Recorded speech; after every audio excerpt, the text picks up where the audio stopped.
Hello and welcome back to FF16. So this crystal spire tower thing happened. Bahamut's this caused some stuff. Yeah, so that's what we're going to do now, so. Drake's tail is right there, Clive. It's time to free Storm from the crystal's curse. At once. Oh, it's past time. But remember, Bahamut is still out there. And I dare say we'll be seeing him again before the night is done.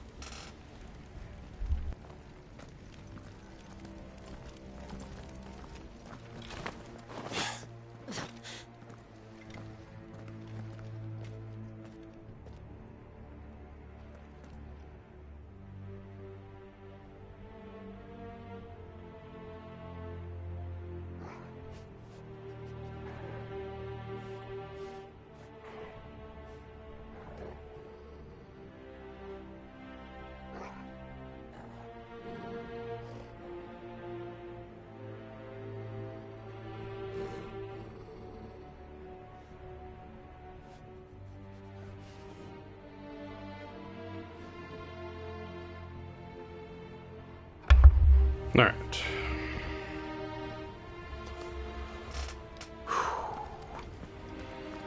No more roads. We'll have to find our own path.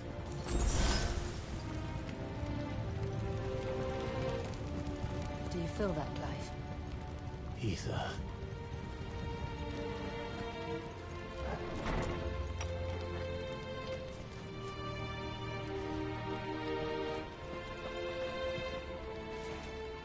Just what we need. Another flood. It's already turned them. Then there's no reason to hold back.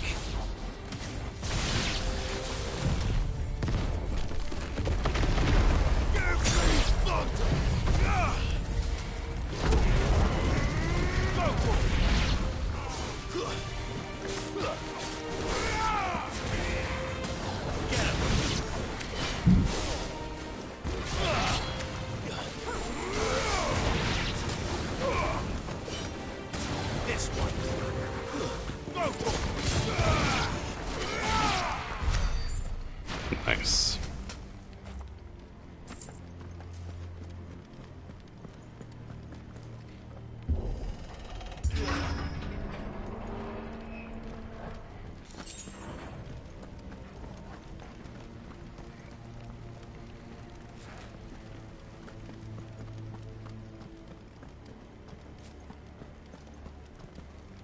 Is there like any chest around here or something?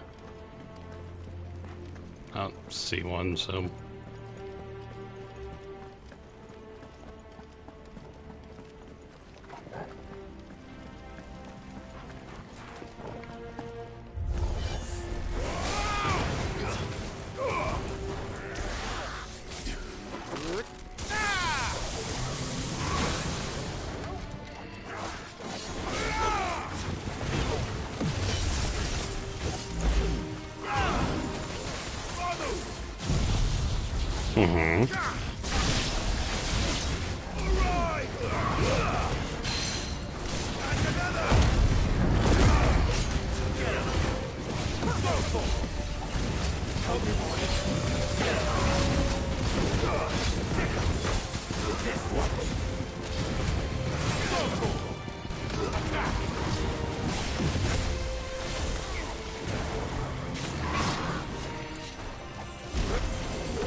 Okay.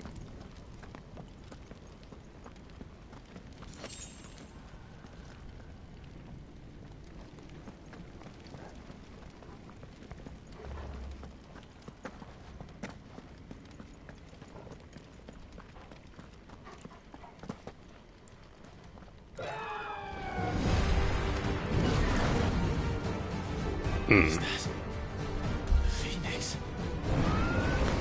Joshua! What is he doing? Keeping Bahamut occupied.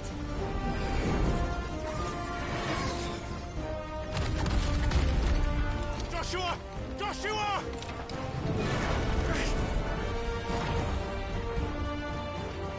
Don't, Clive. It's too dangerous. Fuck. Hold on, Joshua. I'm coming!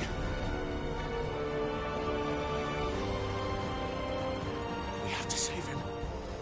And we will. We just need to keep moving.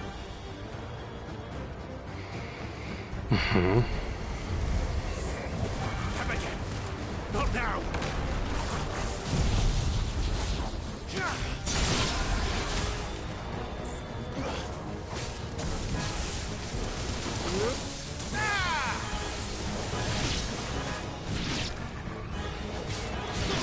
At first I thought it was aiming at a Jill. I was like, she is now an enemy.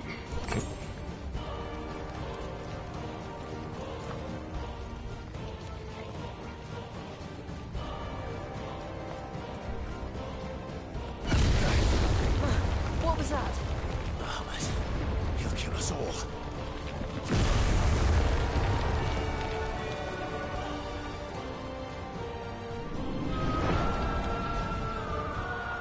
There he is. Joshua!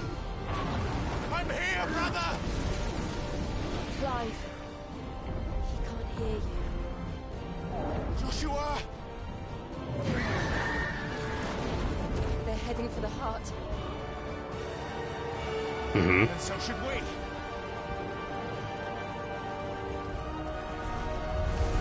Don't bother. Go, Torm!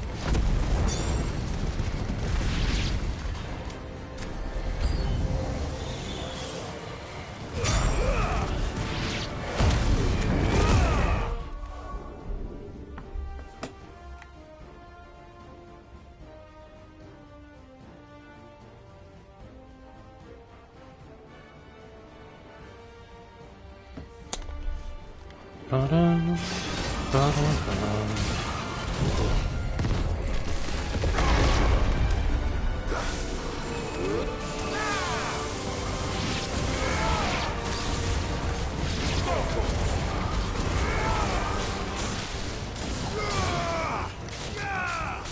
It's over.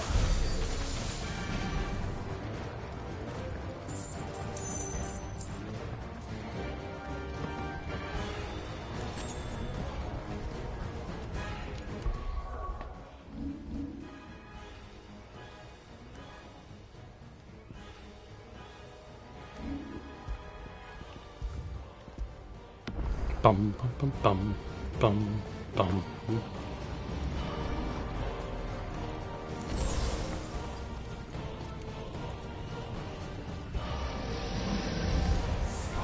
We don't have time for this!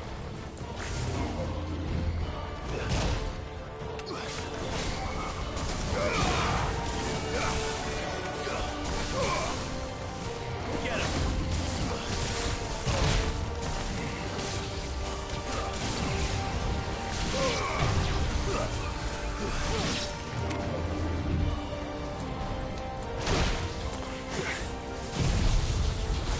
Thank you for that follow.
Over here!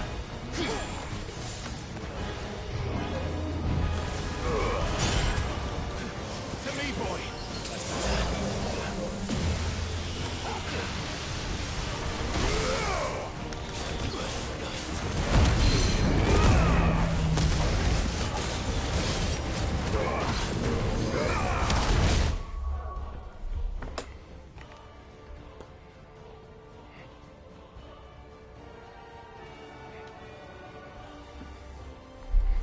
All right.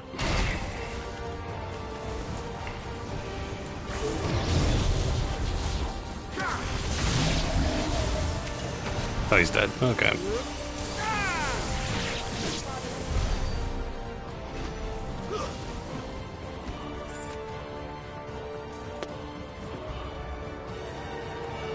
All right.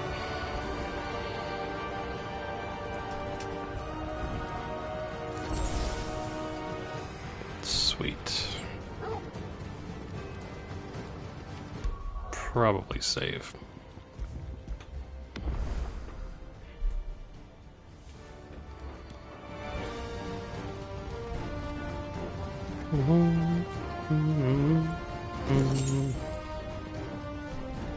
Are those the council chambers? How are they still standing? I don't know.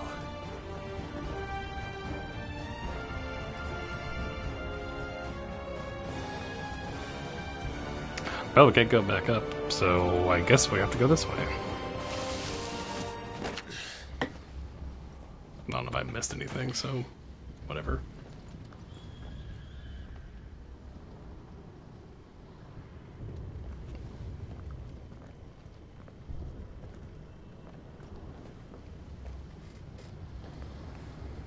He'll be all right, Clive.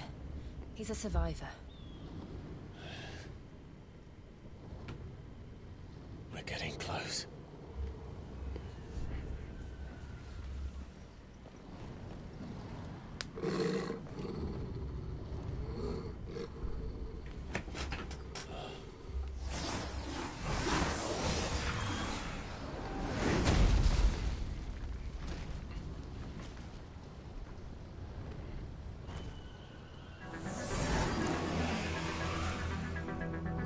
It looks like somebody doesn't want us getting any closer. I don't care what it wants. Neither do I.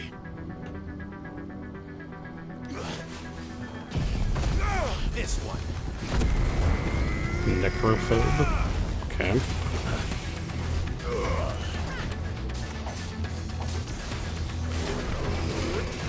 What?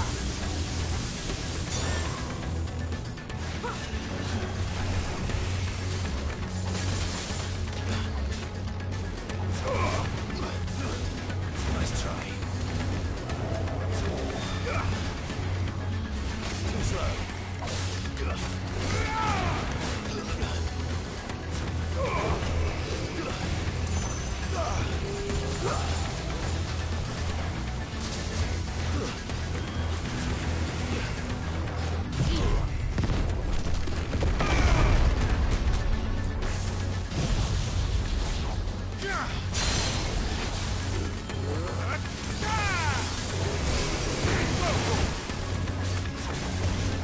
Come on.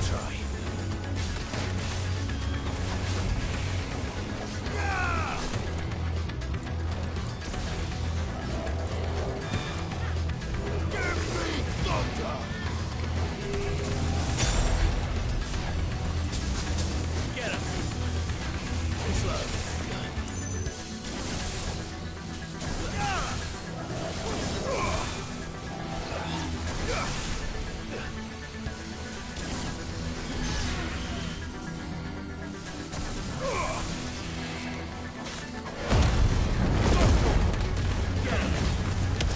Wait, did I miss my opportunity to?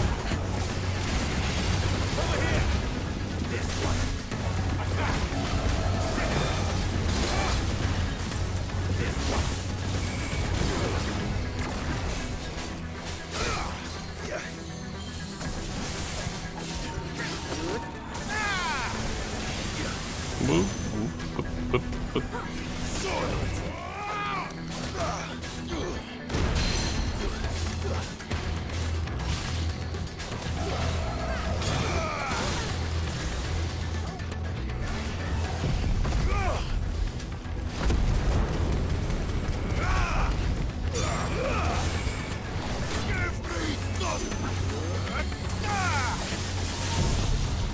That should get it. There we go.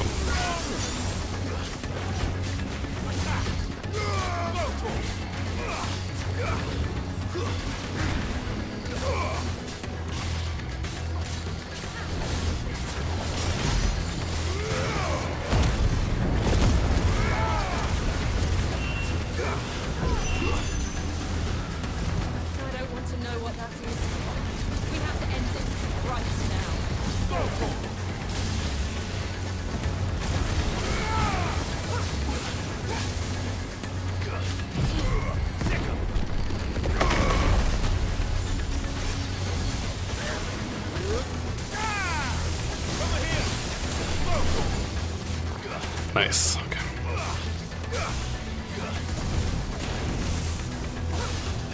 And a rug. Okay.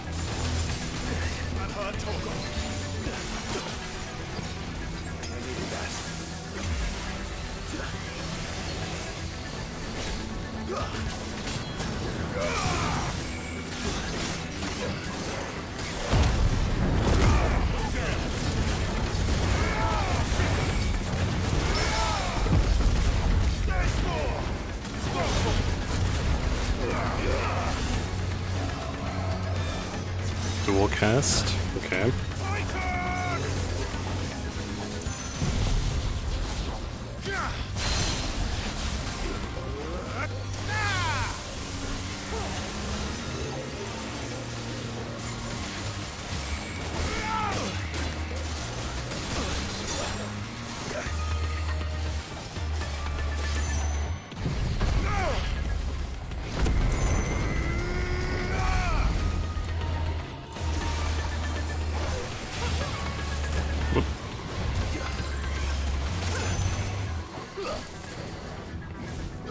Again.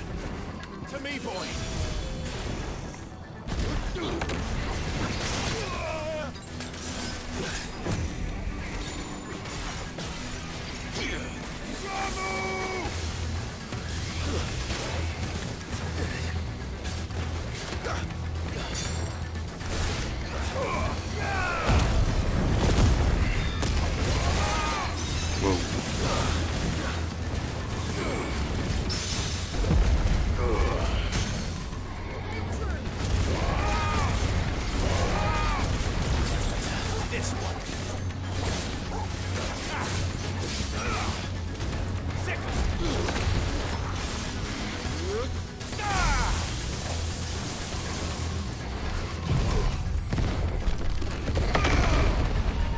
Dang it.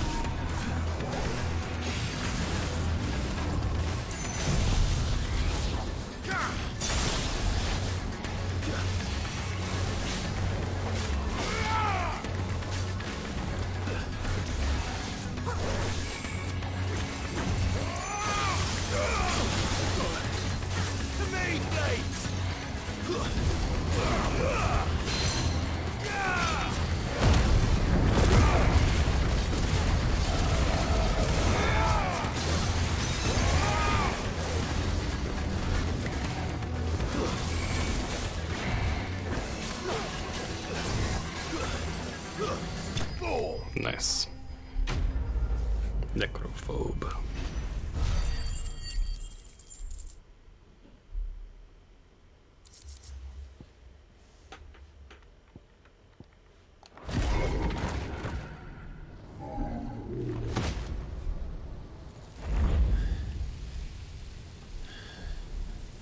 These beasts, they're getting stronger.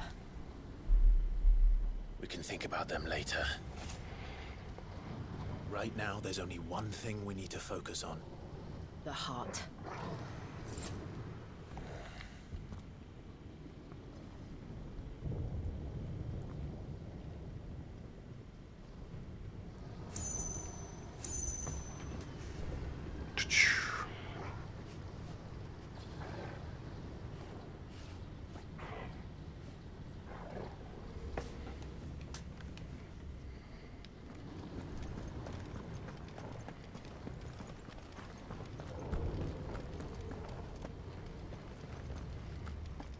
All right. We might be able to get up through the building. It's worth a try.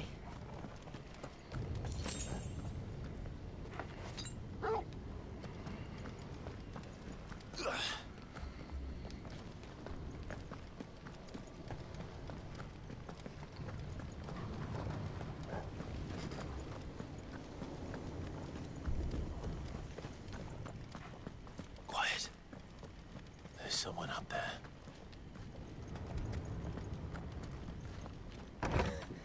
Is someone there? Mother, It's you. what happened here? He tried to take him from me. Oh, my boy. My darling boy. Is this the child you made with the Emperor? Why, Mother? Why did you betray us all? You have no right.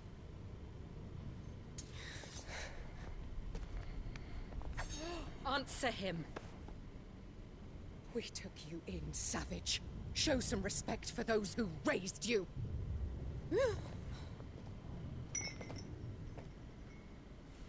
Honorable Elwyn, always thinking of his precious homeland. But what worth is a homeland in a world beset by the Blight? Father did not seek to protect his country. He sought to protect his people. A leader's duty is not to protect his people. It is to protect the source of his sovereignty. The noble blood that runs in his family's veins. So long as this bloodline remains unbroken, what does it matter if a nation falls? One can always found another. Unlike him, I did my duty. I preserved my line. I bore a son of the noblest blood, to whom the whole world might kneel. That is why I gave Rosaria to Sambrek, that I might join my line with the Lesages and birth a savior of this benighted land, blessed by both Bahamut and the Phoenix! You sold your country for a child. Why did he need another? You had Joshua. I had nothing. You were always your father's son, so very strong and bold and daring, and yet you failed to awaken. Would that Joshua had been granted 1/10 of your strength? Oh! How the nobles laughed that Elwyn's firstborn was surely the son of a concubine, and my own, not long for this world. The shame of it! The shame of being slandered by one's inferiors! How could you ever know how that feels? It should have been you! Why didn't the Phoenix choose you? Joshua's every waking moment was spent trying to shoulder the burden that you and the Phoenix and the Duchy foisted on him. That's why I became his shield. To help bear the weight. But what did you do? You betrayed your own blood and surrendered your son to his fate! Joshua, my darling boy. I never meant to hurt him. Soldier's orders were clear. He was to be spared. Why did you survive when the only one I truly cared for died? What? Have you not looked out of the window? Joshua is here! The Phoenix lives on! He's battling Bahamut as we speak!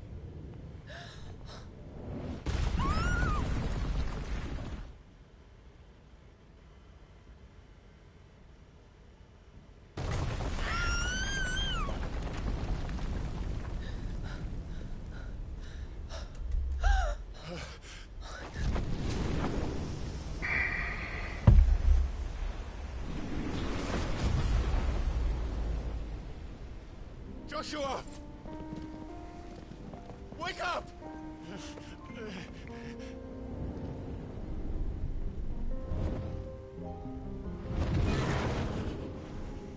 I am a shield of Rosaria.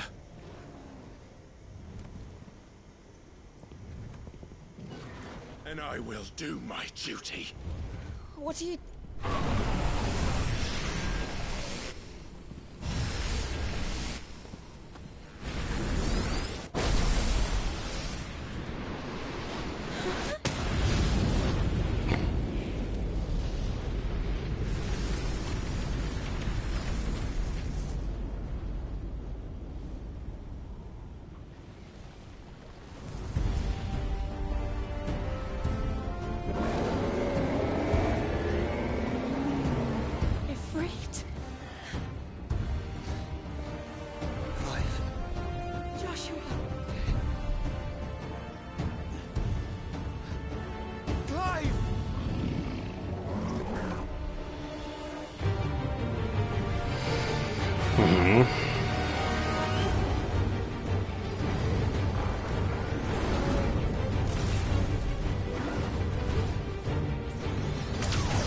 Mega Flare. I like your opening attack there.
Uh-huh.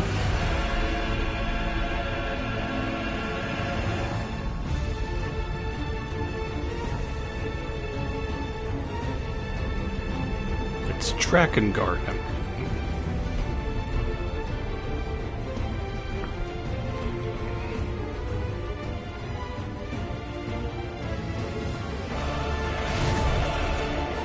First the heart, then the heart. Yep.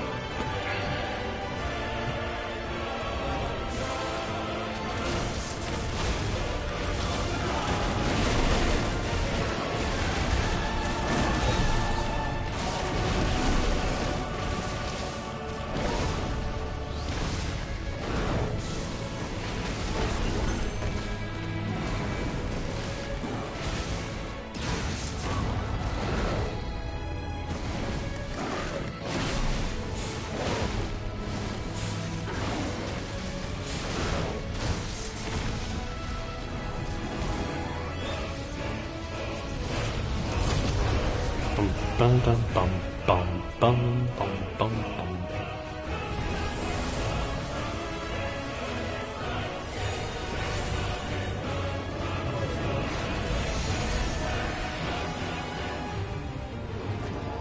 Thank you.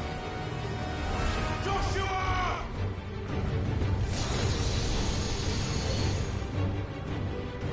No! Leave my brother alone!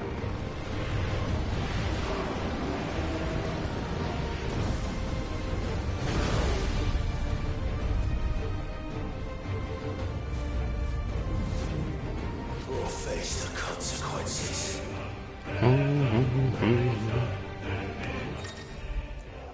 Spit Flare. Clive has learned the ability Spit Flare from Bahamut.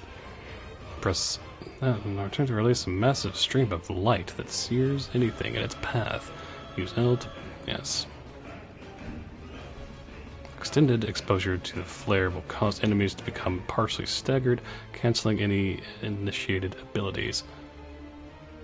Maintaining the flare for its maximum duration, meanwhile, will result in an enhanced finishing explosion.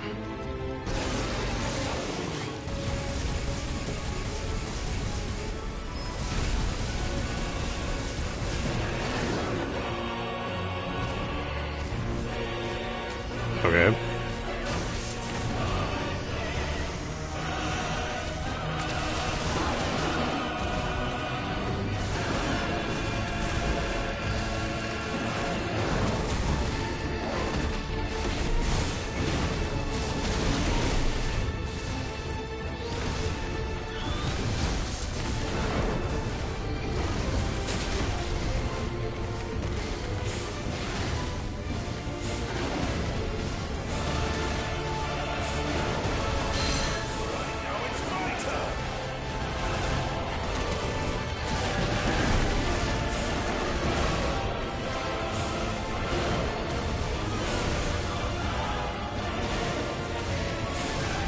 Thanks, Joshua.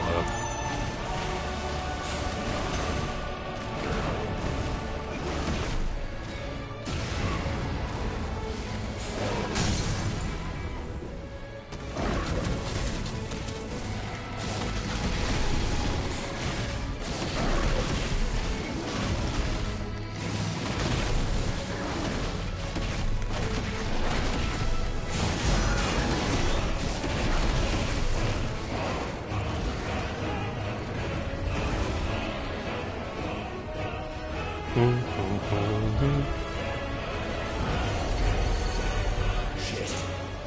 Can't reach it. Don't do this! Giga Flip.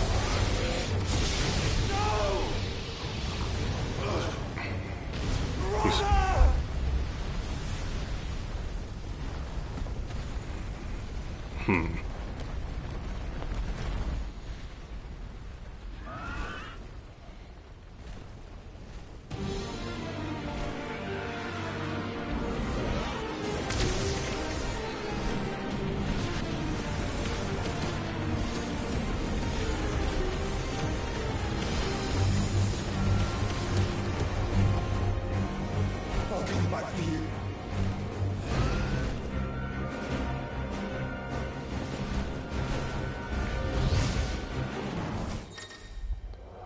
Embodying the Phoenix again. Controls for the Phoenix are as follows: move, aim, watch, change fireball. Okay. Oh, charge fireball. Duh. Bleh. Using holding to lock onto the multiple targets. Release. Okay.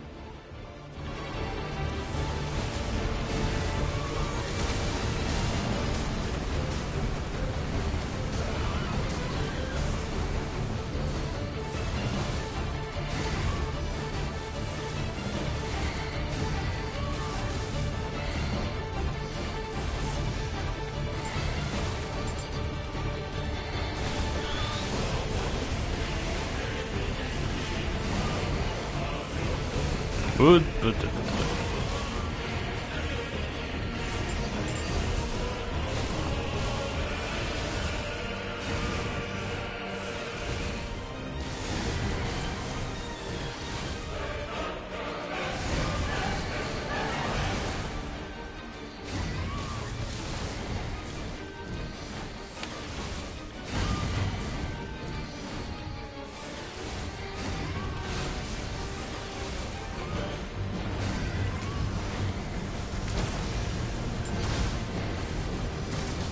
okay.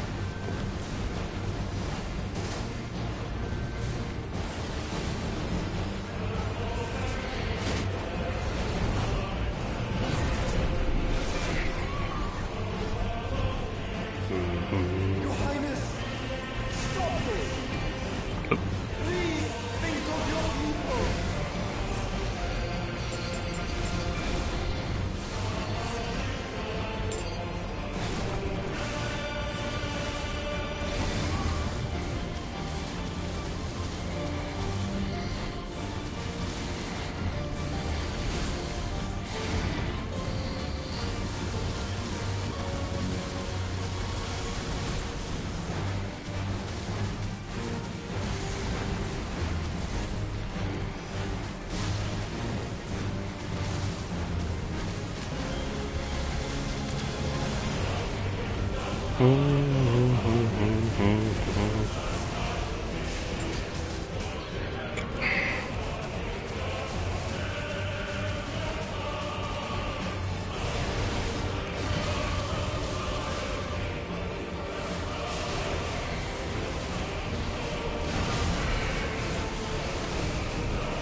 Whoop.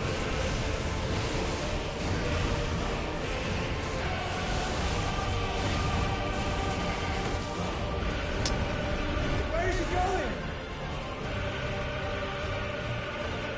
They're going into the sky. Fun.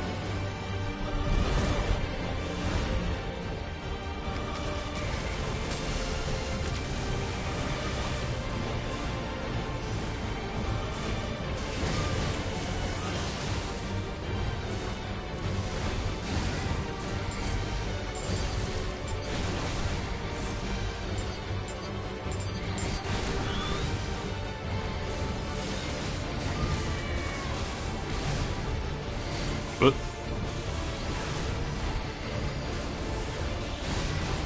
Come on.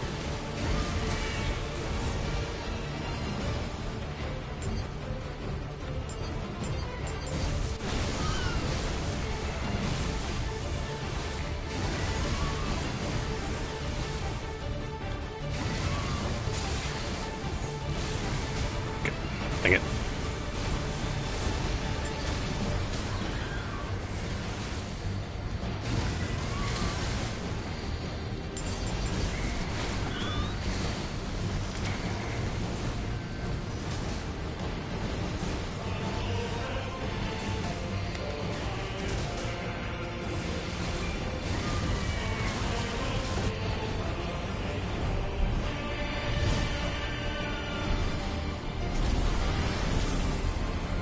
Lovely.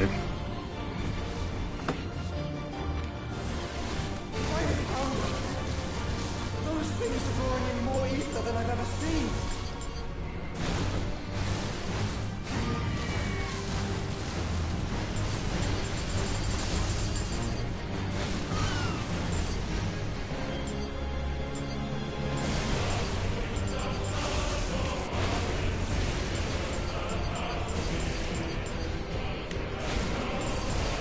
Come on.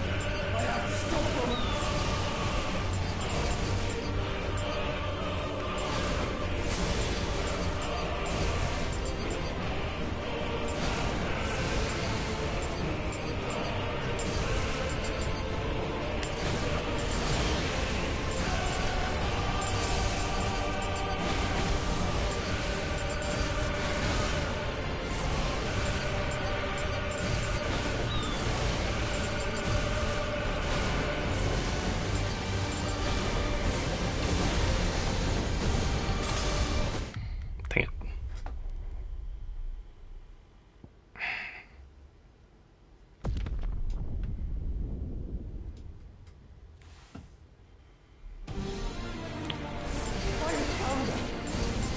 Those things are drawing in more ether than I've ever seen.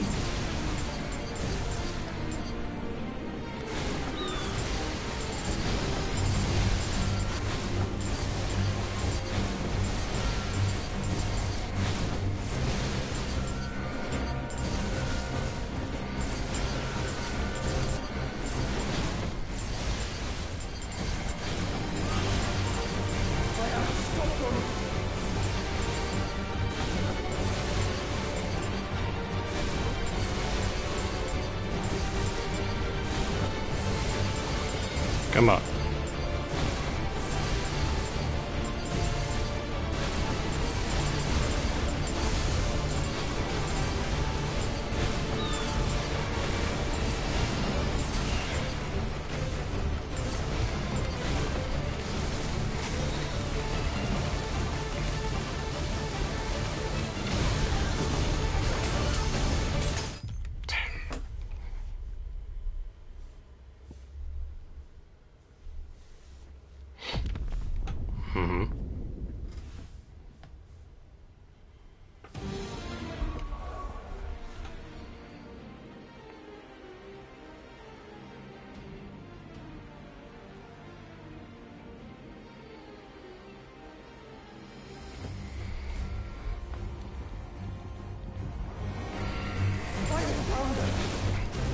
Those things are drawing in more ether than I've ever seen.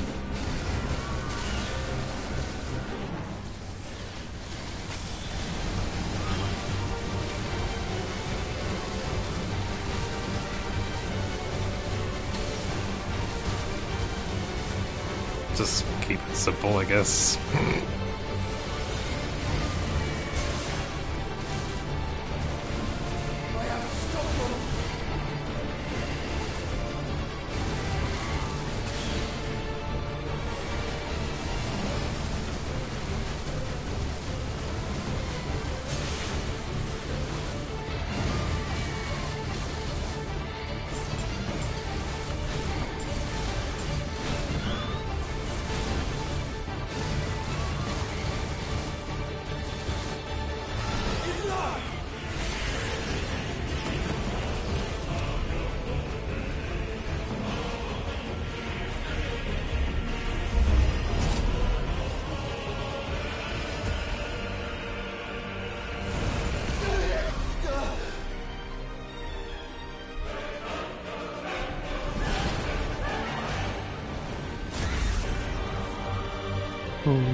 found her.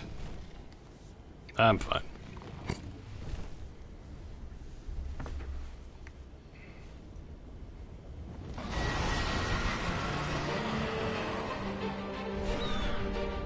It's now or never, Joshua.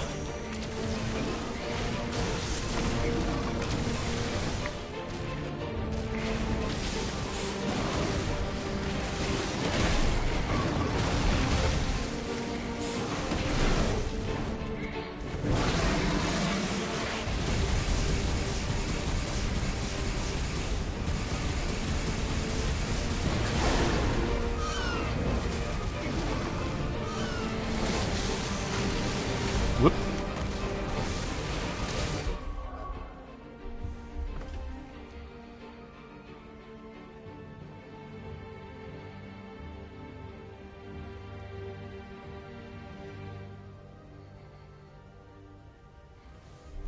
All right. Get help. Get. Dang it. We're not done yet.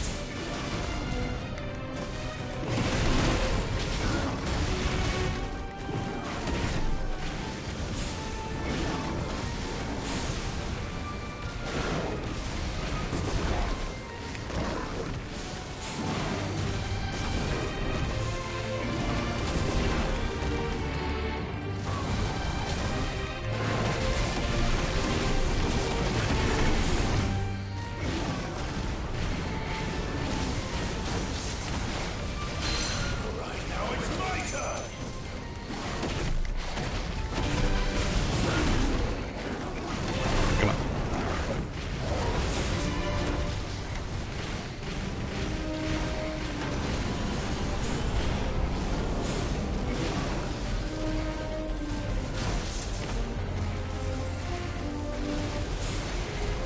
Whoop. Move.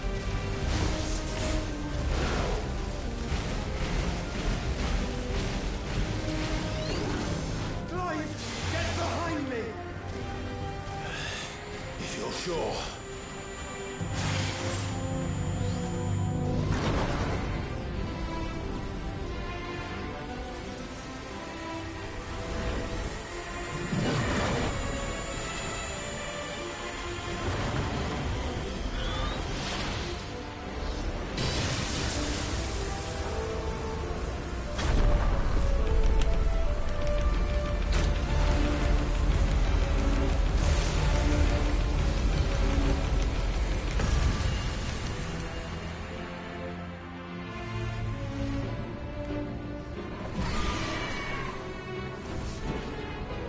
Bum bum bum bum bum bum bum.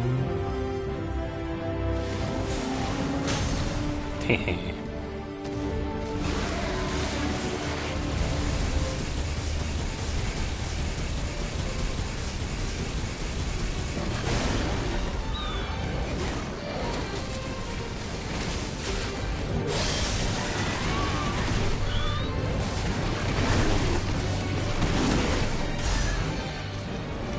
Good lord, okay.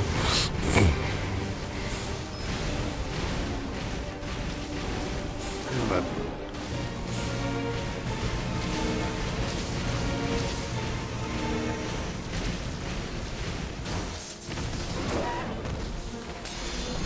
just in case.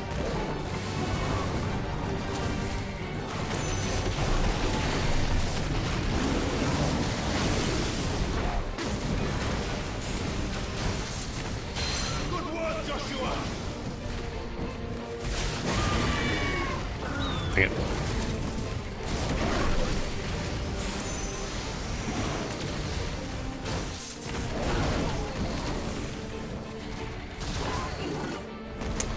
Come on.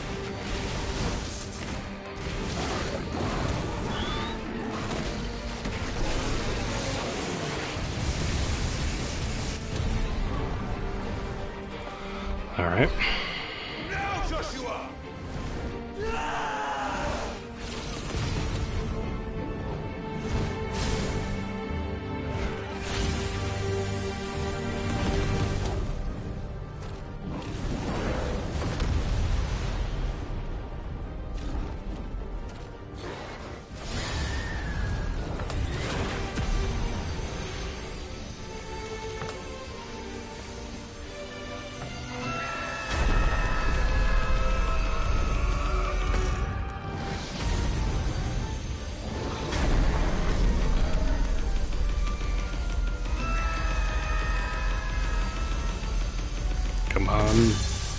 Yeah. Sweet.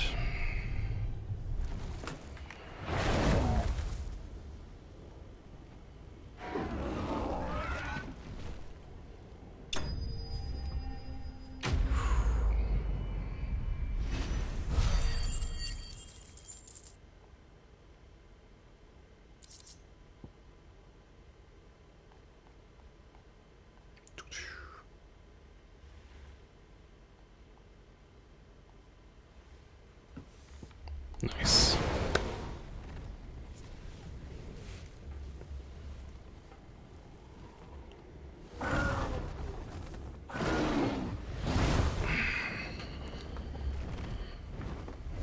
What now?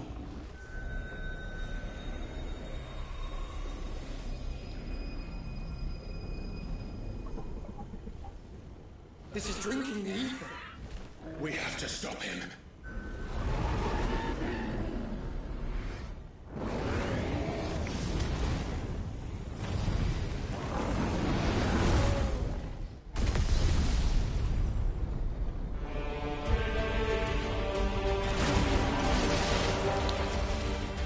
I'm here.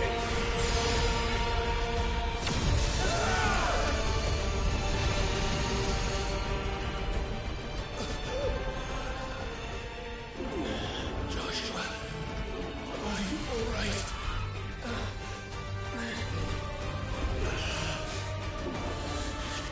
Dallas, you have to be stronger than this. Come on, Ifrit. Show us your true power.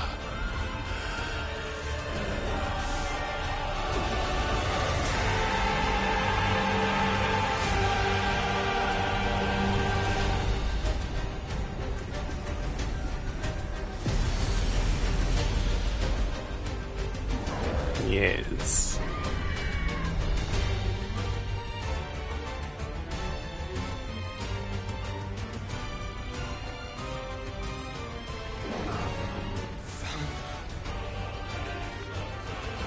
Have we become one?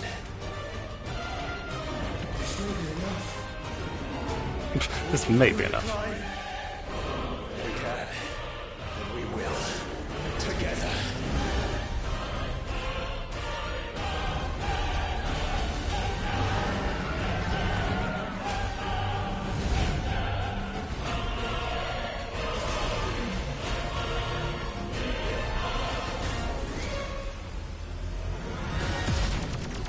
Are you ready? Ready!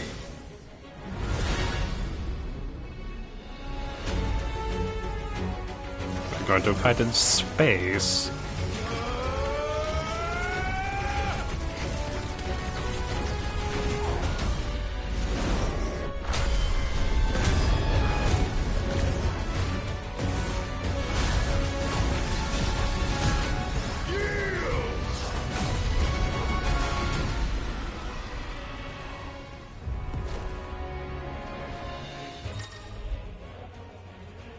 Embodying Ifrit Risen. Enhanced versions of most of Ifrit's abilities are available for use as Ifrit Risen.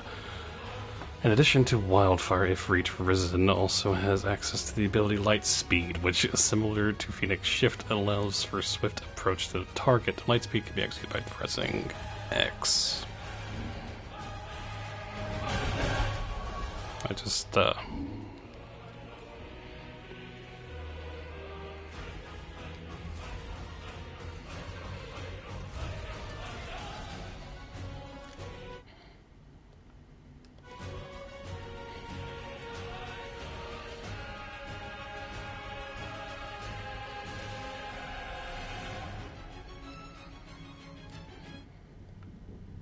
It's gonna...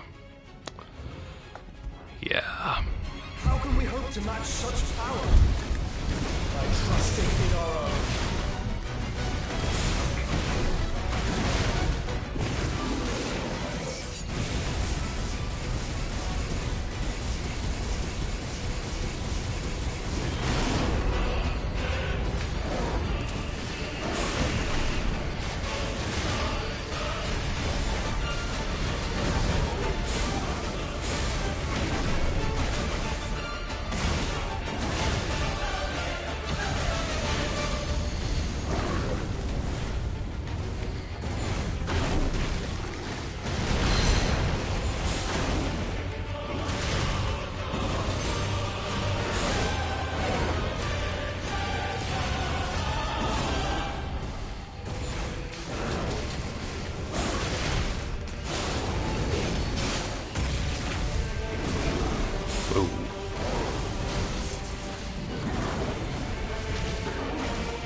Sorry.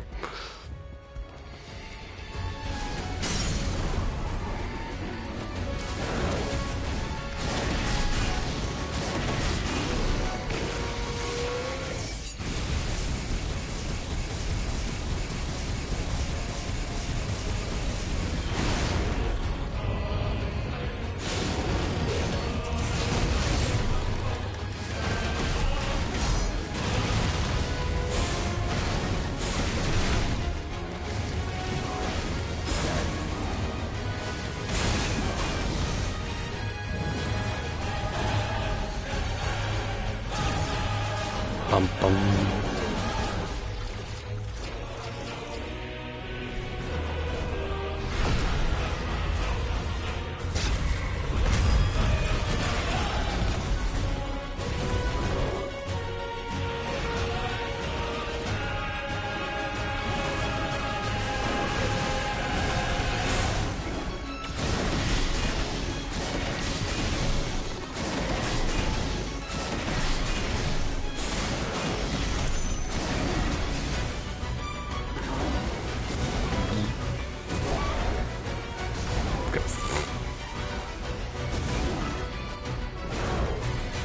Mess that up.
No, thank you.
Not as great as I would have liked to have had that, but oh well.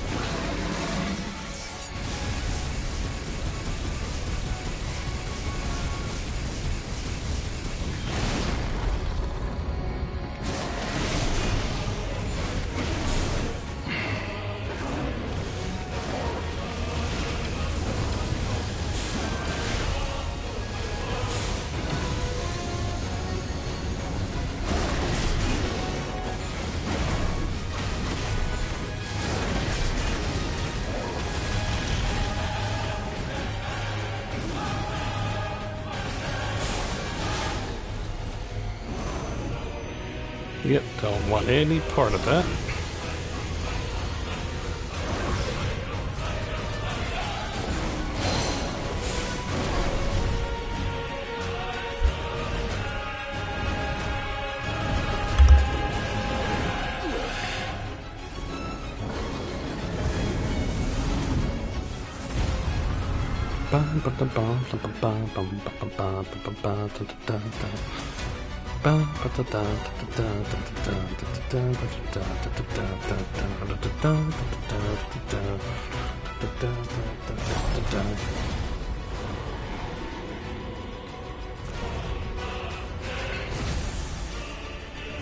What in the hell?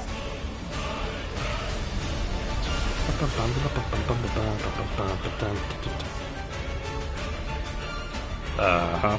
Burn the world.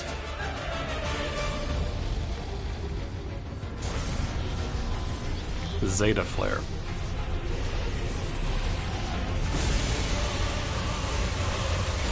Uh-huh. Not today.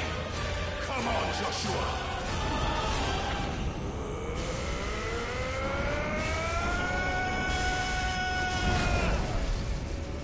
This ends now!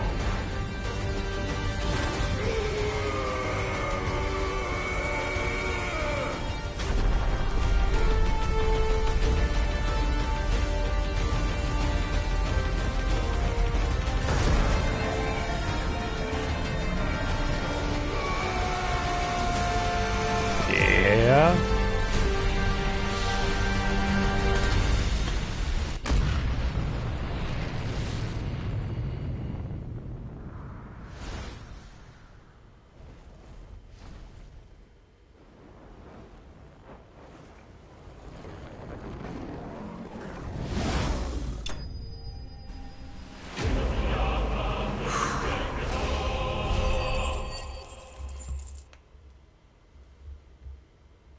Well, that was sweet. And we leveled up. Light shard. Nice.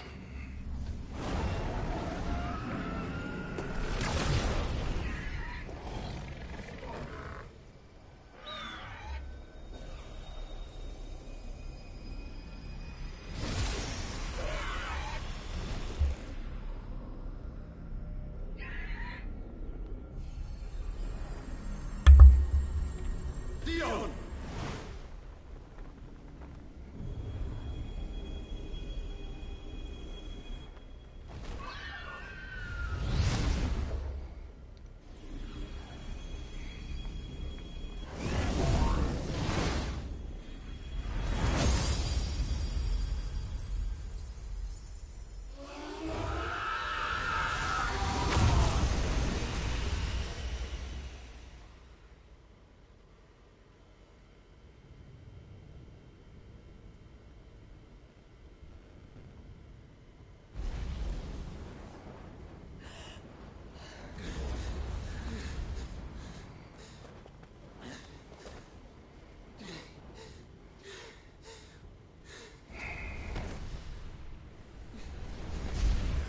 Joshua!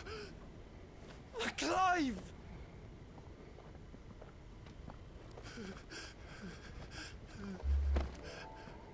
My brother. I'm sorry. I'm so sorry. You're alive. We both are. Nothing else matters.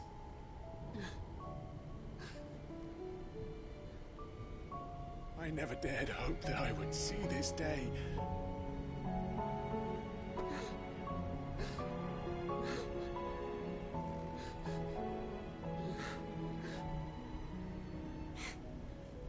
Reunited at last.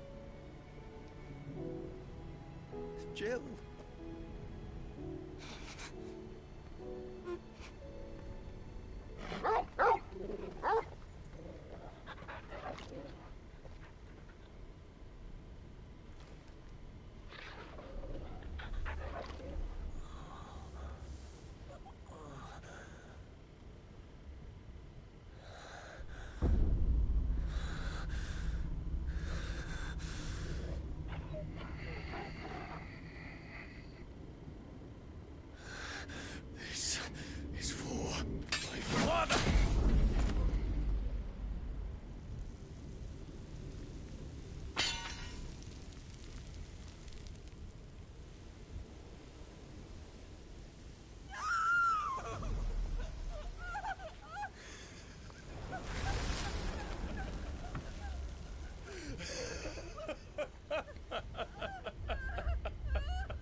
It is done.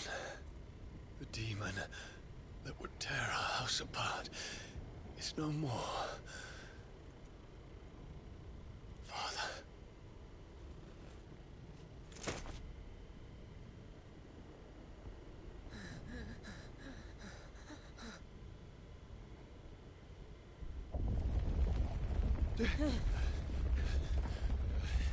The Mother Crystal. It's collapsing. Right. We need to leave. No. Wait.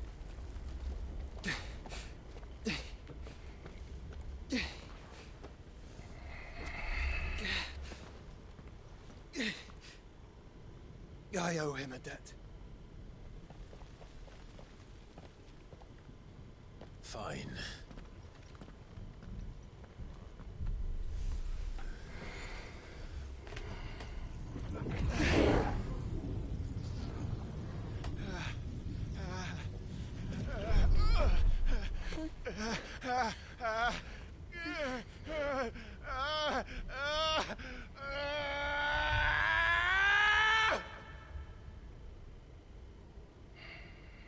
You there. Tell me what section. Don't reinforce the walls. Situation. Report, Captain. Can nothing be done to call them off? I regret not, Your Radiance. The Dragoons answer to none but His Imperial Highness. The Council is powerless to intervene. We're hearing reports of rebel Madness is this, Dion. throughout the neighboring districts. Focus all efforts on extinguishing the fires around the capital. The city can wait. Don't dally, man. Go! Your Radiance. And I want you to find out about the Dalmec's movements. By the light. Dion. Have you taken leave of your senses? Call off the Dragoons at once. Fear not. The populace will come to no harm at their hands.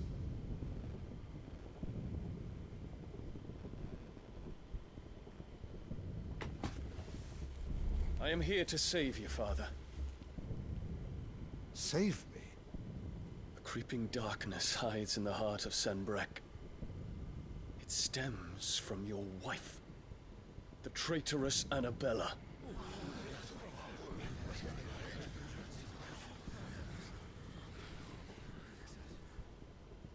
Not another word, Dion. Father, though you may not see it, the darkness has taken hold of you. It has made you forget yourself. But I bid you remember, there was a time when you ruled not with cruelty, but with compassion. Why now do you turn your back on your people? Why now do you seek to stoke the fires of war? You too have borne witness to this change, Your Eminences. And you know, as well as I, who is responsible for it. A puppet now sits upon the throne, but cut his strings, and the master loses the power! What? Dion, you bear steel before your emperor? Guards! Take him!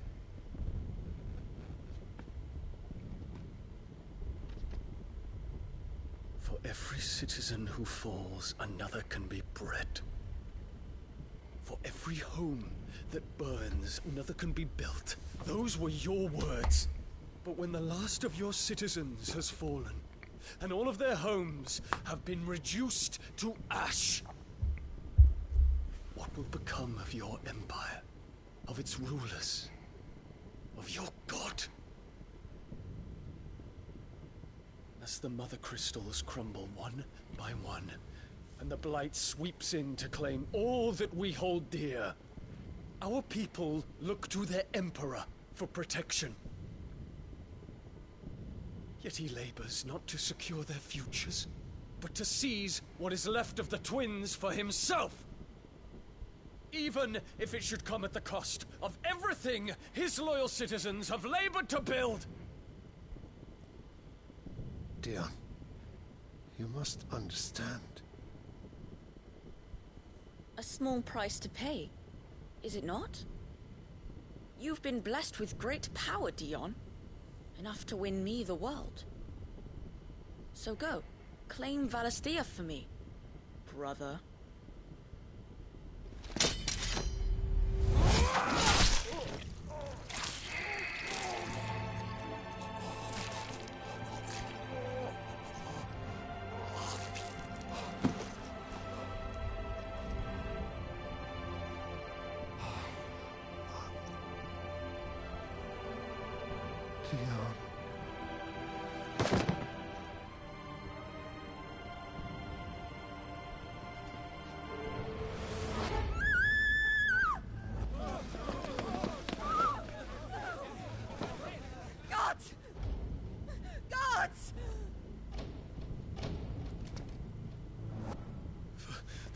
Poor father. How he doted on his children. That he would die to protect me was plain. It was but a matter of when. You planned this? You did well to endure so long. But you broke in the end, as I knew you would. And now Muthos approaches.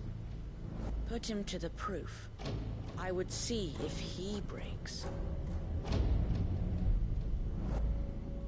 Go, Bahamut.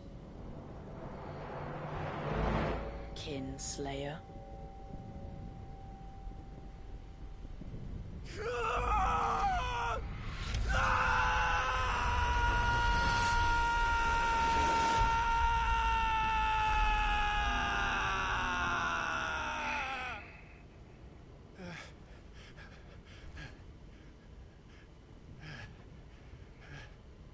Not again. Brother? It's a long story.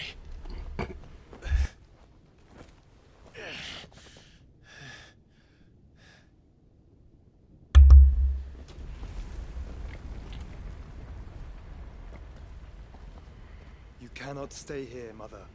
Come. Take my hand.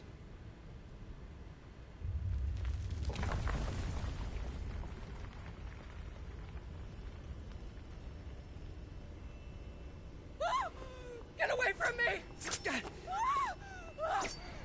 This is all just a dream, just a bad dream!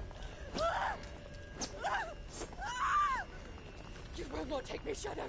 You will not take me!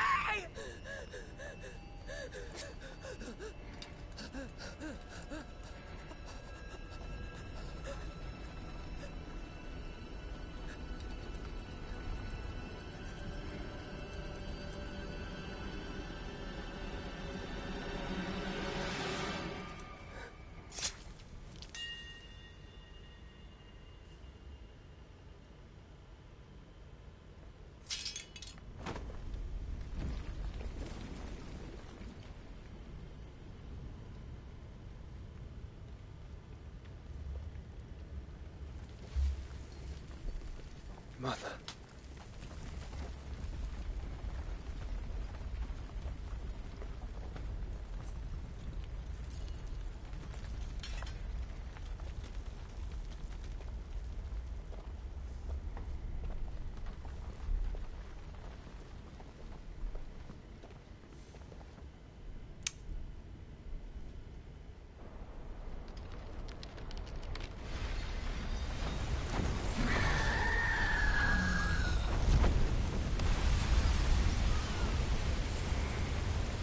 I mean, yeah, that was gonna happen one way or the other. That weaves your wills together. Consciousness that blurs the boundary between your own will and that of others.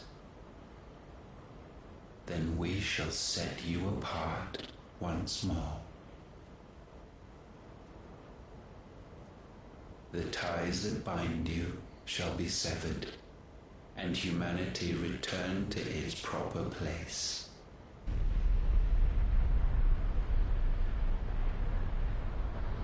By primogenesis shall a new age of reason begin.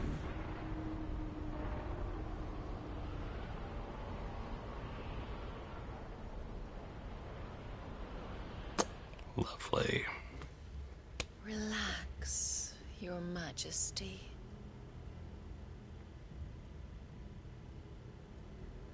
Some. What?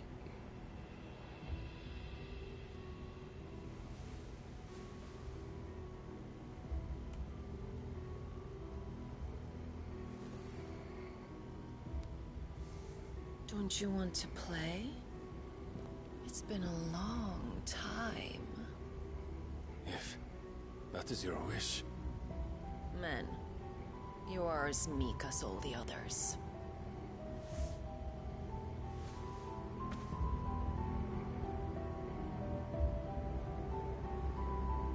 Such feeble creatures.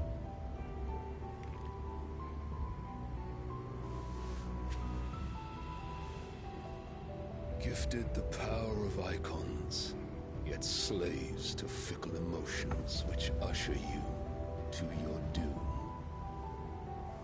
And so you bind your fragile wills with strands of consciousness. The wretched handiwork of a wretched people.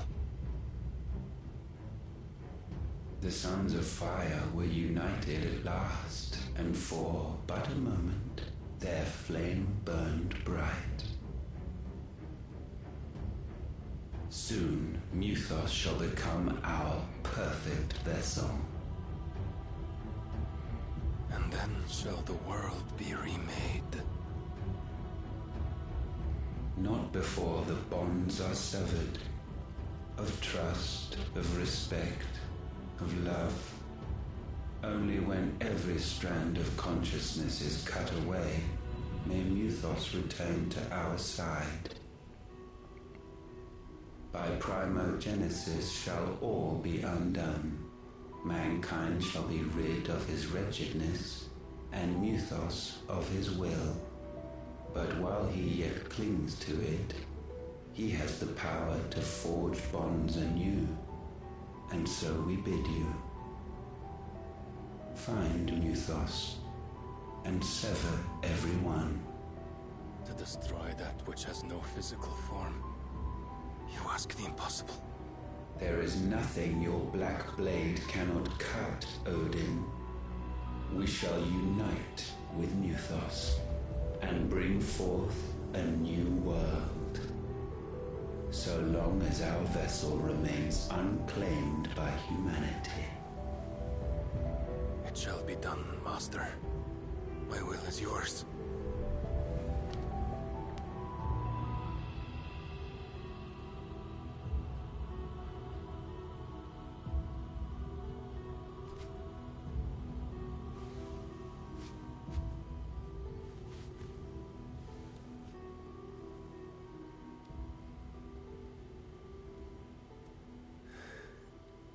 Mother.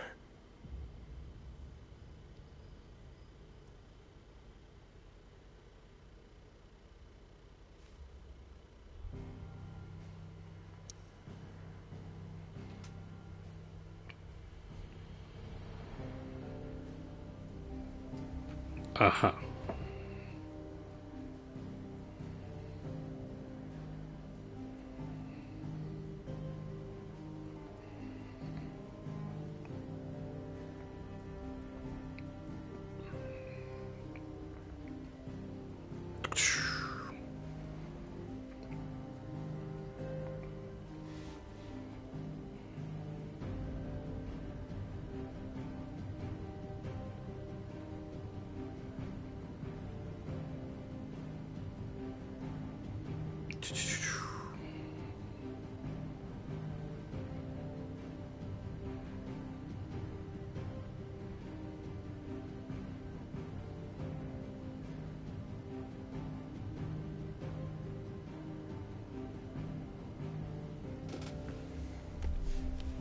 All right. That was interesting.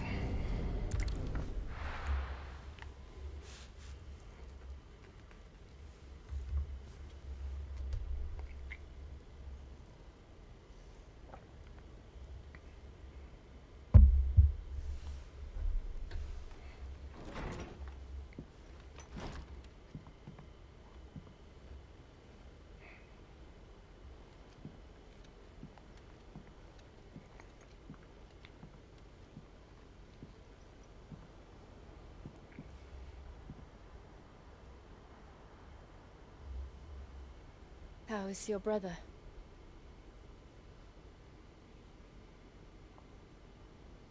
Asleep since I returned from the Dominion. Taya says he should be back on his feet soon enough. For a while, at least. She discovered something on his chest. A swelling, circled in stone. The curse.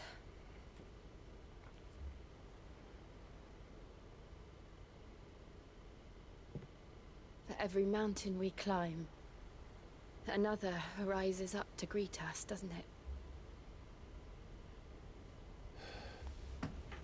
It's never ending.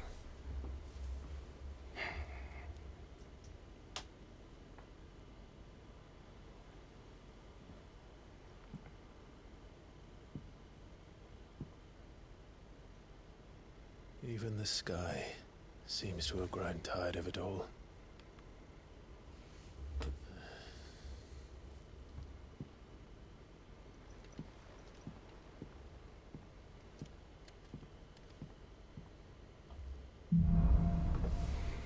Things fall apart. The power of light. Clive has claimed a portion of the icon Bahamut's essence. Attuning with Bahamut not only changes the elemental aspect of Clive's magic spells, but also allows access to several new iconic abilities, such as Impulse, which creates multiple spheres of light that pursue a target, dealing it continuous damage. The ability details, yes. Wings of Light. Powerful spell that showers enemies with a deluge of searing light. The longer the spell is charged, the more powerful. Yeah. Taya won't be happy if I disturb Joshua. While he rests, I might as well see what Otter has to say. Alright. Bahamut.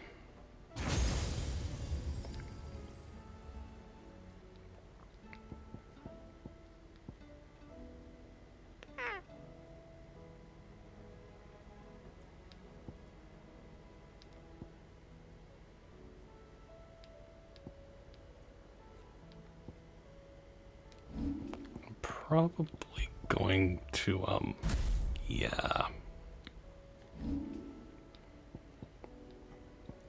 And then save to get Giga Flare, just because I want it.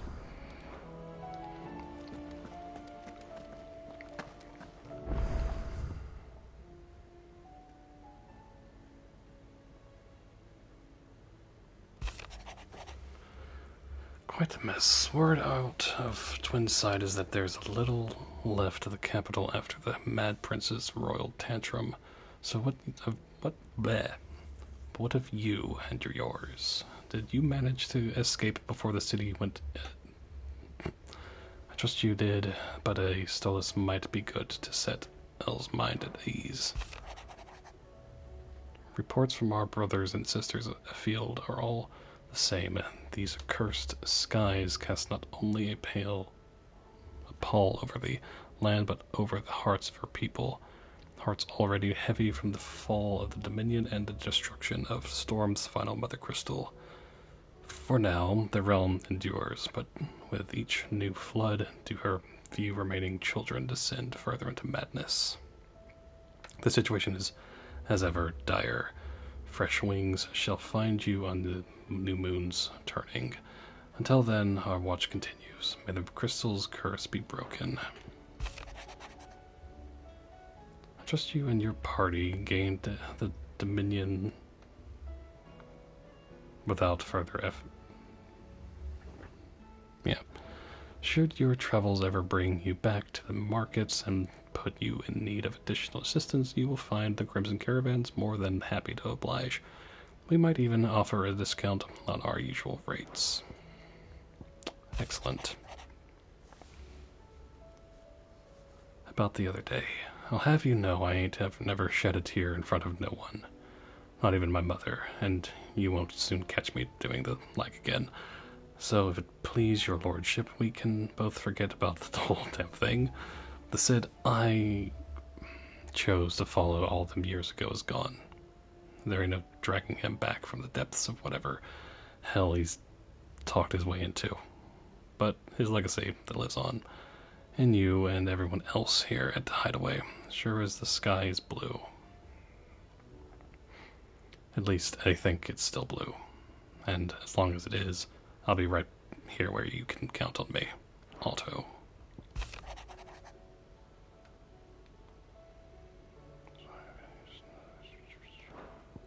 Yeah. Alright.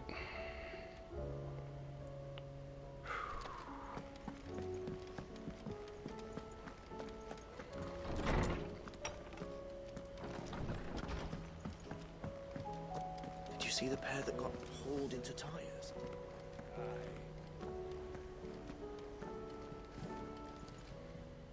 Clive. If you're gonna buy something, be quick about it.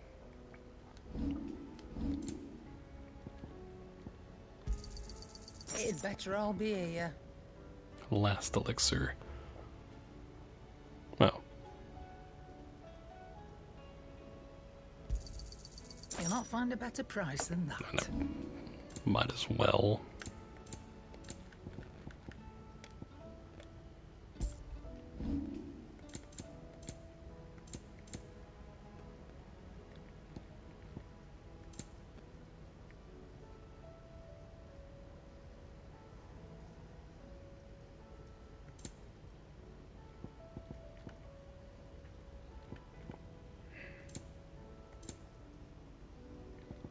Come again.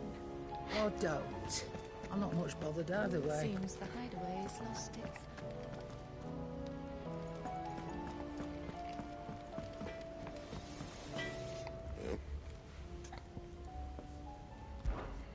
What do you want? Bright burn.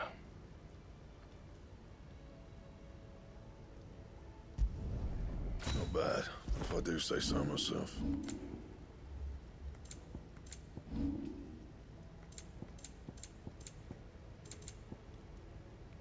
And?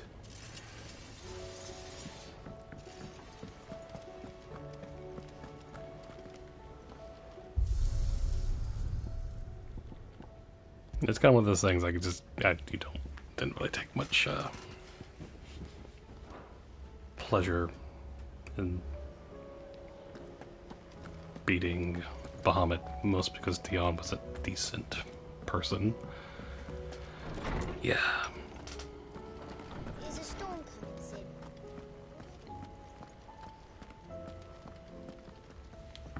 I was wondering when next you'd visit.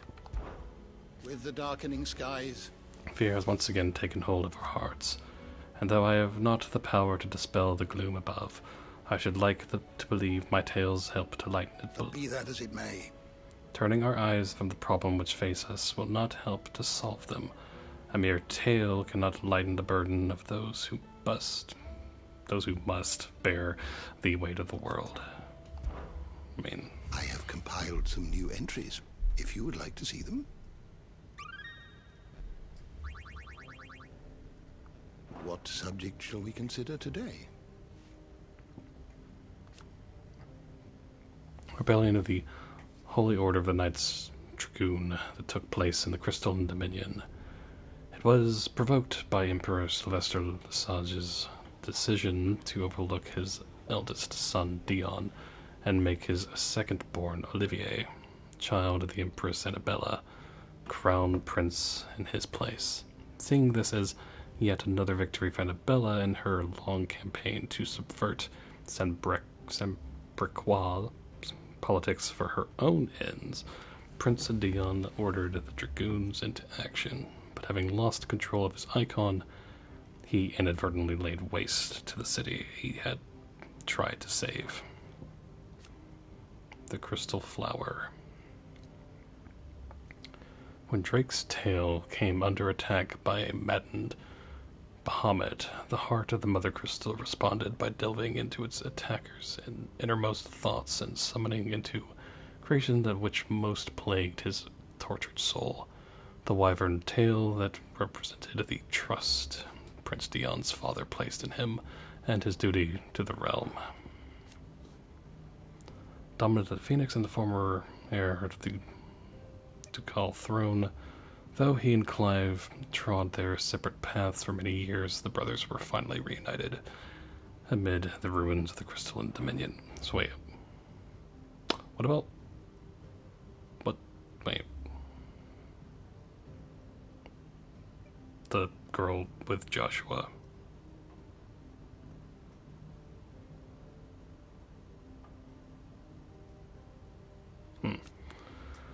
Ifrit risen.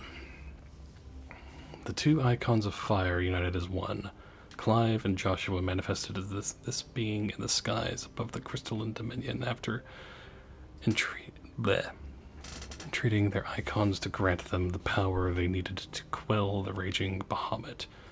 It has the body of Ifrit, the wings of the Phoenix, and a might that far exceeds either icon alone.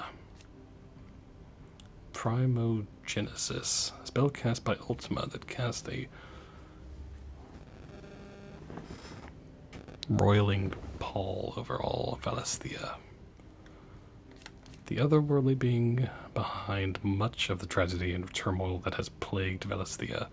He means to claim Clive as his vessel, Mythos, by purging his will, a will strengthened by the ties of consciousness that bind Clive with others. He unleashes Primogenesis upon the world, shrouding it in darkness and turning thousands... That word that Akashic, there we go. That these ties of consciousness might at least be loosened.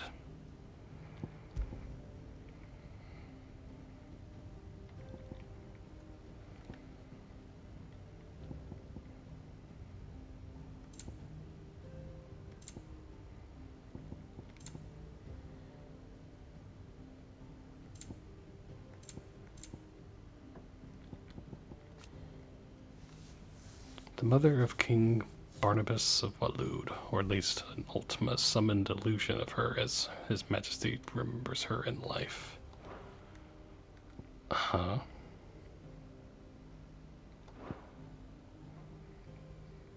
The door to the shelves shall ever be open. Sid, did you know that chocobos are far more resilient to the effects of ether than most other beasts? Some say that's one of the reasons they were tamed for use as mounts and sumpters, so that an ether flood wouldn't mean instant death for their riders or drivers. Me, I reckon they built it up over generations. Too many foolish traders driving their birds into floods, and only the toughest surviving.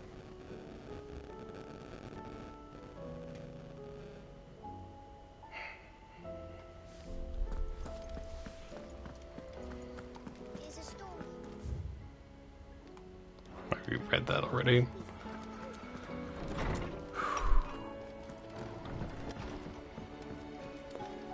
Seems the hideaway is safe. Nope. Battle cries of dread worm die, in ruin lies less. As shrinks the glim, so spirits dim, unanswered call oppressed.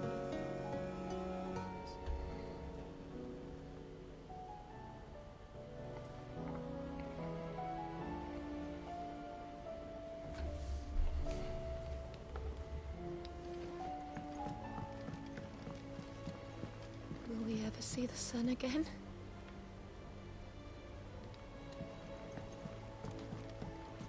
Mother, save us. Might be hard now there's only one. Then we're all doomed.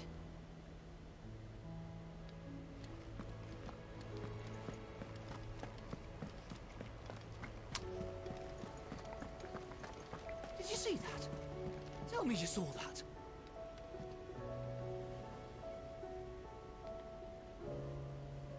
What?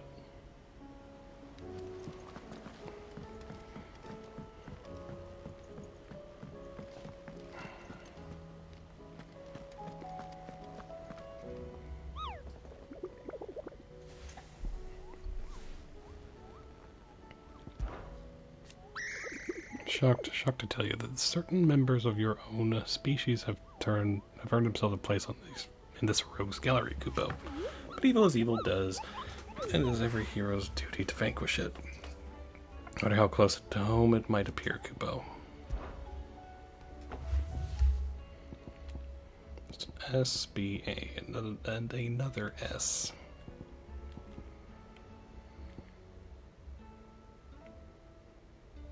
The Mageth brothers.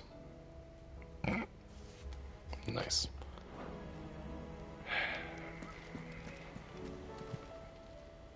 Welcome to the Patron's Whisper. Come again. I may have more for you. Clive! Quick look. Always something in there. How are you doing? I don't mean to be gloomy. But the whole world's gone to... Reports used to be about troop movements and chances to set bearers free. Now it's all aether floods, akashic attacks, and plagues of bloody bandits. The curse breakers and all our other allies are doing what they can to keep their heads above water, Need but all the help they can get. They're counting on you, Clive. We all are. You watch yourself out there, all right? Mm-hmm.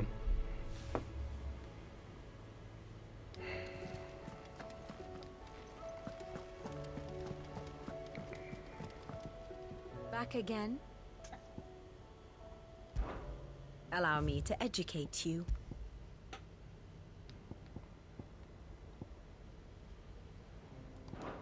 I have the details here.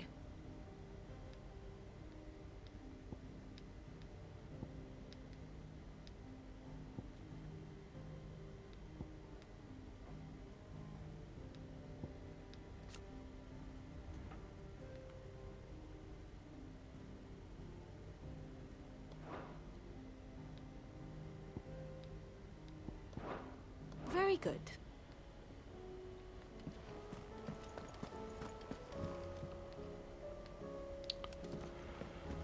Alright. It's gonna probably be a thing of like talking to him and then opening up side quests and whatnot, which I'm very curious how side quests are going to be and whatnot. Should call back the scouts. All of them. Otto, how fares the realm? The realm? Oh, she's just fine. As long as you look past the fat storms out Mother Crystals and her skies are a roiling cesspit. And Gav? He's with your uncle in the Free Cities, helping Mid with her project. Sent an owl their way the moment the winds turned foul. Still waiting on a reply, though. Do you have any good news? Well, that depends on your definition of good. All right, fine. What do you suggest we do? Oh, no, I'm just a messenger. I leave the scheming to those more suited to the task. Could be that Lady Vivian and Old Tomes have their own thoughts on the current state of things. Could be that they don't.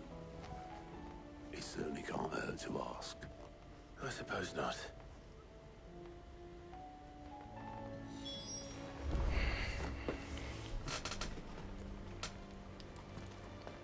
Well, I guess since Vivian is right here, we might as well talk to her. How is it that every one of your little excursions presages some inexplicable catastrophe? Not that you are to blame for the Dominion's fate. No one could have predicted the actions of the Crown Prince. I'm sorry I couldn't save your home. My countrymen are stronger than you think.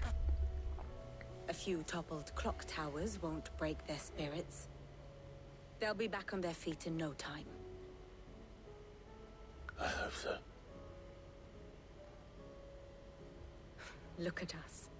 Bluer than a pair of bog crabs. Tempting though it may be, sulking will not help us find a solution to this mess. You believe there's one to be found? I don't know. But I am certain we're more likely to find it if we first examine the facts.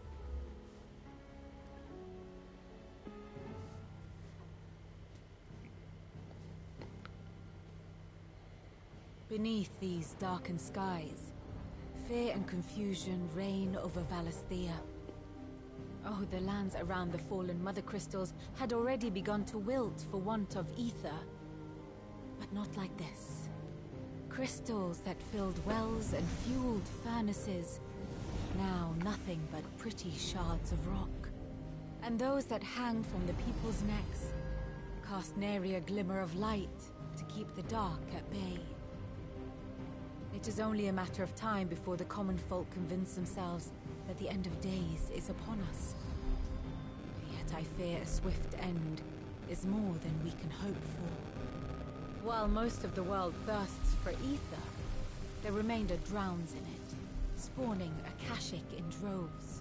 And amidst the hordes of mindless beasts, with magics as like to fail as function, even the strongest nation would falter. Rosaria and the Iron Kingdom teeter on the brink of collapse, while the tragedy in Twinside has all but paralyzed the Holy Empire. Dalmekia fares little better.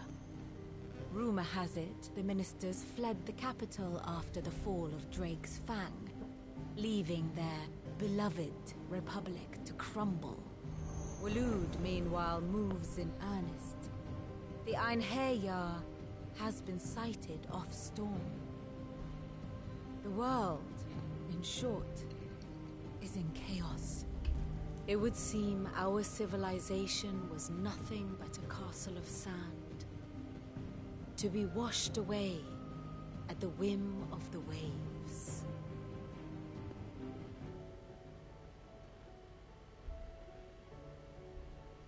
A castle of sand. Not my best flourish, but it seemed fitting. The reports I've received are considerably more blunt in their appraisal. Without the protection of their nations, it will fall to the people to defend themselves against those who would take what is theirs. Which is only ever going to end one way. Defending a farmhouse against a band of chocobo thieves is one thing, but pitchforks and palisades will do little to stall an army's advance. Should the King of Waloed deign to invade, there would be none to stop him. None but us.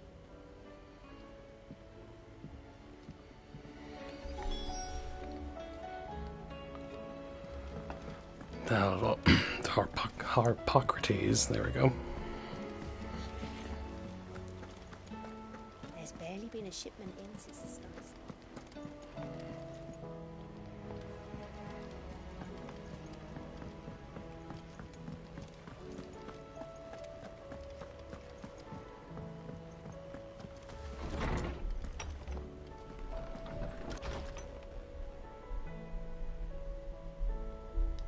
Here's a storm coming soon.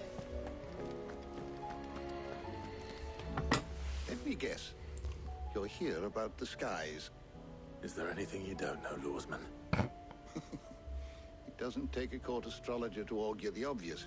As for what has disturbed the heavens, that, I believe, is a question the Fallen might be better placed to answer than I. And on the 6th day did the gods tear the sun from the firmament, visiting darkness upon their prideful sons and daughters. But I dare say you remember your childhood lessons on the sins of Zemeckis only too well. You think they're connected? That Ultima was one of the gods responsible? Well, he has certainly exhibited powers that we mortals would associate with the divine. There is nothing divine about him. But he wouldn't be the first god of whom that could be said, now would he? Yet for all the fairy tales that tell of the sins, there is almost nothing in the way of actual historical accounts. Had I the Journal of Moss the Chronicler, I may have been able to tell you more, but alas, I fear all remaining copies have been lost to time. You will forgive me, I hope? Certainly not. Because there is nothing to forgive. Even without this journal, you've provided us ample wisdom. And we will always be grateful for it. Perhaps Otto will be more inclined to share his thoughts when he hears what the others had to say.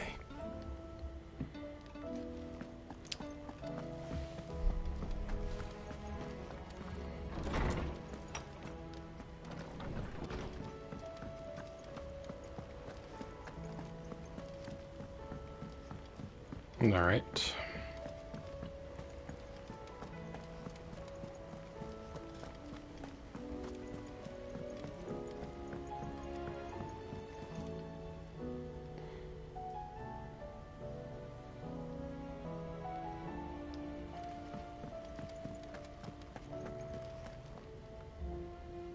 Clive, we have a problem.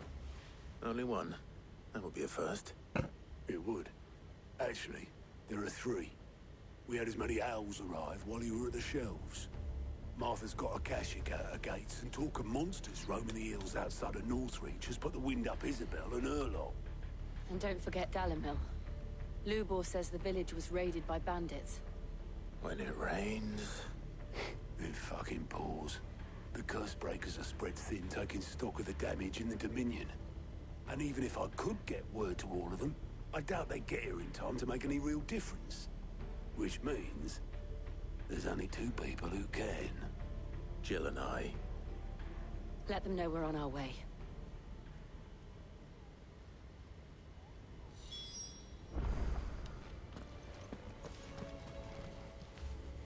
Clive!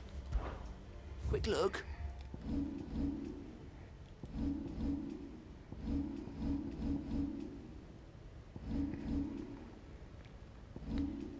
Seen enough?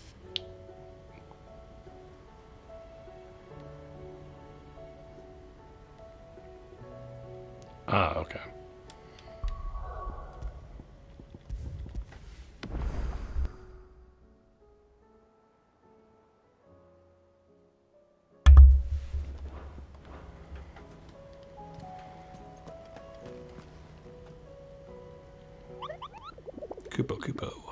Kupo.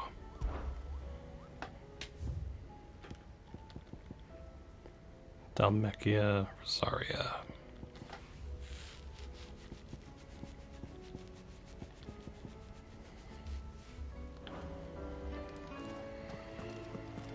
We're gonna go to Dalmekia and then... What will it be today?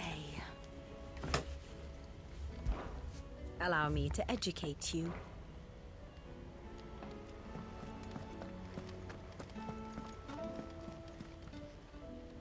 Fancy a look at the list, do you? Anything catch your eye?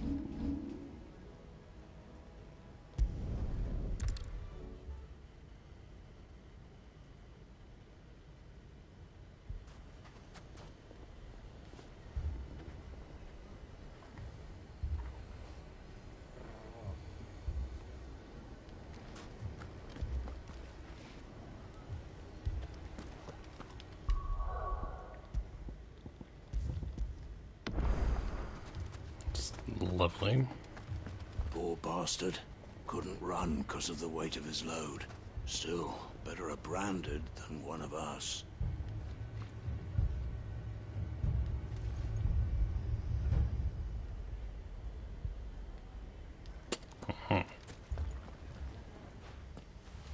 Sid! Your new companion appears much more formidable than your uncle. Should I be worried? You haven't been introduced. Jill, Clive has told me much about you. All lies, I'm sure. Your Stolas said that Dalimil has a bandit problem. Indeed. Although, you're a little late. They left with our food and guild days ago.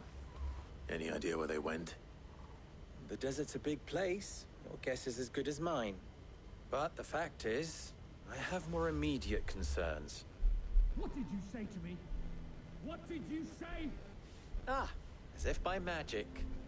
Let's just say we've yet to reach a consensus about how to solve Dalimil's little problem.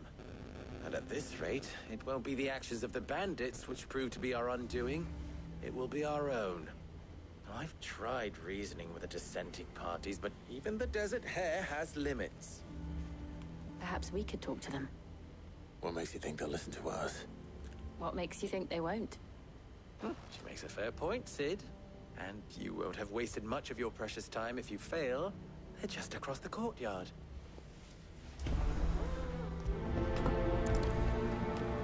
Okay. Suppose we just follow the shouting.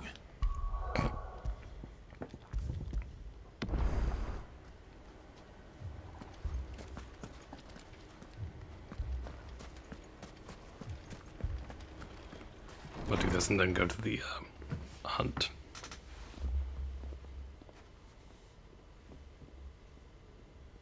You wouldn't talk like that if it had been your men whose throats were slit. Blood for blood, it's the only way. We hire mercenaries and have them mount the bandits' heads on our walls as a lesson to the rest. And what happens when those mercenaries are slaughtered like your men? Are you going to hire more?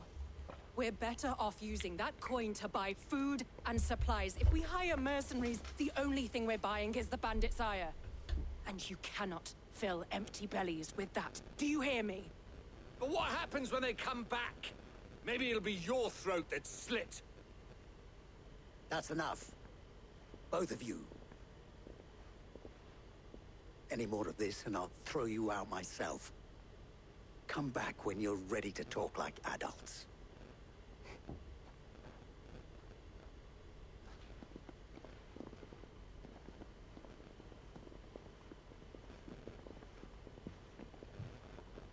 Victor. What's he doing here?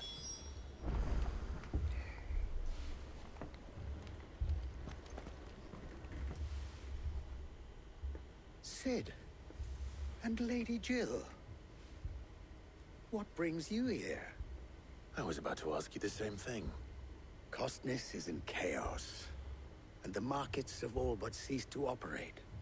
The Briar's Kiss here in Dalamil is the only place I can reliably obtain supplies. I was here to do just that when Master Lubor told me of his troubles. He thought I might be able to talk some sense into these fools. But if you're here, I suppose his patience must be waning. Who are those people? Those were the thorns in Lubor's side.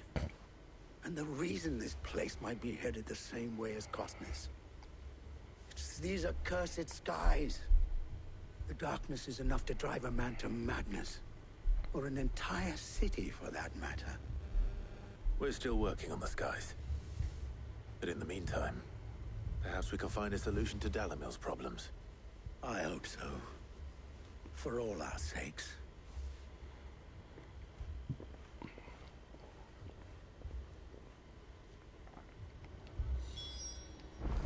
All right.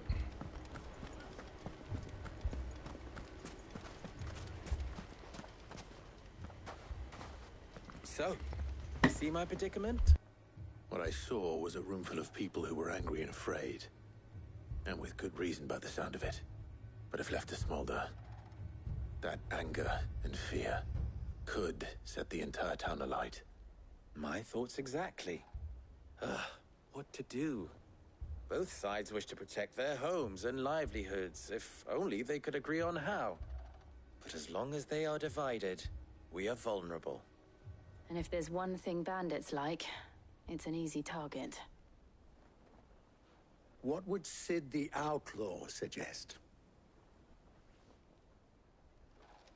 Well, if it were my namesake, he'd let them choose for themselves and be on hand to pick up the pieces when it all went wrong. That sounds like a recipe for disaster. A recipe for disaster is precisely what it is. But perhaps that realization would be enough to make them question the ingredients.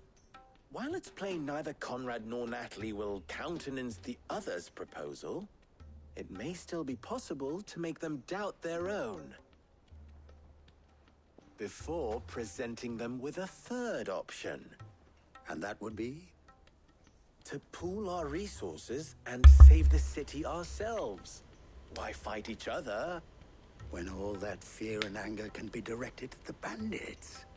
It appears we have a plan of action. Victor, pay Conrad a visit. See if you can't convince him of his folly. I'll speak with Natalie. As you wish. Your faces are not well known in this town. That may prove useful. Don't worry, Victor and I will do most of the talking. You need only play along. Play along? What he means to say is yes.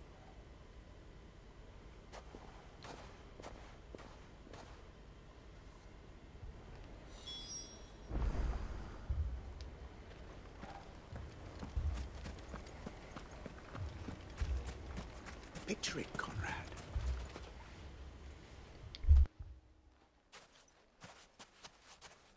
Ah, here she is. The Lady of the Spear herself. Conrad, may I introduce you to Jane, commander of the Red Wings, the oldest mercenary guild in the Free Cities. The Red Wings. A pleasure, my lady. The pleasure is all mine. As I told you, I summoned the commander here from Canver to inquire about a contract. Victor says you told him no. That there aren't any men left to hire. Is that true? True as the crystals cracked. Nobles came and claimed every last one worth his salt. And not just from us Red Wings. You know of the 7 high houses. There must be 2 swords assigned each one. Granted, we have a few boys left. If it's boys you're looking for. Well, Conrad, are you saying that Dalamil's finest cannot defend this town better than a gaggle of unblooded striplings? That a band of beardless youths could better avenge the deaths of your brave men than you yourselves? Absolutely not. We'll show those bastards who they're dealing with.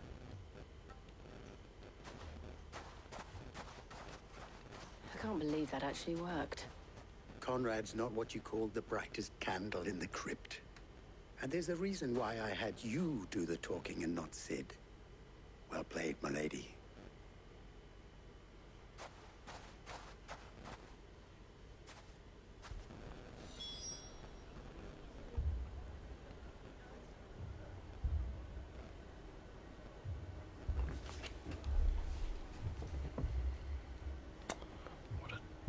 Joyous sky we have. It's probably the most striking, like, whatever, because, you know, we've mostly seen this place being, you know, shiny and whatnot with, you know. If I had my pickaxe, I would...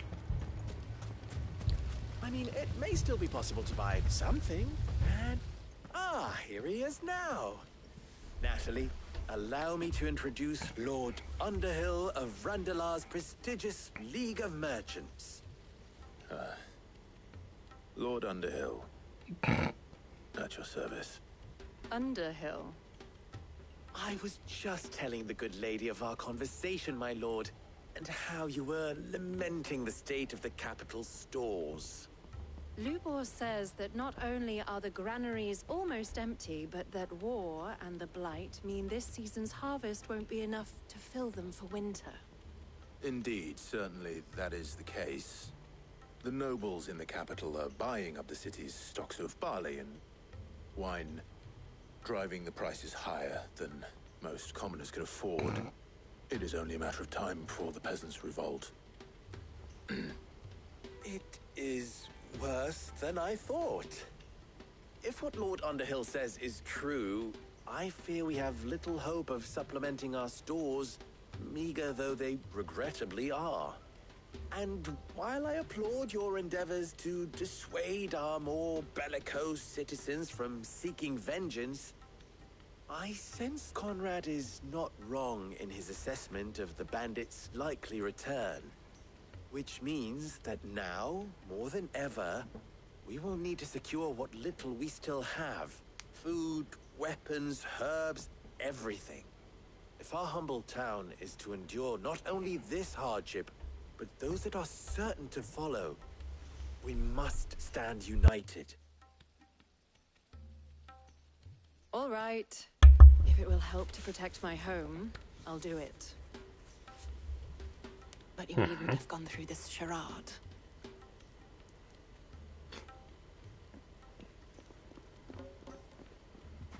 Thank you, Clive. Your performance was nothing if not workmanlike. She saw right through it. I didn't say it was good, merely that it produced the desired effect. Now, my scouts should be returning shortly. Meet me back at the Briar's Kiss, and we shall see what we face.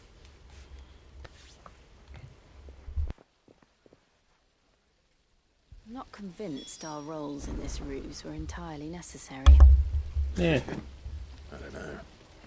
Conrad don't seem quite taken with you. Little I can to defend. And also, what my name is little we Underhill have. now, so, you know. I would not see any unnecessary- Mr. Underhill. We need a plan.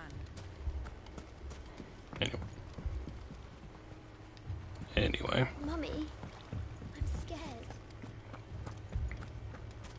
Oh, I'm ruined. Good news, Sid. Both Conrad and Natalie have somewhat gracefully accepted their new roles. With time, they may even learn to.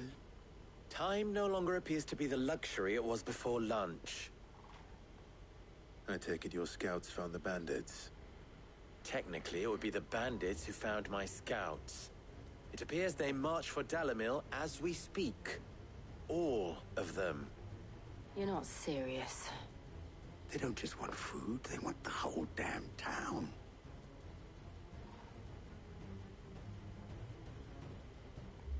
I have a favor to ask. I'm told the bandits march in 2 groups, one from the south and one from the desert, in a move doubtless intended to stretch our already gossamer-thin defenses. Very well. Jill and I will meet those from the desert.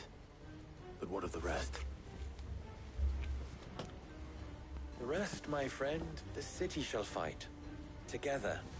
Together. Stakes, I concede, are high. But if this does not unite Dalimil, nothing will. That is a lot of faith to put into those who had their hands around each other's throats but a moment ago. Then it will be for us to see that their hands are kept occupied. And I do mean us. I thought you might say that. We'll hold them off for as long as we can. And we will do the same.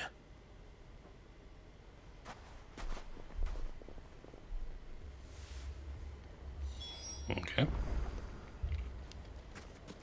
Protect the north gate from bandits.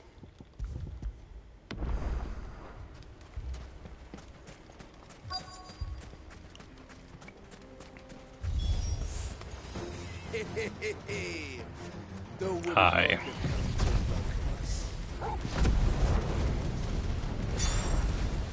I'll take that one. These are all yours.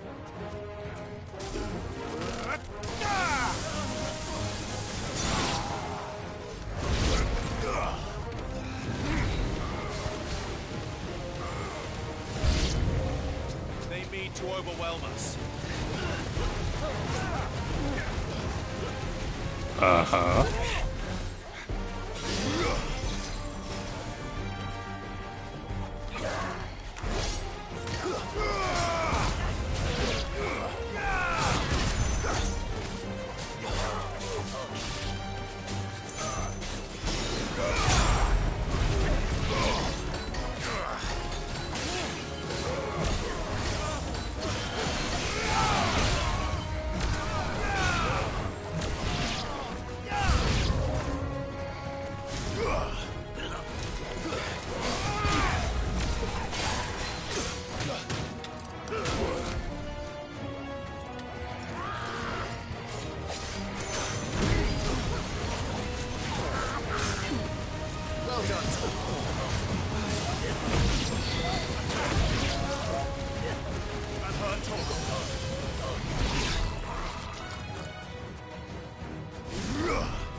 Nice.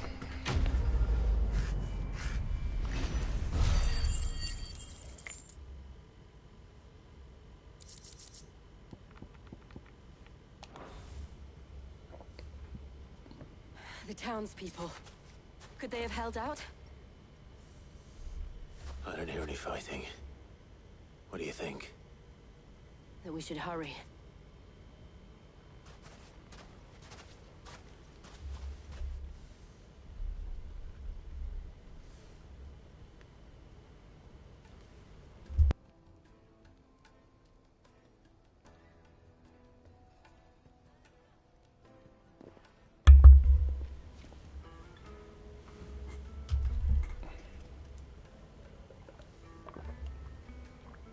Natalie, I owe you an apology.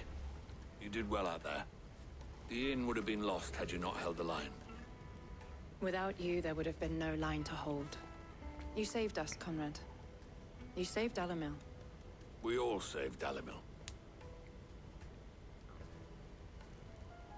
Nice. Conrad seems to have had a change of heart. I'd say they both have. I take it from your presence that our visitors from the desert won't be joining us either. Pity. The plan worked, Sid. Granted, it only took an army of bloodthirsty bandits at our gate. Calm now, Victor. Why quibble over the details? We are united, and that is all that matters. As for you, Sid, you fight considerably better than you act. I'll take that as a compliment. Actually, it's also Mr. Underhill. It's not Clive or Sid. So.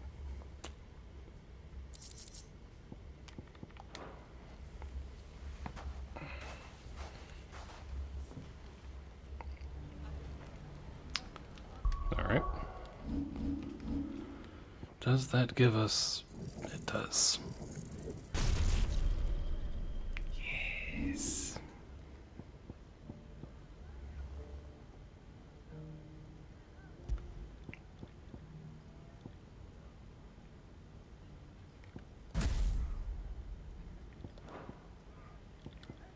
You can...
Let's see. Where's the...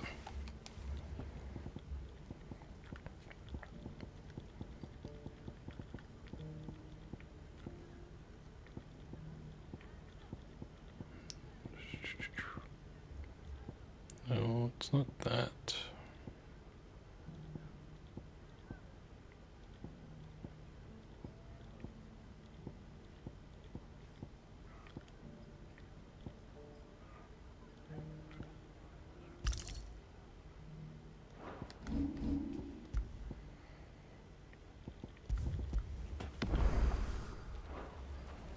Just supposedly because like I'm not sure how much better that makes Torgal. So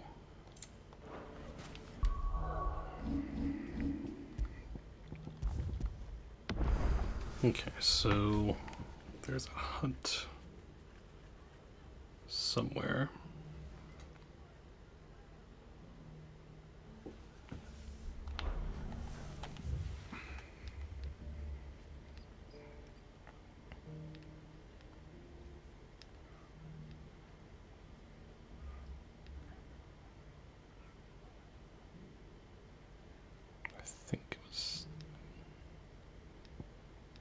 I guess we can go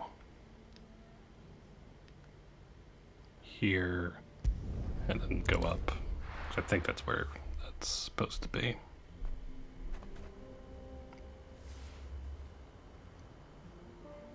I needed that.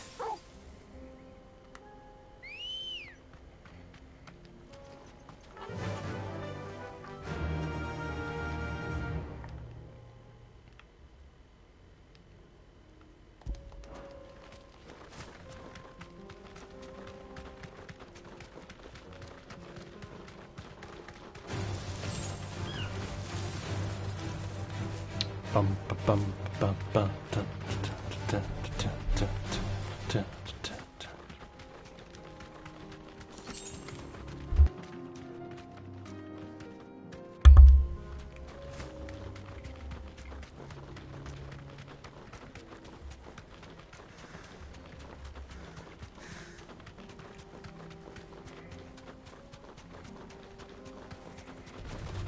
This would be easy.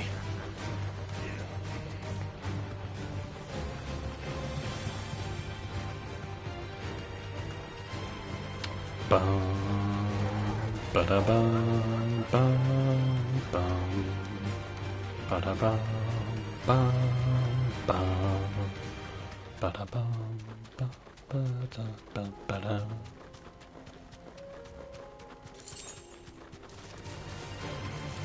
Bum bum ba dum da bum da da da da da da da.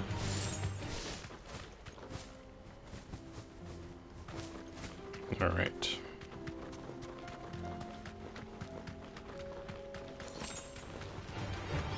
Ba-dum, ba-dum, ba-dum, ba-da-da-da-da-da-da-da.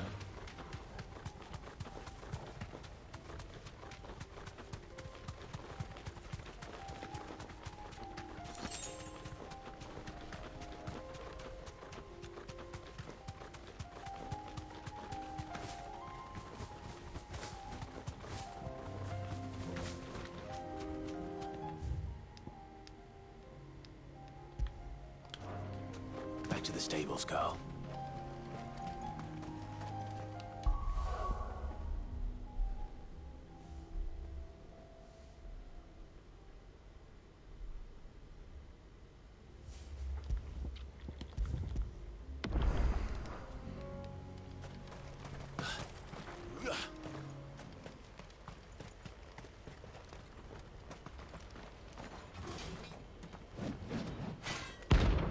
The Tin of Clubs.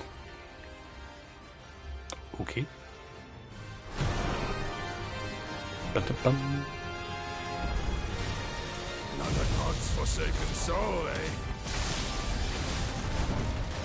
Only those who have nothing here. So empty your pockets.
Come on.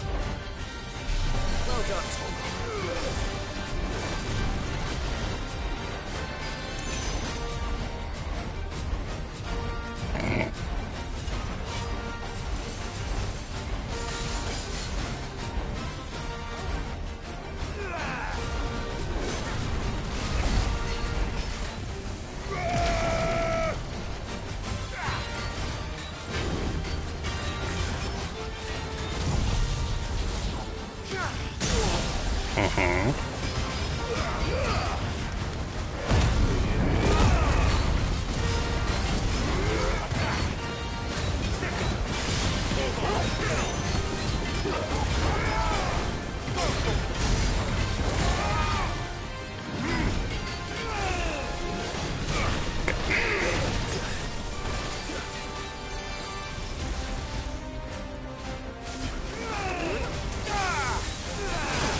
Come on.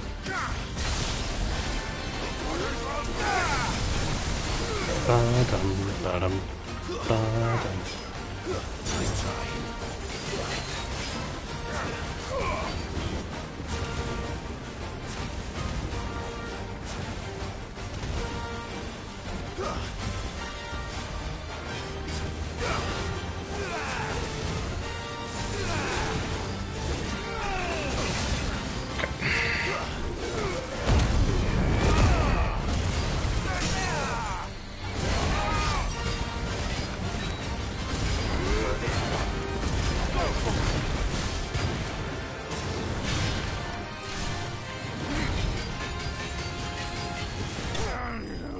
Nice.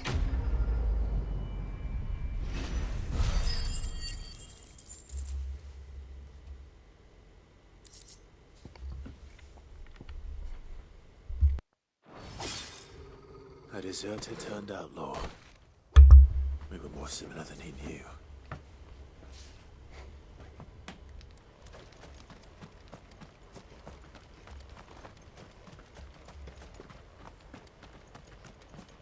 Alright.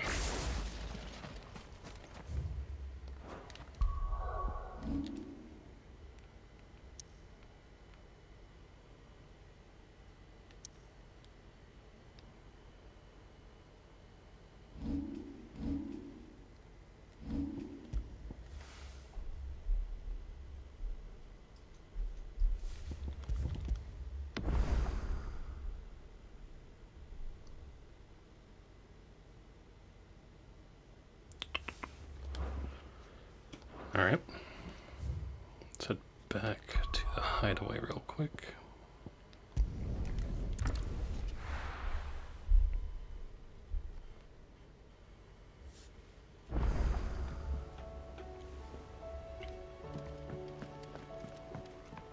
Will we ever see the sun again?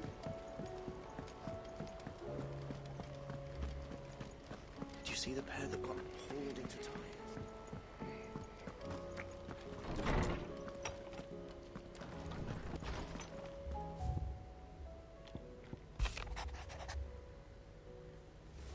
The Guard and League have put aside their differences for the time being, allowing us all leave to sip our snake spit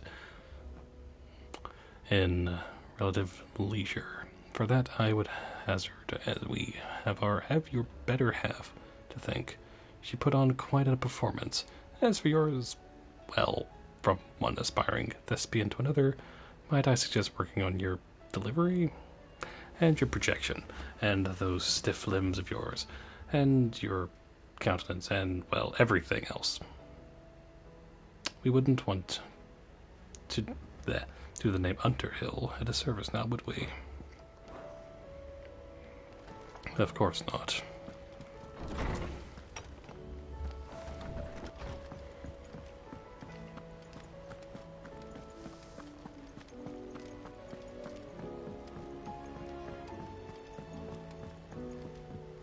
So hold on.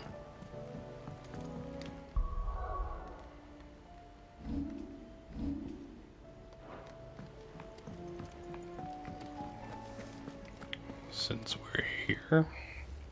Still alive, are ya? Yep. If you're gonna buy some, be quick about it. You'll not find a better price than that. Is that all? Yep. Alright. So there's another one that was in Rosaria, I believe, so... I think that was the Magith brothers. Did you see that? Tell me you saw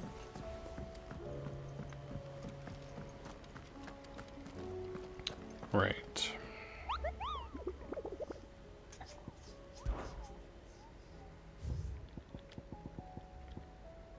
Quiet Sands Rosaria, okay. Don't know where Ruin Reawakened is, so... Welcome to the Patron's Whisper. Come to claim your just desserts? Here you are. Nice. All done?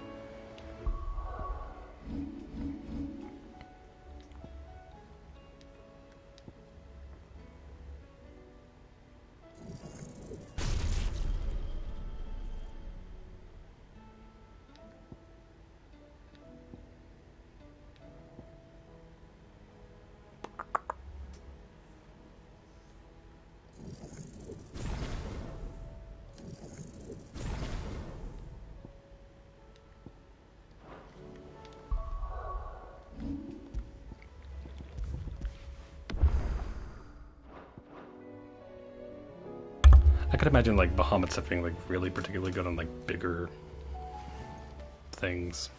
How are you doing? I'm good. Anything catch your eye? The flames of war.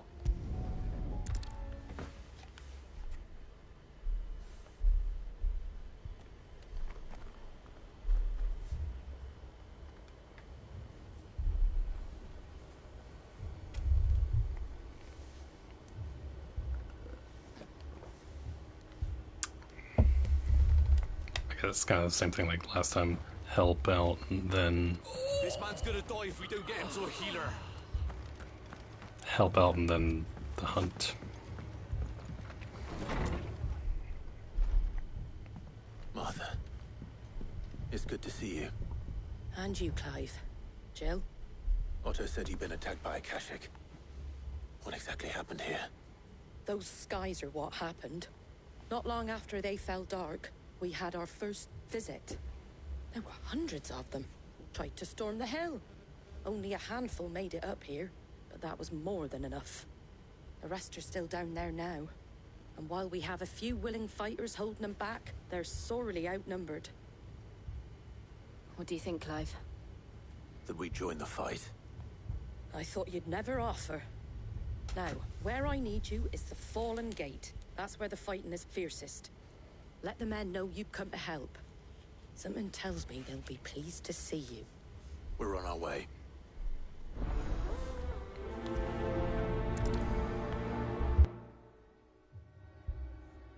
Do you think there are as many as Martha says? More.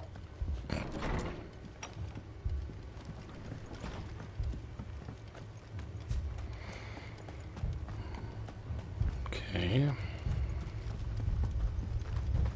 You don't think they've abandoned us, do you?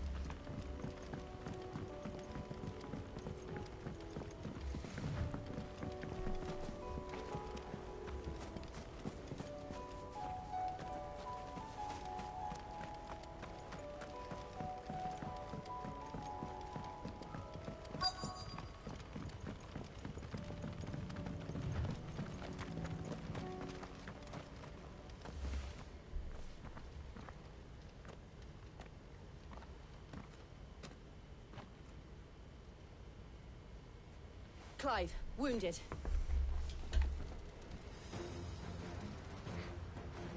We deal with the Akashic first.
Nice.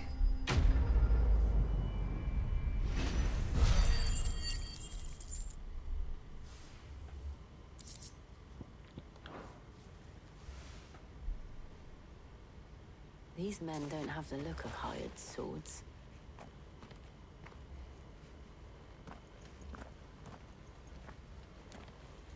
If you've come to rob this place, You are mistaken, my Lord Rosfield. We're here by Madame Martha's leave. how do you know my name? Forgive me, my lord. There wasn't time for introductions. We're with the Guardians of the Flame. Wade's men? But how did you come to be here? Where is your commander? Sir Wade left earlier with a scouting party to find out where the Akashic were coming from. Did he? Take your wounded back to the inn. Martha will see you're looked after. We'll join you anon.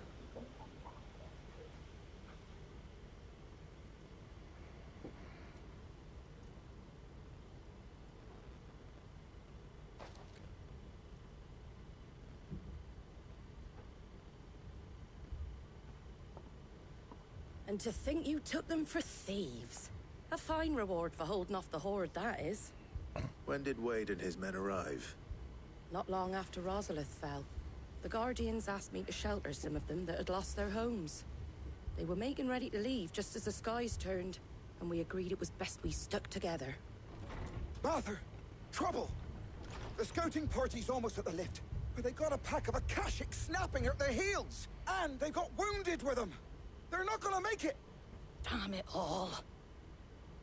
We'll worry about them, Martha. You look after everyone here. If any can still fight, send them to the lift. I will. You two be safe now. Alright.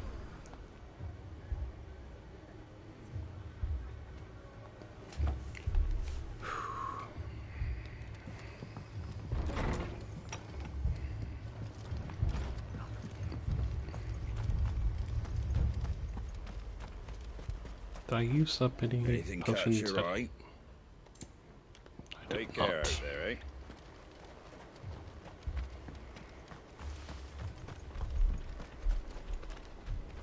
Mad dogs.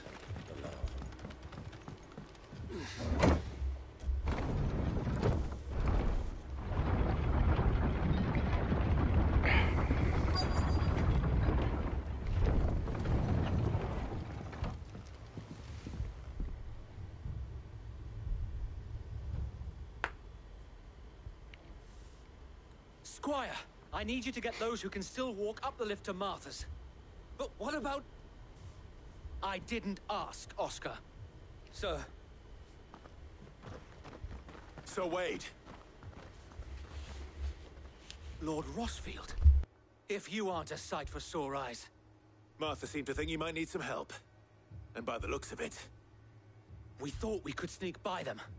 But we didn't know there would be so many. How could we have? Behind you! Oh, fun. Damn it! We need to get the injured to safety. Do you think we can hold them off? They're We can turtles. certainly try. Are you with us, Sir Wade? Always. Awesome. Then let's do our duty.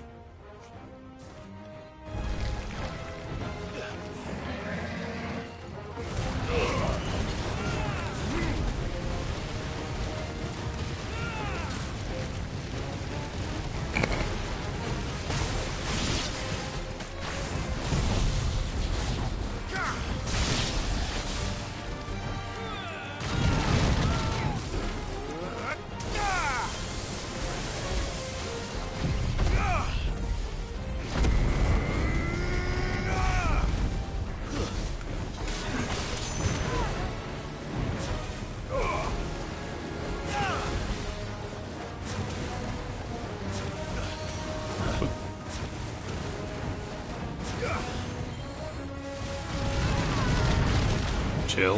Ooh.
Is anyone hurt? I don't think so. And yet again, you've pulled me from the flames. It's just a pity I keep walking into them. You've never been one to shy away from danger, Sir Wade. Like any shield worthy of the name. I see you're all in one piece. Martha! Is something wrong? The lookout saw smoke coming from down Eastpool way. Too thick to be a hearth. A second horde. Feel like finishing the job. Always. Jill and I will make for Eastpool. You'll need to move the injured without us. Don't you worry about them. The moment my men are safe, I'll follow. Good luck.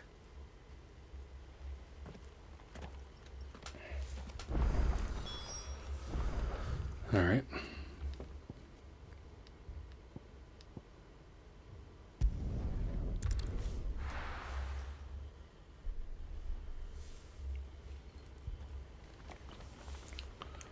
So since we're here real quick, I'm just...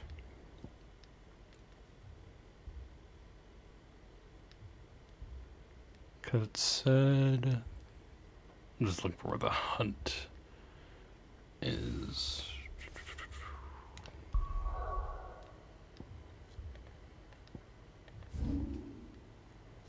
It said...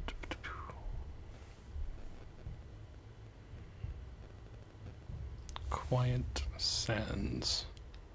So down here, right?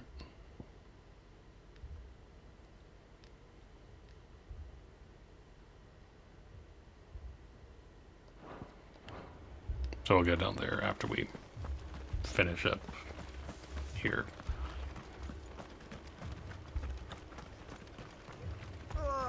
Just patch me up.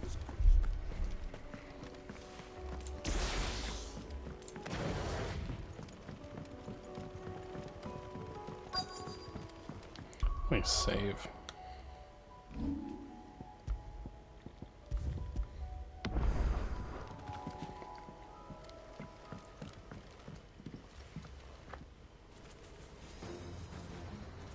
Goblins.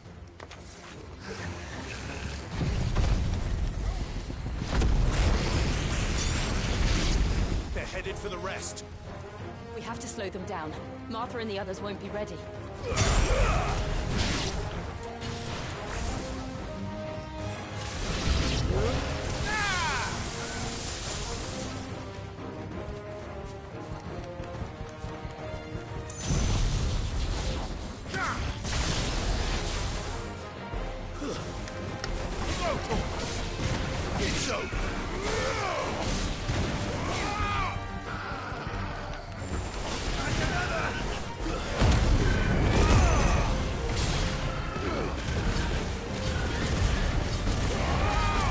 Okay.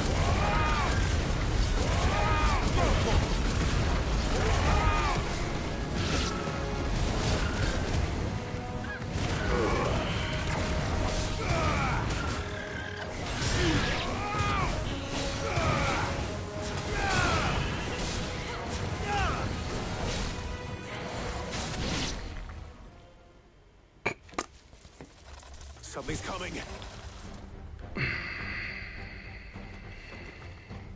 Apologies, my lord. Did I miss anything? Only the first round, Sir Wade. Shall we?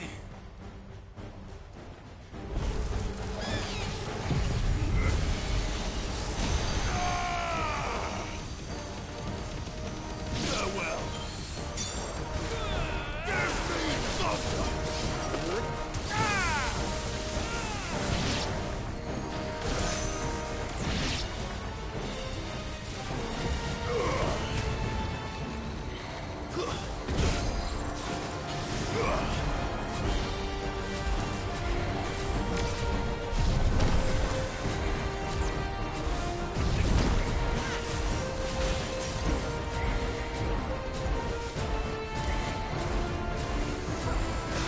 Dang it.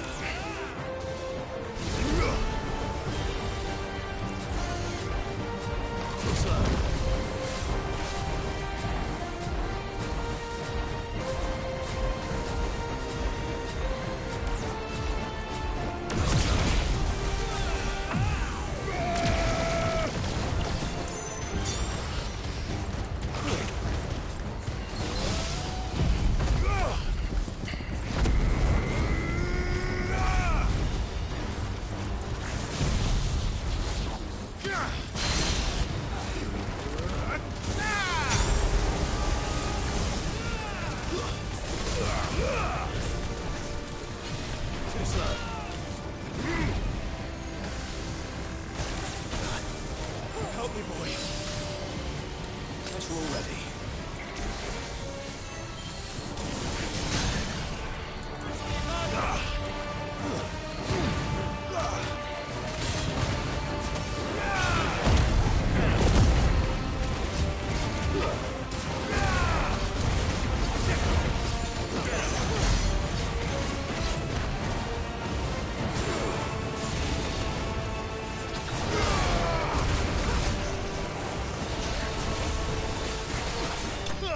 There we go.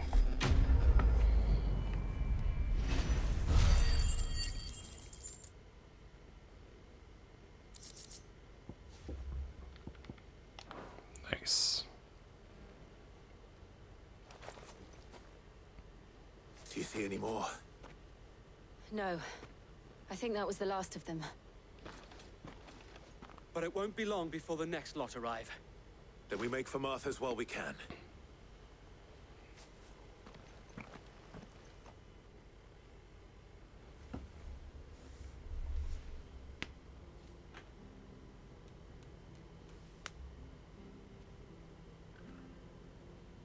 What did you find out there? The same as Sir Wade. Scores of Akashic. Well, wherever they came from, they're gone now. Our lookouts say the lowlands are clear. Hopefully we'll have enough time to lick our wounds. How many of your men were injured? A damn sight less than if you hadn't turned up. Thank you. It was a hard-fought victory. But as long as the skies remain dark, I fear the Akashic's numbers are only going to rise. It's not a matter of if the Horde will be back, but when. And whether that's sooner or later, we'll need to be ready. The inn here affords a good view of the land, and is easily defendable. I'd like to make this one of our outposts. What do you say, Martha? You'd have more men to guard the rest. Well, when you put it like that, of course they can stay.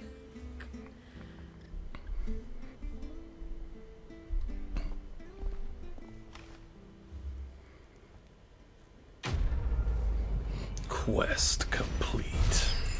Flames of War.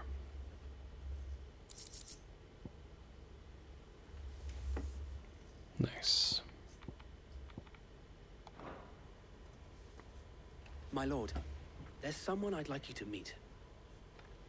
Oscar, over here.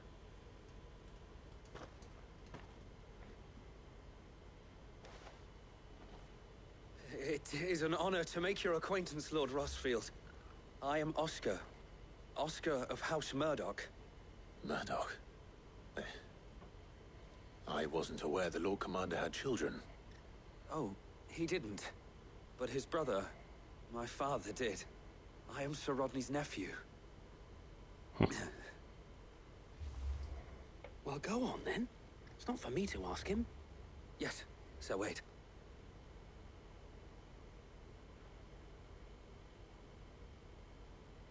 If it please you, my Lord Marquis, might you take me as your squire? I would learn the duties of a shield from the finest. I'm sorry to disappoint you, Oscar, but I'm a shield no longer. Nor was I ever the finest. And spending time in the company of an outlaw hardly seems a fitting education for one aspiring to take his oaths. My Aunt Hannah once told me that a man is not defined by his title, but what he does in its name. You have accomplished much since taking on the mantle of Cid, winning no little honor in so doing. And I would sooner serve under an honorable outlaw than an unworthy shield. Not that Sir Wade and the other Guardians are... I mean to say that, they're... It's all right. We know what you mean. There is only so much the boy can learn from me, my lord. But a squire... Would that really be so bad? You were a squire once. And I'm certain Sir Rodney would approve.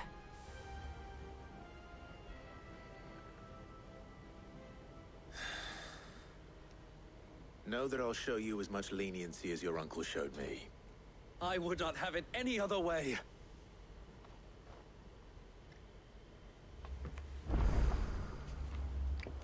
I will not let you down, Lord Rossfield. You or my uncle.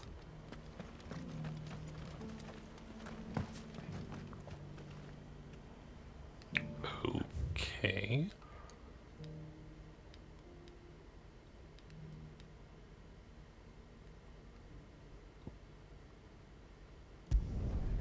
Let's go here. Go to the up there. I think that's where they are.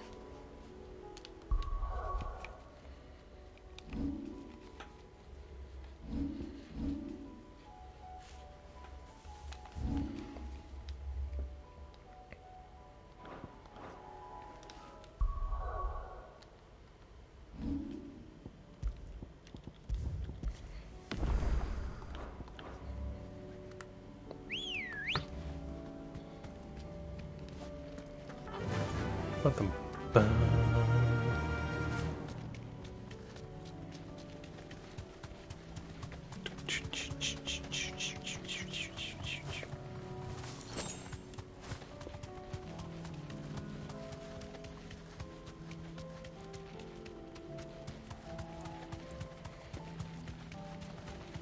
Okay.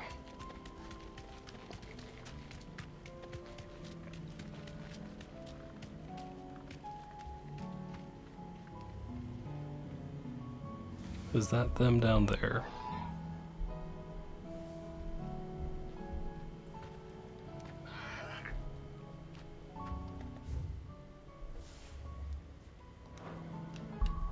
I mean, it might be them.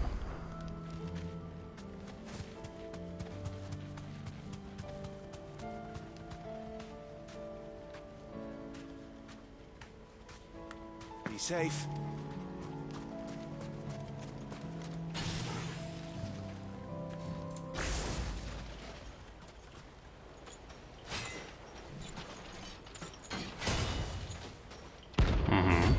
The Mageth brothers.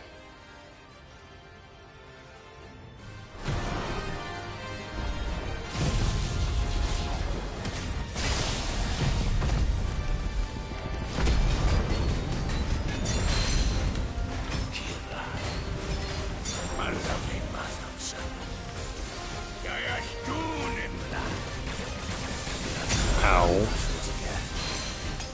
But not for long.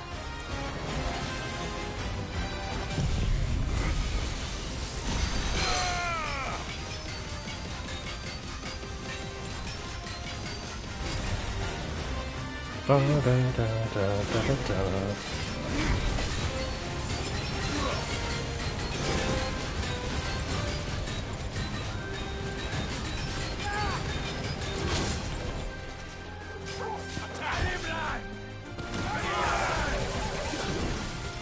To me, boy.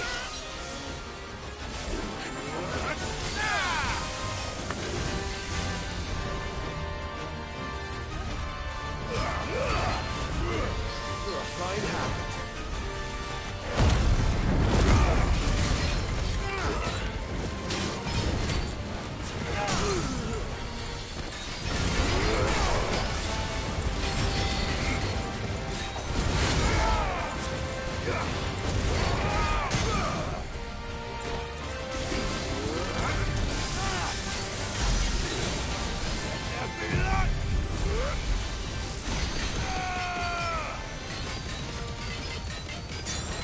Ba-dum, ba-dum.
Get him! Over here! Go for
Nice.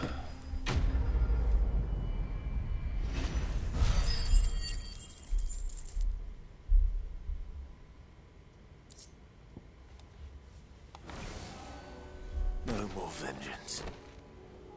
No more war.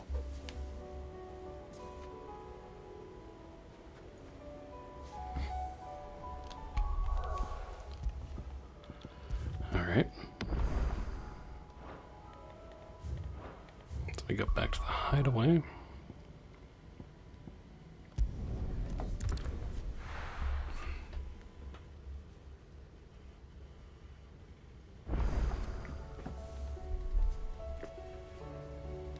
It's gonna be from Martha.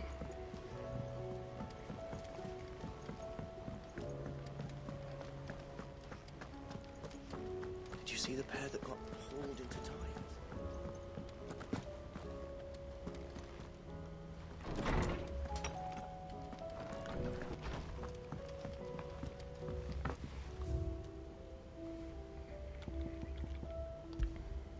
With this ribbit dyed red for the flames of the Firebird and the blood of his fallen Rosarian brothers, does Sir Wade pledge not only his loyalty, but the loyalty of the Guardians of the Flame.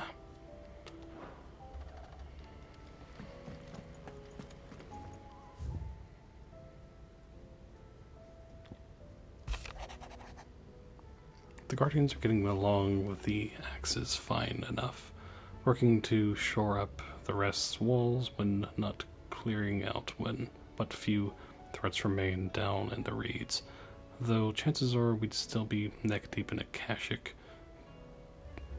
had you not given that horde your firm but gentle nudge.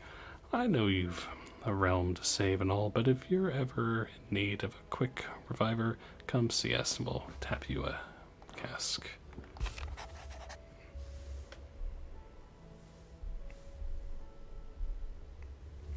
You have an uncanny talent of showing up where you're most needed, my lord.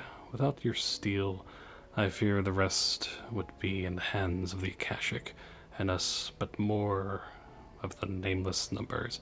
However, with the horde now both thinned and fractured, we Guardians can focus our efforts on putting down the smaller packs without the worry of being overwhelmed, while Martha's blood axes can return to defending the Tor. As for young Oscar, you will forgive my sudden request for taking him under your wing. He is a good man, attentive, polite, hard-working, so as you can see, he already has learned everything he can from me. He would do well to continue his squiring under a more worthy shield, and the realm has none more worthy than you. Thank you, Wade. Alright.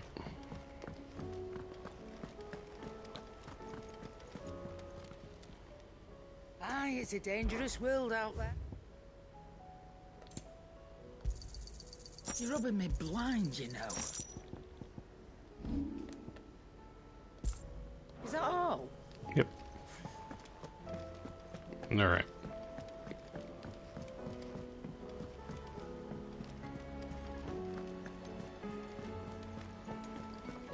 Did you see that? Tell me you saw that.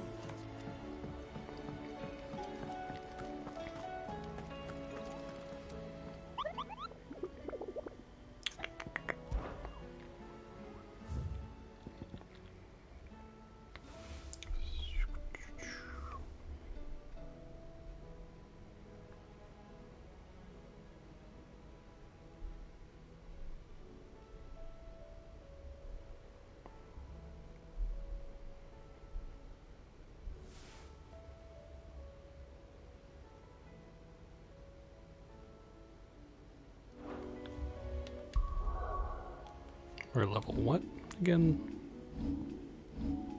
37.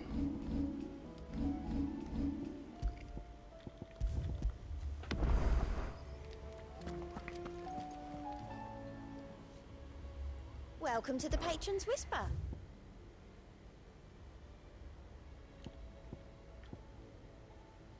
Best of luck out there, Sid. Clive! Quick look. Let's see. I'll be right back and then we'll go to the why we fight thing, so be right back.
And back.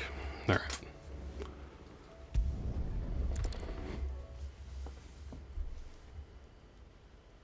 First we find Isabel.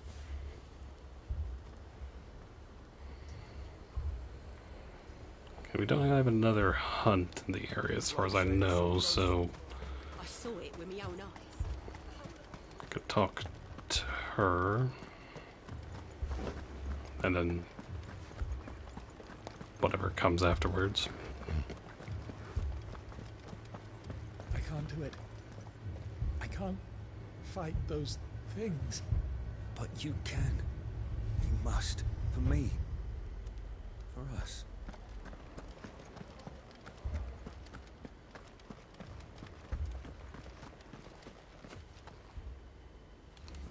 lord. The lady. We received the dame's message. There have been sightings of strange creatures, I understand. With the blue eyes. Yes. Like a Kashik, but different. They've taken so many. I've lost count. Akashic, but different. Ultimus thralls. And what of your mistress? Is she here? Oh, no. She went to the garrison to ask what they were planning on doing about all this. Then we'll look for her there.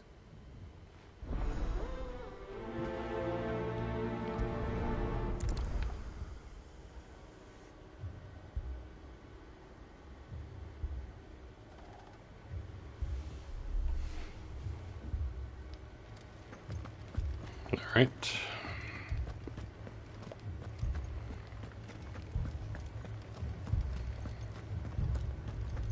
We could leave.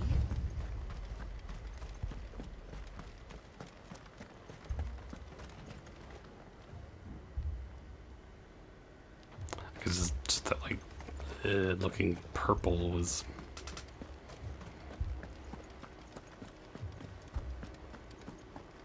The two soldiers were carrying an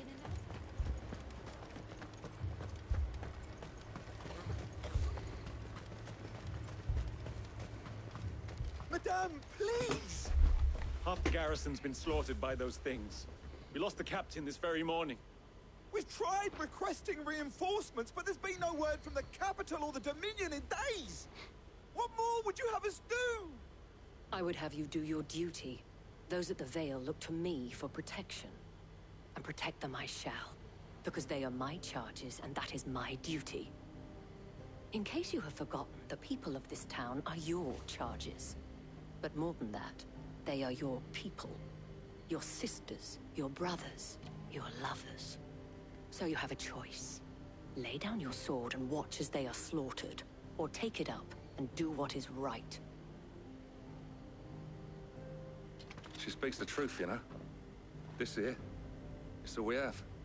It's all that's left. What we have left is our lives! Do you really want us to lose them as well? Not if we don't have to. Look, there's a cask under the captain's bunk. Let's talk about this over a drink, eh? I'm listening.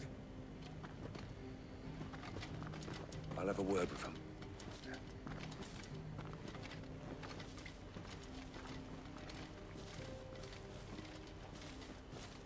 Ah, Clive. I didn't expect help to arrive so quickly. And sought to take matters into my own hands. It was a noble effort, but I thought you might still need some support. I'd like you to consider my needs. What we need to consider is where the creatures came from. The way the survivors speak of them, one would think they appeared out of thin air. And perhaps they did. It's hard to know what to believe these days. We'll talk to the survivors.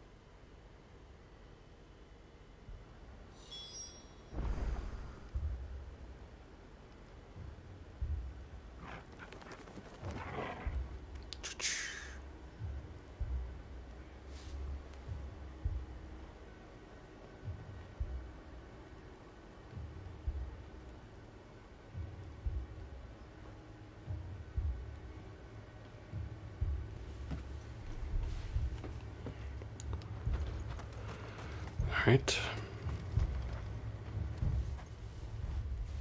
You're a pikeman, yes? What happened? I've got family in Moor. I heard the flood was spreading, so I went to see if they were all right. And a pack of them glowing things found me in the meadow. I ran for my life. I never did get to the village. Leave that to us. My family? They're still in the capital. I'm sorry, darling. I truly am.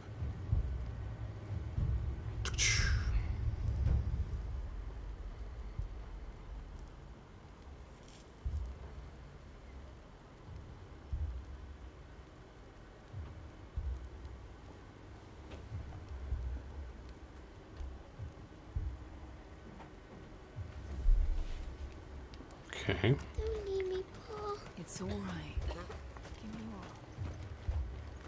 all. Did you see the creatures that attacked you? Creatures? Yeah, they came out of nowhere. They went for Joseph first, then me, and then they were just gone. Do you remember where you were? On the road from Oriflamme. We just passed Moor when... Where's my Joseph? It's all right. Just rest now. At least we have an idea of where the thralls might be now.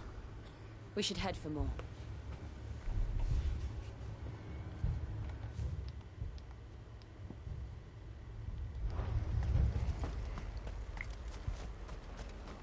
Alright.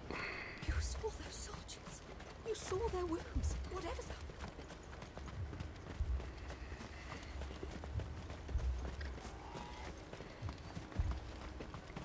It was all they could do to escape.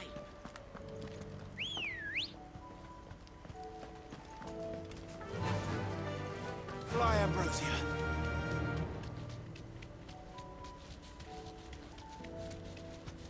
There used to be a giant crystal there.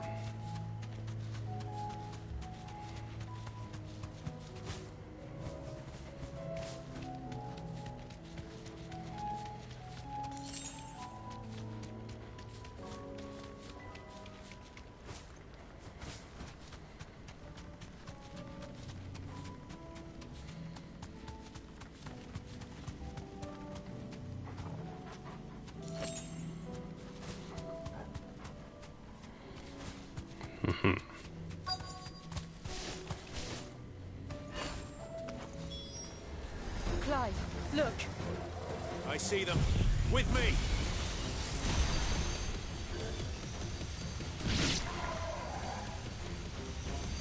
Farewell. Give me thunder. Bum bum bum bum bum bum.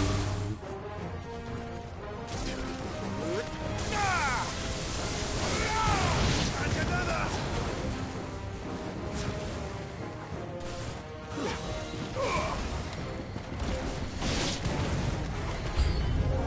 Should I prime? Save your strength.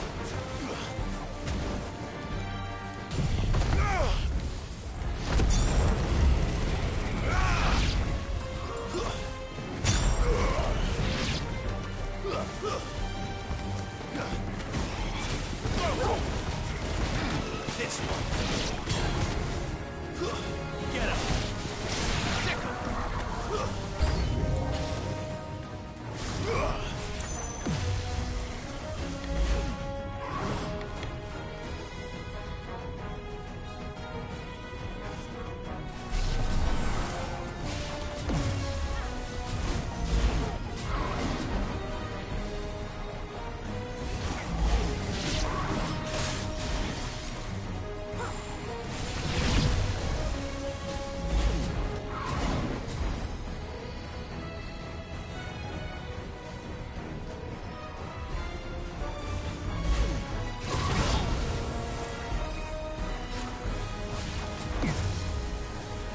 Bum bum bum bum bum bum. Come on.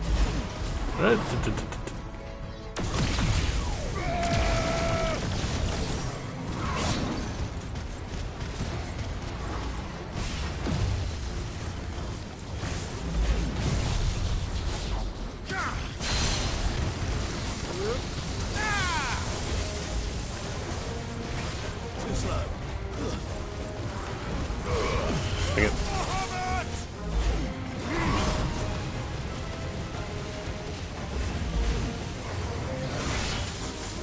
Unheard, Torgal.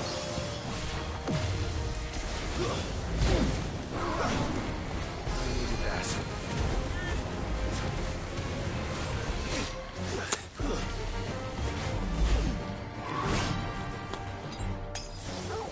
Get him.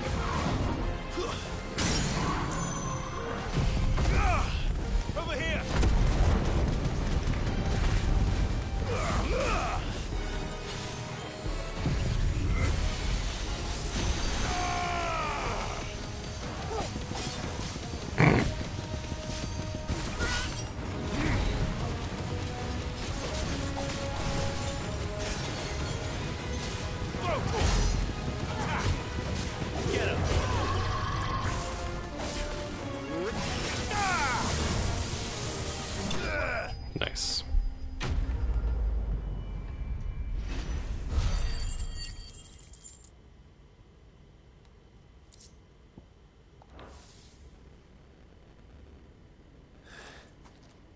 really think there are more?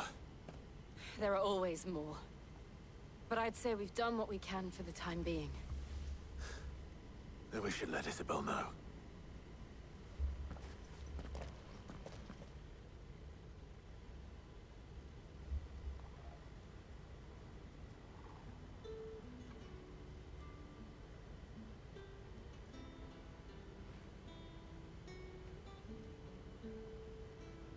You have the town's thanks.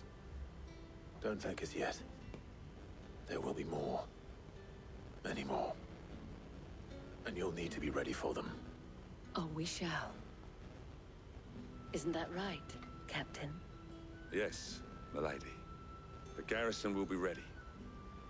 Philippe here has convinced most of the men to remain at their posts. For now, at least.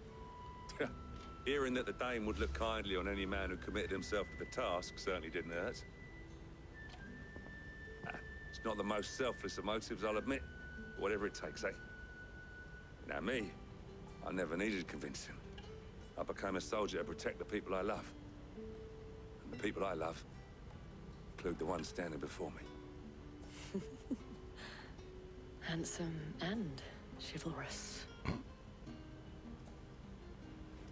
Now, if you don't mind, I have sentries to post. Milady.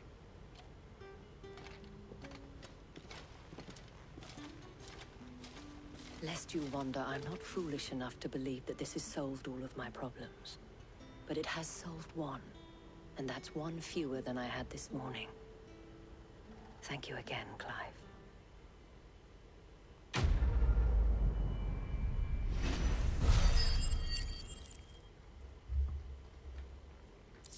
Nice.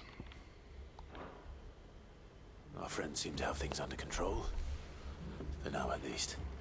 Let's go and put Otto's mind at rest.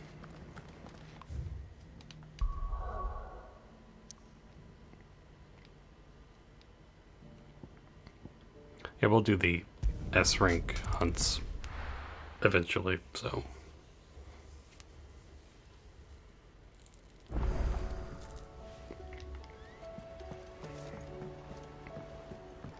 Let's do this new missive, or read the new missive, I should say. Excellent. Aye, it's a dangerous world out there. You'll not find a better price than that.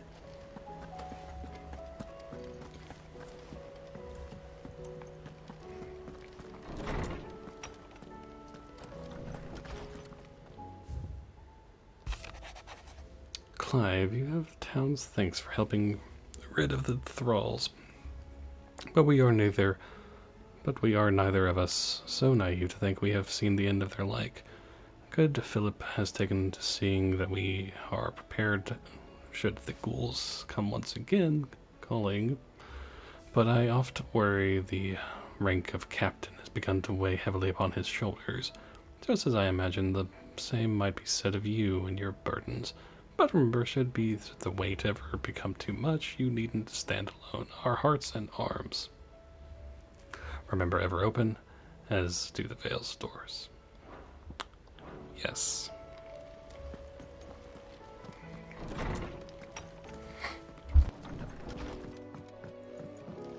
Did you see the pair that got hauled into time?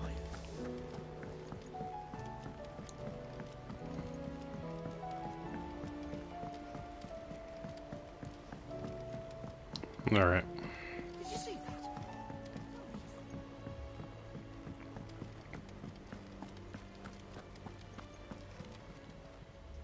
How may I help you today, Clive? Your benefactors are a generous lot. Best of luck out there, Sid. Was wondering when you turn up. Had owls from all our friends thanking you for your timely intervention. How is it you always manage to arrive at just the right moment? Luck, I suppose. Any word on the rest of the realm? Let's see. Storm's still crying out for mother crystals. The nations are still in chaos. And the skies are still the colour of a kick in the kidneys 2 days on. So... Right. Clive, we knew this was going to happen. Well, not the bleeding skies part. but you take my point. Now's not the time to second-guess yourself. Now's the time to visit the infirmary. Talia says your brother's awake. Thank you, Otto.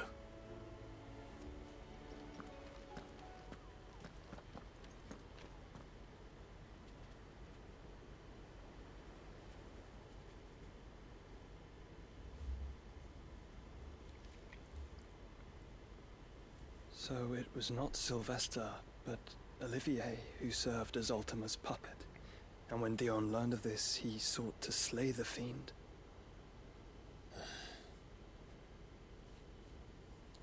Only for his father to take the spear that would have freed him. Enough to drive a man to madness. Small wonder he hasn't stirred. I would be afraid to wake. Had I but reached out to him sooner, warned him of the threat Ultima posed. But now, both an empire and her prince lie broken. Joshua, what do you know of Ultima?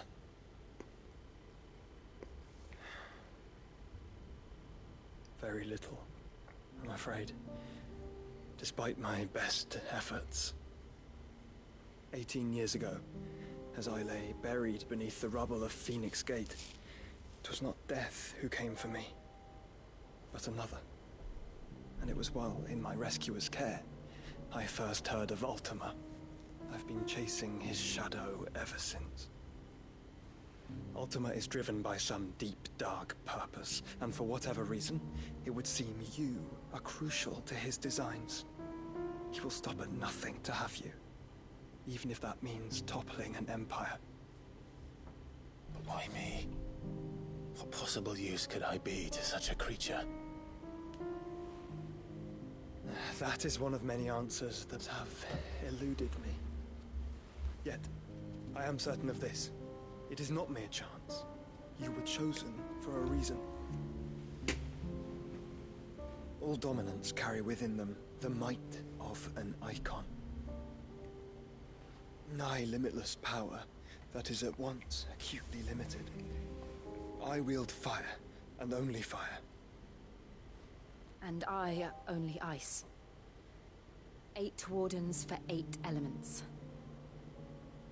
But you, Clive. You are different. You're special. Your abilities begin with the flames of Ifrit. But they do not end there. The fact Ifrit can even exist goes against everything we thought we knew of dominance. Perhaps Ultima has been waiting for one such as you, whose potential is truly limitless. I've encountered that thing several times now. If it or he, as you say, needs me, why hasn't he claimed me as he did the boy? Were I to hazard a guess, I'd say the two of you are somehow incompatible. His mind not properly attuned to your body. His mind? Mind, awareness, spirit, call it what you wish. But I believe Ultima to be an embodiment of the concept. This is why I struggle and fail to contain him here inside me. Sorry, inside you? With every setting sun, I feel my strength wane. And though the Phoenix's flames mend the prison I have made for Ultima, they do so at a cost. We must find a means to bring an end to him before I meet my own. What were you thinking?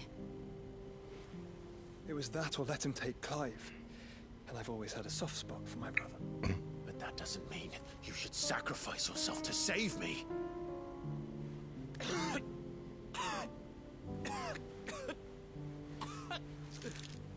Joshua. Clive, it's Gav. There's an army of Akashic at the gates of Canver.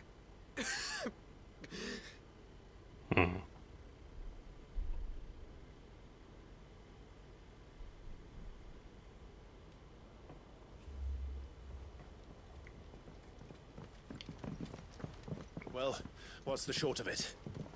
capital, Tyre told you. The capital of the Free Cities is under siege by an army of monstrosities. The city guard are doing their best to stem the tide, but numbers ain't on their side. What of Lord Byron and Mid?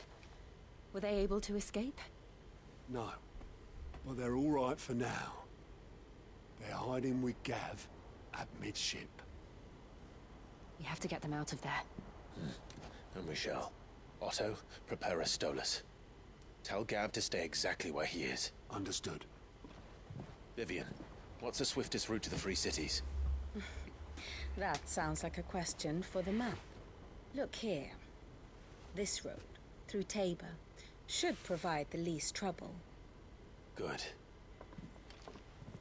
What a coincidence. Tabor is exactly where I'm bound. Joshua, Bed is where you should be bound. You don't think I told him the exact same thing? Were Tyre not such a talented healer, I would surely have been inclined to agree. But, thanks to her ministrations, I feel I may safely rejoin my attendant, who was to wait for me in Tabor if we became separated. All right, we travel together. Clive. If he stays close to me, he'll be fine. Thank you, brother. I'll look after him.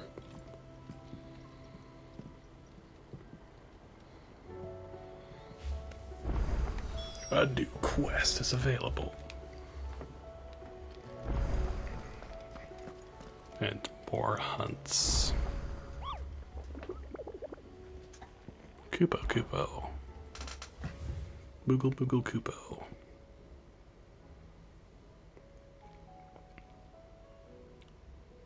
The pack. Okay. How are you doing? I'm good. Anything catch your eye? Seen enough? Yes. I pity those in the So, 3 quests. Okay.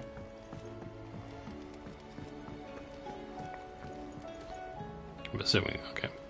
Just had to look around.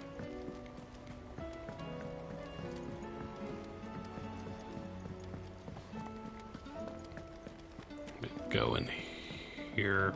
Actually, first let me go to the Lordsman. Just There's a storm that's in. Knowledge hoarded is knowledge lost. I don't believe you've read this particular chapter before. What subject shall we consider today? the name of which Ultima addresses Clive. It appears to be his title for the vessel for limitless power that he means to make of the young Lord Marquis. The being identifies Clive as the Mythos he has long sought by virtue of his awakening as the dominant of Ifrit, and having the power to absorb the ether of other icons. A spell cast by Ultima, the unbalance in the aether that resulted not only sapped the potency of crystals and magic in those lands that remained livable, but filled the rest not only with his glowing thralls, but with aether floods, turning men and beasts into mindless, merciless Akashic. The door to the shelves shall ever be open. Sid, perhaps you can help me solve a mystery. I can certainly try. Who's gone missing this time? It's not who, but what. Mid's scales, the ones she made for her workshop. I borrowed them to teach the little ones about weight, and shortly after the lesson, well, they vanished. My first thought was that they'd taken them off somewhere to play, but when I asked, they swore they had nothing to do with their having disappeared. Which almost certainly means they had everything to do with it. Perhaps a visit from Sid will jog their memories. I think it just might. Thank you. I don't like to imagine that my pupils would lie to me. But if they have, I'll have no choice but to discipline them accordingly. They were in the atrium when I last saw them. as always.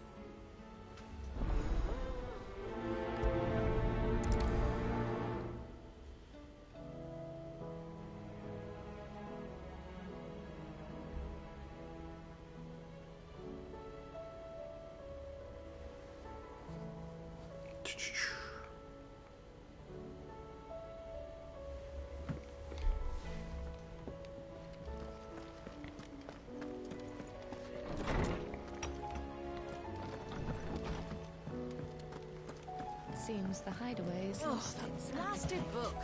Here, you put me in this situation, Clive. You can bloody well get me out of it. I need a hand with a recipe. Are you sure it's me you're looking for? I'm not much of a cook.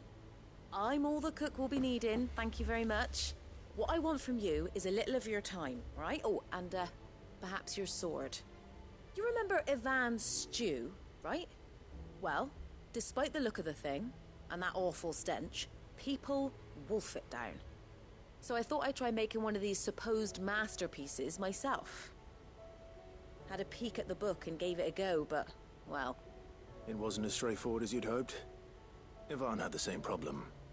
Yeah, but this is my blooming kitchen, and I will not be outdone. So if you don't want to be seen as playing favourites, I suggest you lend me a hand. Alright. I've never been one to play favourites, Molly. And I would be only too happy to lend you a hand. So, what's on the menu this time? A fried mortress of skyworm. That's one heck of a name, innit? Recipe seemed easy enough to an old hand like myself. Thought I'd followed it to a T. Only, turns out skyworm livers and drake's mint are not what I thought they were. At least I hope they're not, given the rancid mess they made. Ivan said the recipes in the culinary pilgrimage date back centuries. Who's to say the ingredients even exist anymore? Wow. That's a question for a scholar, wouldn't you say? Perhaps you know of one?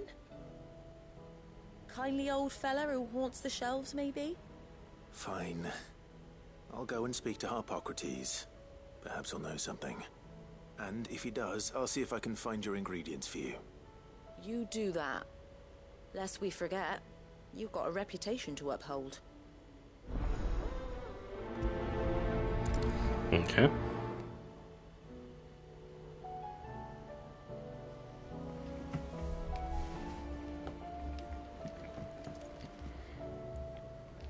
Well, hold on.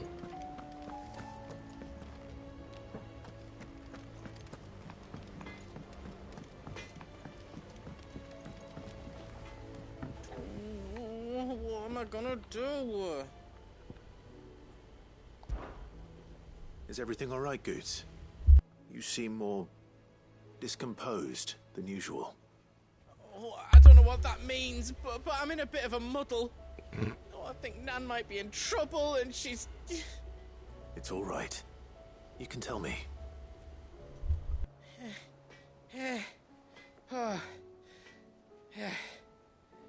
There was a trader came by. One of our usuals, like... Said he'd heard some rotten rumours about her down Dalimil Way. Folk are saying she's been selling to bandits and cutthroats and that. I mean, she's fond of a chance to make a coin or two, aye, but she'd never do business with baddies. Especially not the kind who go hurting people who haven't done out. I wanted to ask her about it myself, but I'm scared she'll give us a tongue lashing. She'd never give your tongue a lashing, though, would she?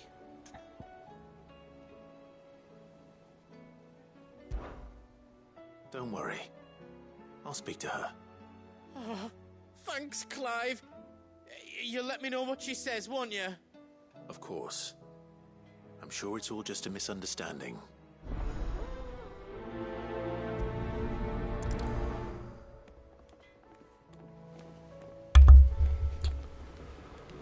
Alright, let's go up here, and then, yeah. I heard the Emperor was impaled on his own.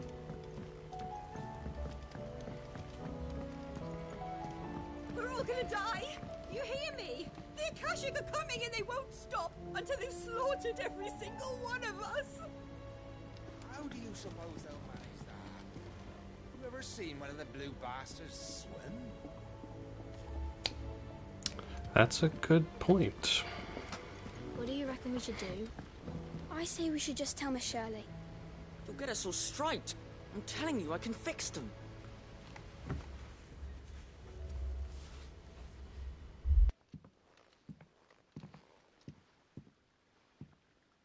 Sid! Hard at your studies, I see. And what is that? It's not a set of scales, is it? No. Of course it isn't. Well, not anymore, it's not. Oh! And just how long hasn't it been one? We're sorry. But we didn't break them. We dismembered them. Just like Miss Mididol showed us. Miss Mididol? And why would she have you dismembering her creations? Because that's the only way to become a ninja-neer.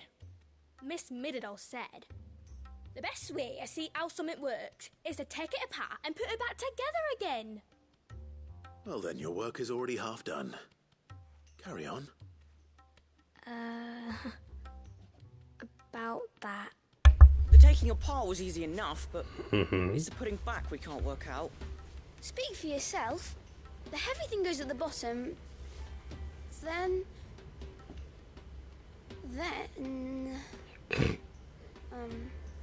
You three need to learn to take responsibility for your actions. So let's have a look at these parts with fresh eyes, shall we?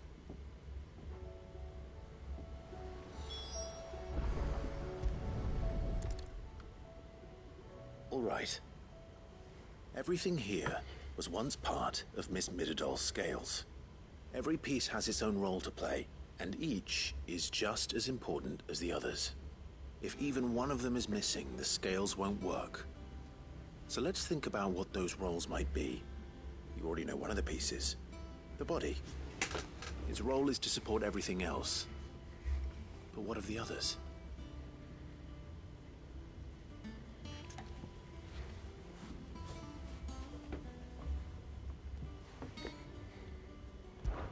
This is called the arm. Why do you suppose that is? It doesn't look much like an arm. You're right. It looks more like a wing. Like a chocobo wing! You've ridden a chocobo before, haven't you, Sid? Will you teach me to ride one day? I'll think about it. Now, what do arms do? Hold things. So wait, maybe this arm holds things too? Good thinking. You're on the right track.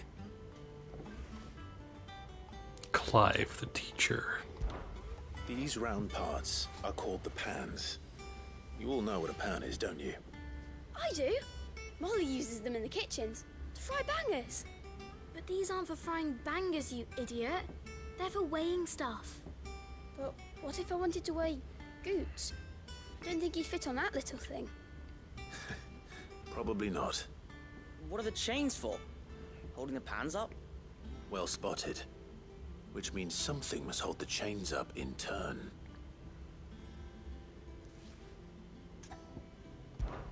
This tiny piece is what's called a cogwheel, or gear. Have you ever seen one before? I have. Miss Mididol's dungeon is full of them. Most are on the floor. She puts them in all her inventions. They spin round and round and round and round and... That's right. They're very useful when you want to make things move. Do you remember if there was anything on the scales that moved? I remember the arm moved when I tried weighing an apple. And then somebody ate it. Not my fault. You shouldn't have tried weighing it before lunch. You know what part's supposed to move and how it's supposed to move. So, let's put the pieces together first, see what doesn't move, and then stick the cogwheel to that. Not a bad idea. You see? It's not so difficult. So, now that we've taken stock of the parts and learned what they do, what do you think? I think we've got it. Then here's what we'll do. You tell me what goes where, and I'll put the scales together. Well, obviously you need to start with the body. All the other pieces fit onto it, don't they? And the arms go on the body, just like real arms. Or wings, if you're a chocobo. And then the arms hold the pans by the chains. Very good. Let's see if that works. There. All finished.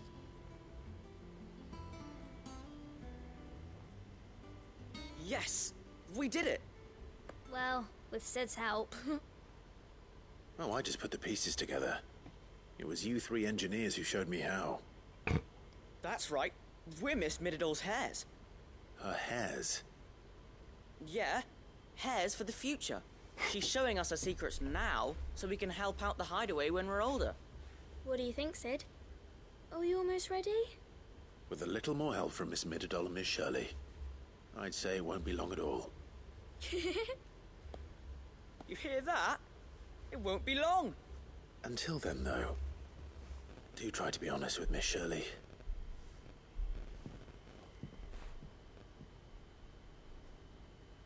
Hey, look! We never used the cogwheel. You don't think Sid forgot about it, do you?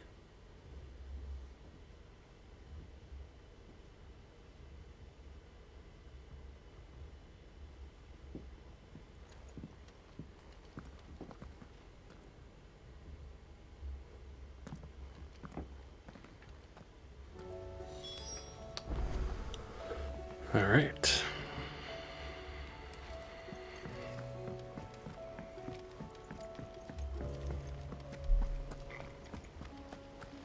The girls here can have Otto and Gav and Gareth and Cole and all the rest. My heart beats for another. Now, if only Lady Taya would let me into the infirmary to see him. Are we speaking about Dion? Because, sorry. Also, if it's Joshua, then no, you can't.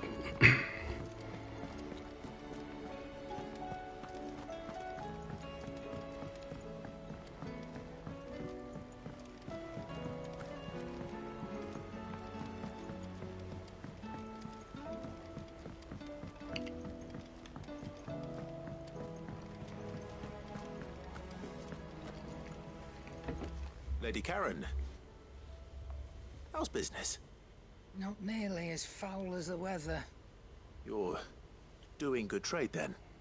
Both in and out of the hideaway? Can't complain.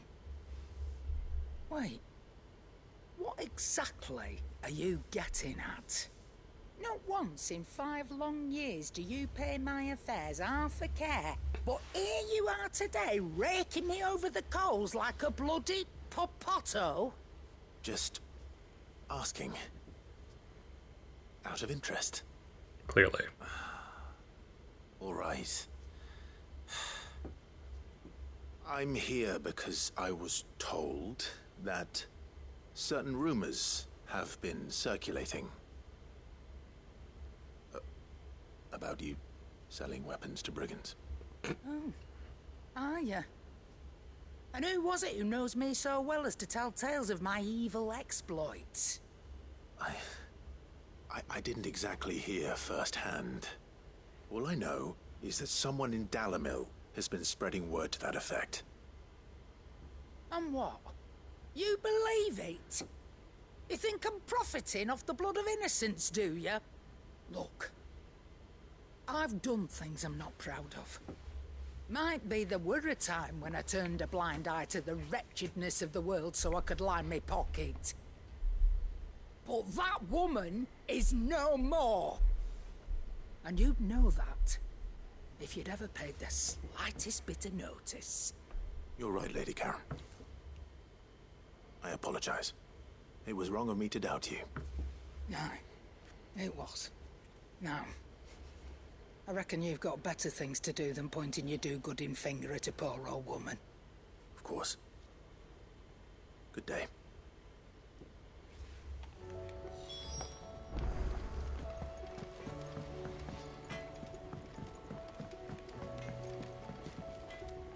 I spoke with Lady Karen. What did she say? That the rumors were unfounded, and that I was a fool for thinking they might hold any truth, along with some other things that made her feelings clear. And while it sounds like she may have done things she regretted in her past, She says those days are behind her. Oh, well, that's good. I knew Nan wasn't caught up in out bad. But why would people say she was? What did she ever do to them? It's not right. No. It's not. But people do things for all sorts of reasons. Perhaps we'll never know. Well, I'm going to find out. That trader, he said they were all talking about her in Dalimil. So that's where I'm going. I'll find someone who'll tell me, you'll see. Are you sure that's wise? Whoever's spreading these rumors means Karen ill. Oh, right. But that's why you'll be coming with me, isn't it, Clive? I suppose it is.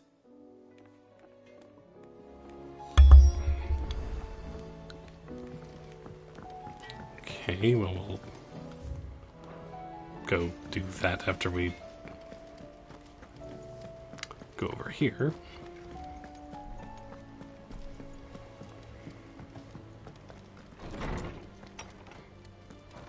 Is a storm coming, Sid? Will there be... Well, did you solve the mystery? It was as you thought. The children had the scales, or the parts of them at least. They dismantled them to see how they worked. Oh, no, Mid will have my head. Thankfully she won't. This might even have been her idea. Although I was the one who ended up teaching the lesson. I'm so sorry, Sid. I know how busy you are. I shall see that the children are properly punished. Please, there's no need. Mid seems to have taken the three of them under her wing.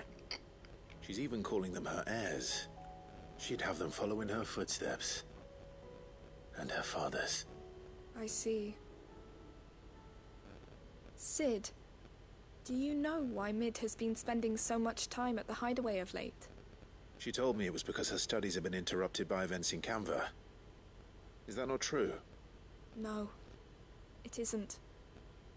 The university offered her a commission. In exchange for full tuition, room and board, they asked her to oversee the design of several new war engines.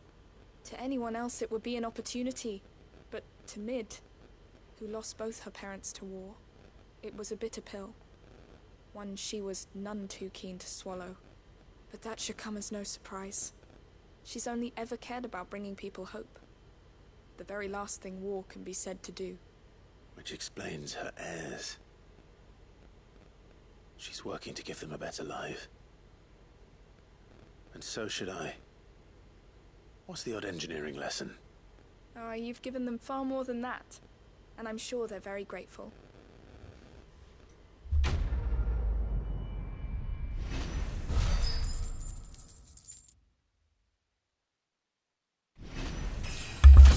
Level up.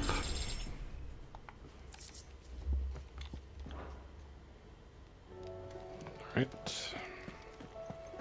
Talk to him. Lawsman Harpocrates. I've come to pick your brain if you don't mind. It's about the book you lent Ivan. Ah, Valisthea, A Culinary Pilgrimage, a classic. One of my favorites, in fact. The young man did a wonderful job with the Chance's stew. I do hope we shall be able to sample more such marvels in due course. That's actually why I'm here. I don't suppose you know where I might find skyworm livers and drake's mint. Ah, so the fabled Sandbrequois delicacy is next on the menu. Delightful. The descriptions of fried mortress never fail to make my mouth water. Now, skyworm is a somewhat antiquated name for the wyvern, their ground livers being the paste from which the mortress is made. Dragon livers.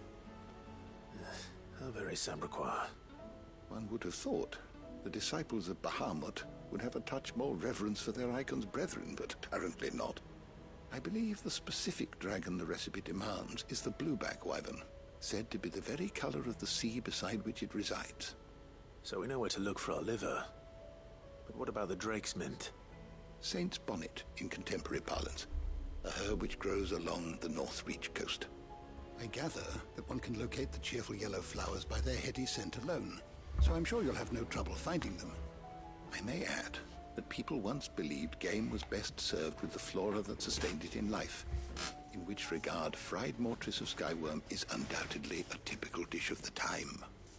Meaning that if I find one, I find the other. To Northreach, then. Best of luck, Clive.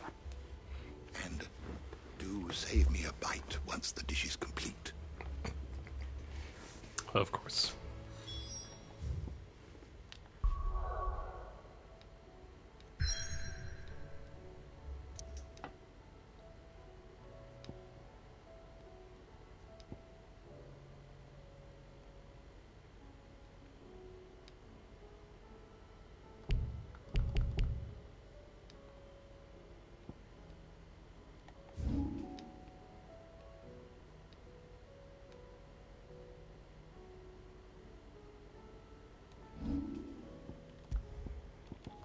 Okay, so we can't.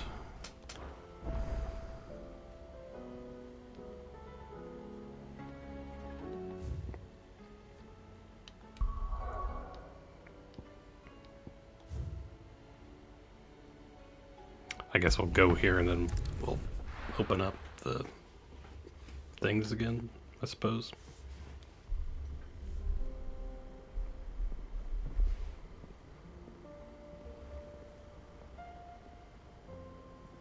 Central Dalmechia.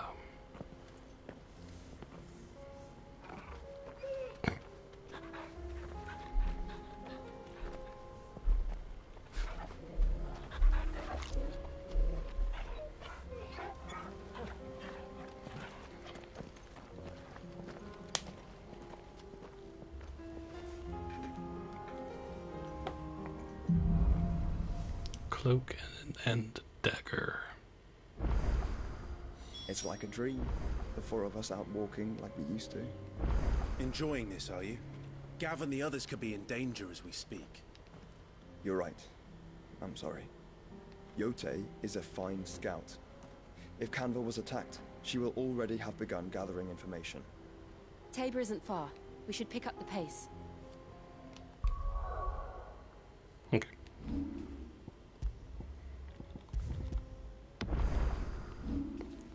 Let me do the side stuff first.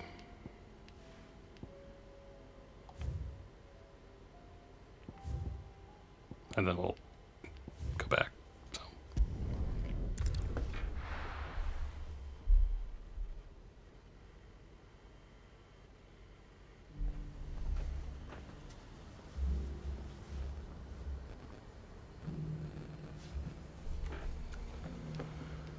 All right.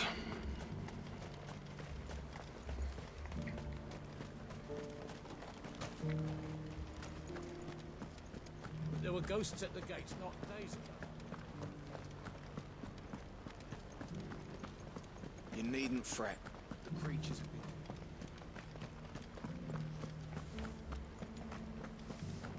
It's heartening to see that the Guard have rediscovered their purpose.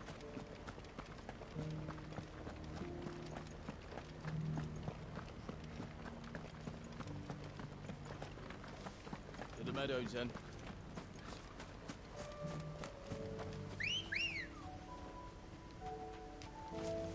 Ready, go?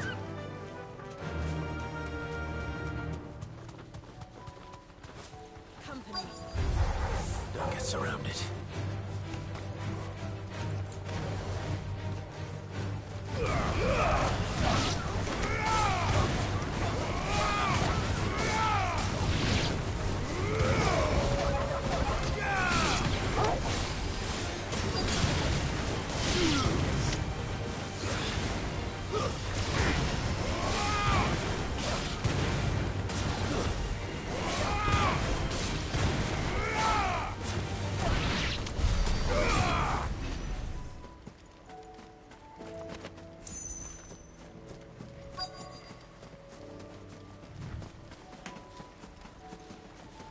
He said I should be able to find what I'm looking for somewhere nearby.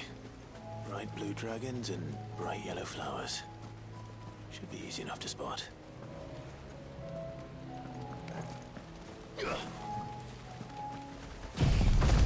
Slay the enemy.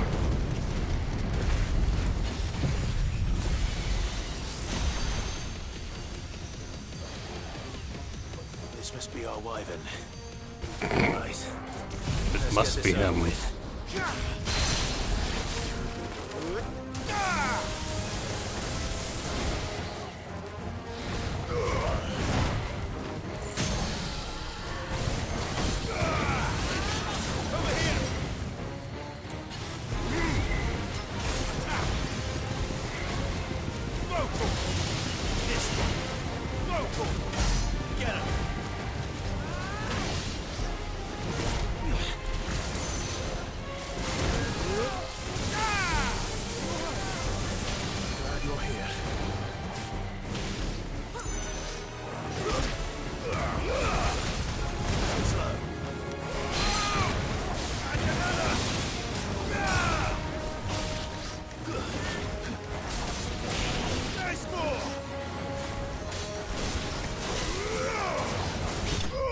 Yeah, I might actually, because I don't know how long I'm going to be actually having Joshua and the three of us at the party at once. It might actually not be a bad idea to go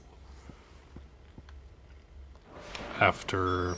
That's the wyvern's liver. Now I just need to find the herbs. Bright yellow with a heady scent. One of those S rank hunts.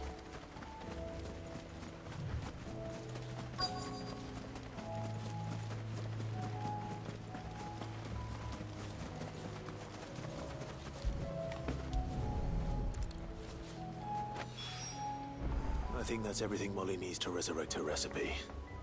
Better head back.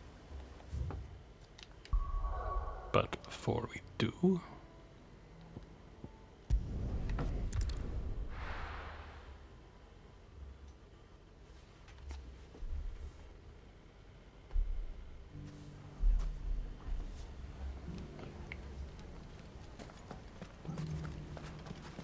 The bandits may be no more, but look what they've left us.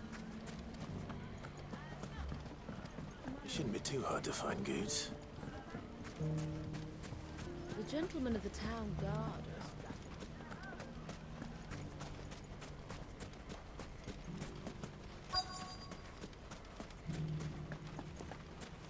Could be I know something more.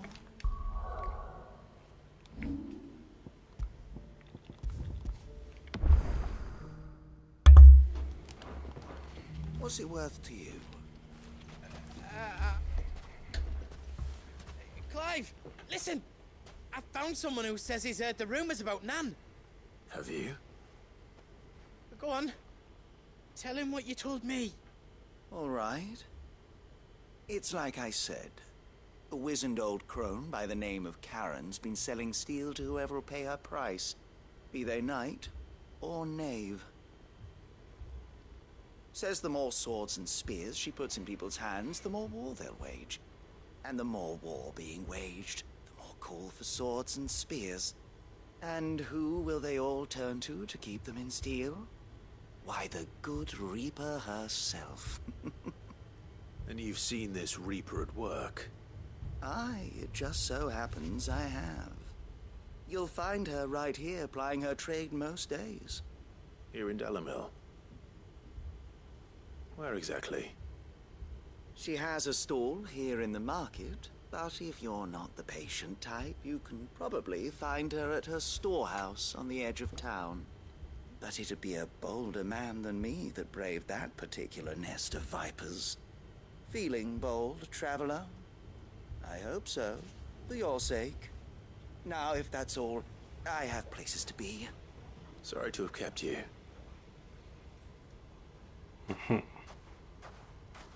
You don't think Nan's the Reaper, do you? Not unless she's discovered the secret of how to be in two places at once. Eh? What do you mean? Lady Karen hasn't left the hideaway in weeks. So who has been running this store he spoke of? Good question. I'll go and have a look. And I'll visit this storehouse on the edge of town. All right, but be careful, Clive. You too, Goods.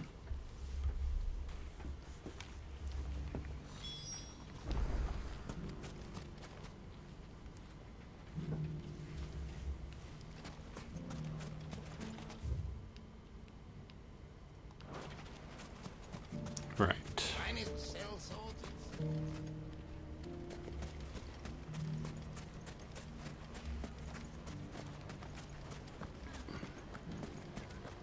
gentleman of the town guard is back. What a mess.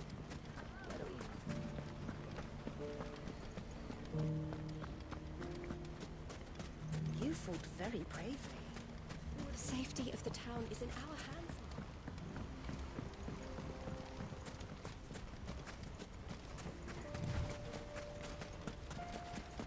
Time to brave the Viper's Nest.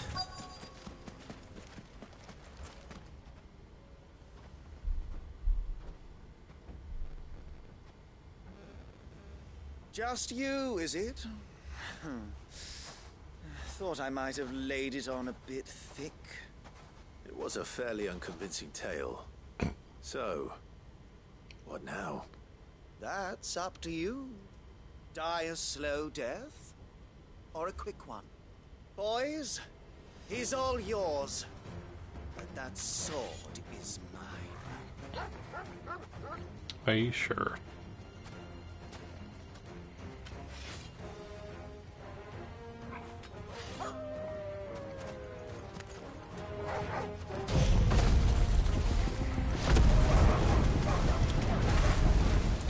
Leave now and we can pretend this didn't happen.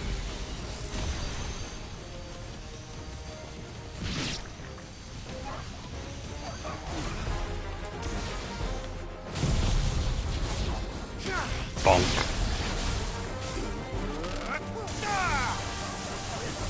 It's over.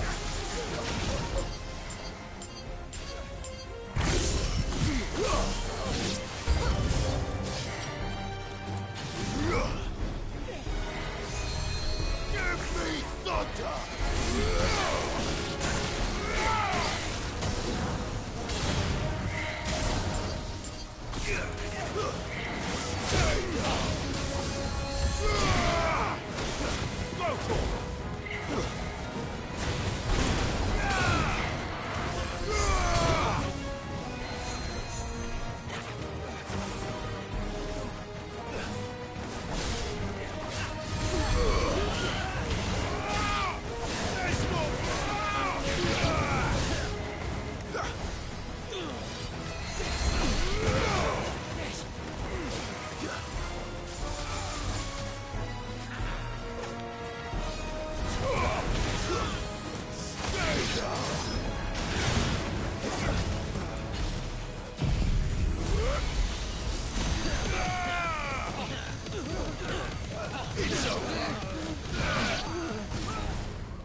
Nice.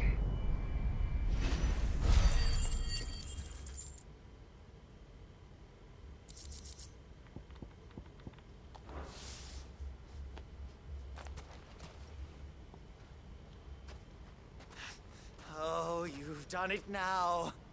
Go on. Tell me what I've done. When the Borgwyn finds out you've killed his men, he'll have your head. He only wanted that bull of a manservant, the dim one always clinging to Karen's skirts. You weren't even supposed to be here. Who the hell are you anyway? What were you going to do to him? The Borgwyn wanted him to get to Karen. I was only supposed to point the lamp in the right direction once he arrived in Dalamil. Then you turned up. Well, go on then. If you're going to end me, end me. You're not worth the effort. Now be gone, before I change my mind. Fucking coward! I need to find Goods. Right now.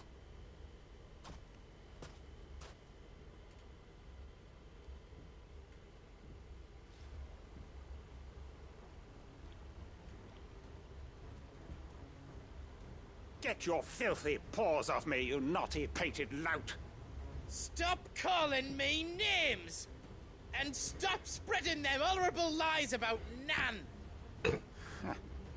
Well, that will be easy enough. For they are not lies. Every last word is true. And she must pay for her crimes in blood. Lord! Goose, are you all right? He's gonna kill Nan! He said she had to pay in blood! After what she did, it is only right. She ruined my life and the lives of countless others. That loathsome harpy's very existence is a crime, and I will not allow it to continue. Goots, was it? I have no quarrel with you.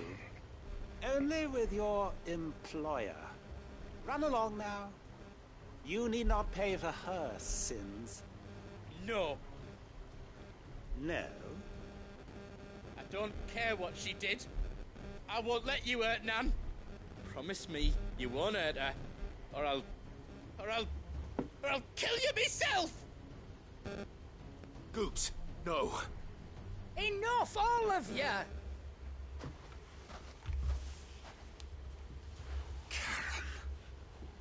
But how did you? You're a sight less clever than you think you are, the pair of you. Did you think I wouldn't notice the two of you slinking off together?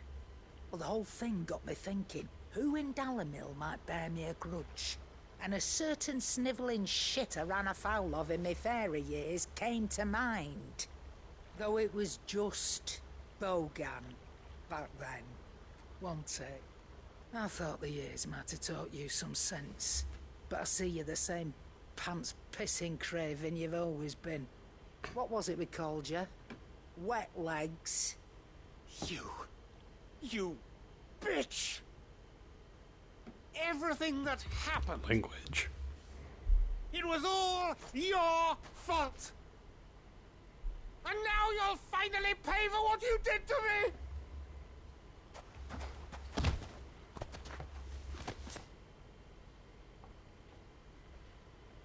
Goots, you... If you want a piece of Nan, you'll have to go through me. Fuck!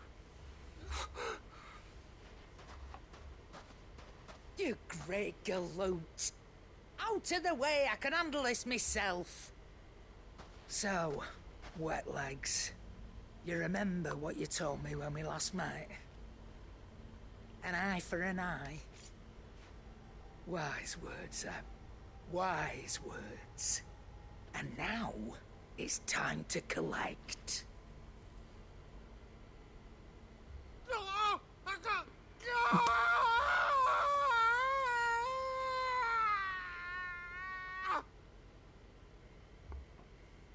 Uh-huh.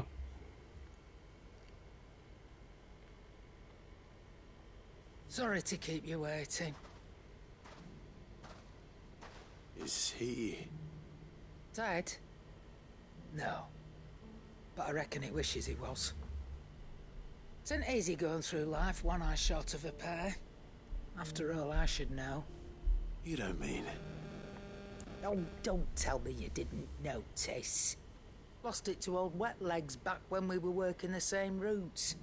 Said I'd stolen from his strongbox. I'd done nothing of the sort, mind. But that didn't stop him taking his little revenge. So I took some of my own.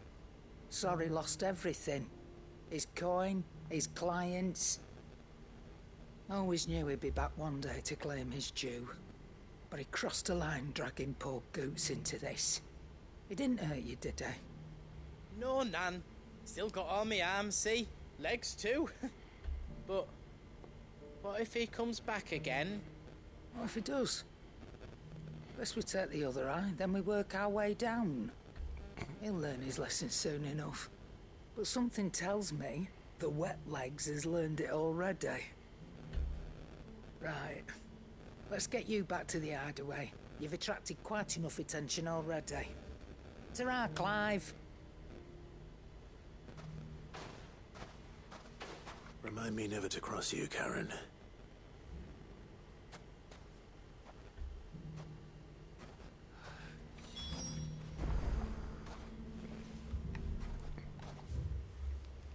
Right, back to the hideaway.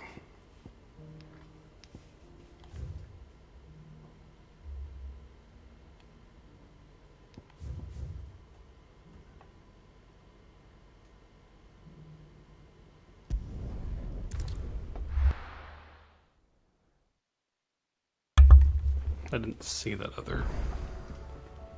Where is it?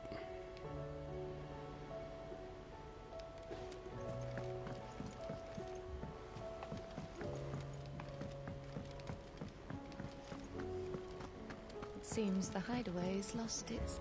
So, did you have that word with Tomes then? I did, and he was as helpful as ever. He told me exactly where to look, in fact.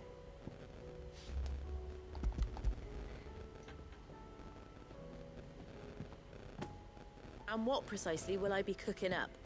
Or is it better not to know? Blueback wyvern liver. And, a herb known as Saint's Bonnet. Ah, wyvern livers, was it? Well, at least it weren't actual worms, I suppose. Now then, you stay right where you are. I've got some cooking to do. Let's hope these grand old chefs of yore knew what they were on about.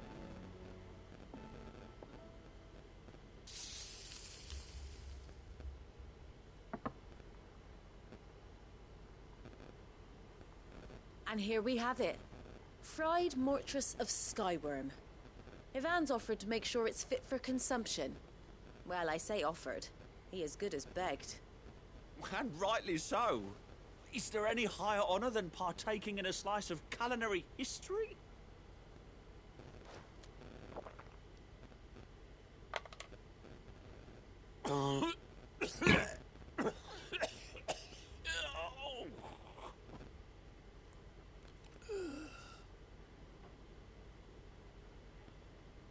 So, not fit for consumption then? What witchery is this? The crackle of the crust gives way to an almost violent richness. Yet, it is the piquant kiss of the saint's bonnet that tames this savage dish. It is a tour de force. A force of nature, even. A maelstrom of flavour and sensation. A graceful beast emerging from centuries of slumber. I think he likes it. Well, I can't quite tell with all that nonsense he's talking. But I reckon you might be right. It was decent then, I take it. Decent? It's remarkable. And I defy any man to say a word to the contrary.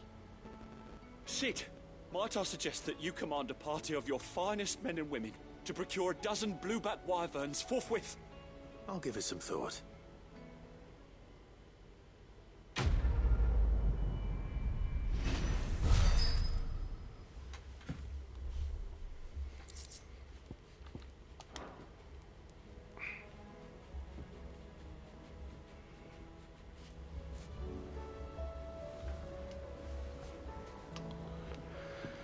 Okay.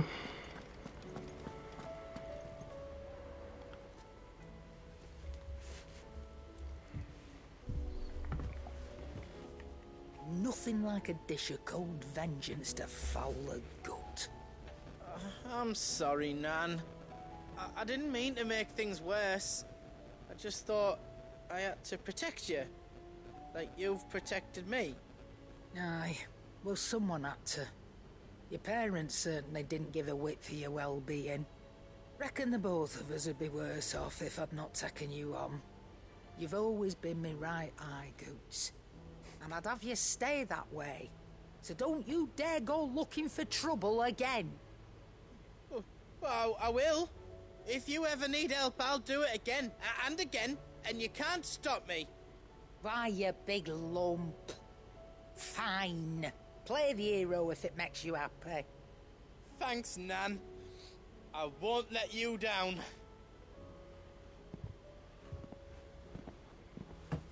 There's nothing he wouldn't do for you.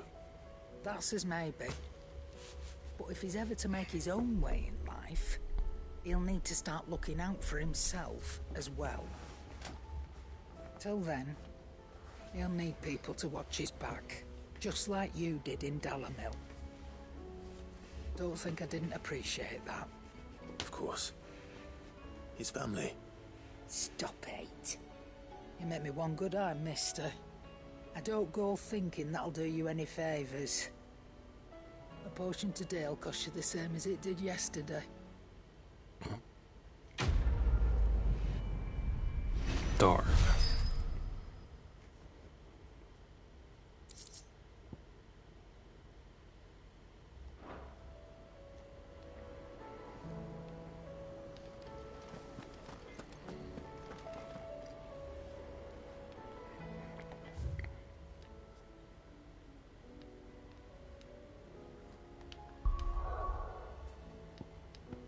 Why is it telling smooth like butter?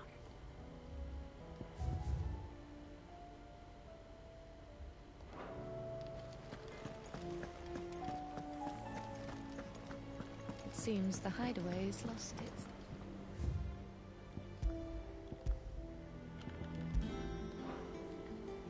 Let's have a little bit better music.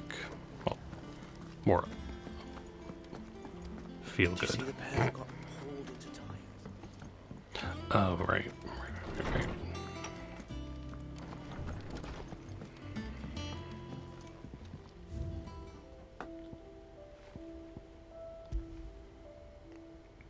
An ornate brass thing from beyond the outer seas, gifted to Clive Karen for his assistance in clearing her name. According to the cantankerous shopkeep, when packed with herbs and left to smolder, the fragrant smoke produced can ward off everything from insects to the plague, protect a home from thieves and demons, and heal any number of ailments, all while bringing love and fortune.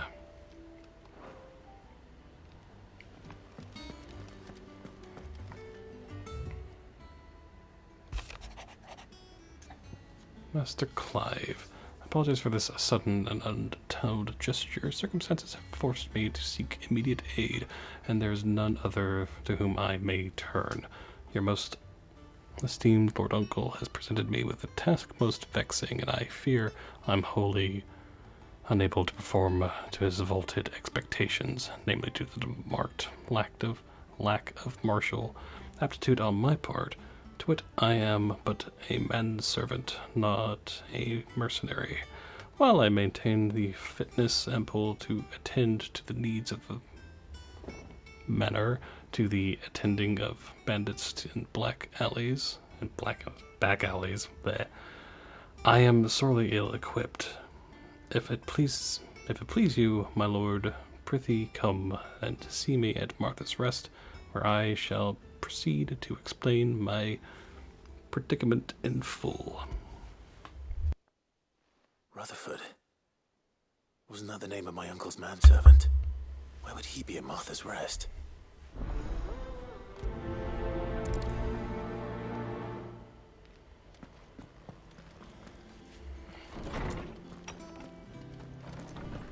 Alright. Guess go do that. Did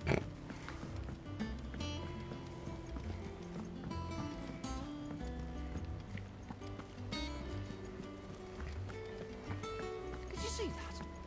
Tell me you saw that.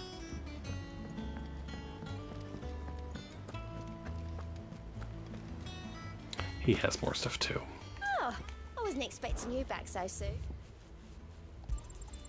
You earned this.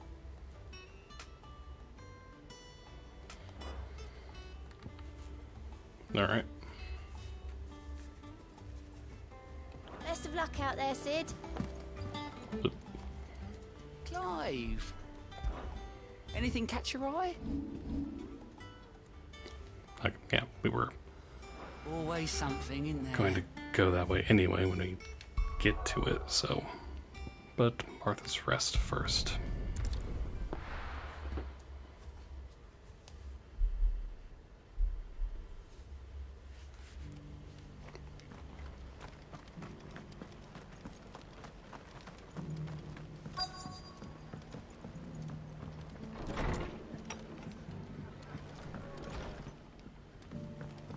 Have you heard the latest from Twinside? Fate seemed bent on driving me from my inn.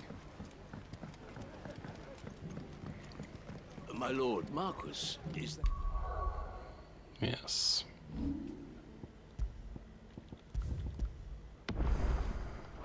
You? It is you. Then you received my letter. I am Sebastian Rutherford, chief steward of your lord uncle's estate. Of course. We met once before. Yes, my lord. Thank you for coming. And what was so sensitive that you couldn't put it in writing? 1,000 apologies, my lord. I did not mean to offend. I merely... It's all right. Continue.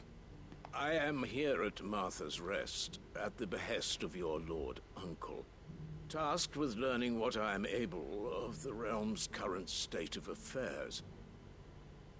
And what I have learned is grim. The fall of the Mother Crystals has left Storm in a state of utter disarray.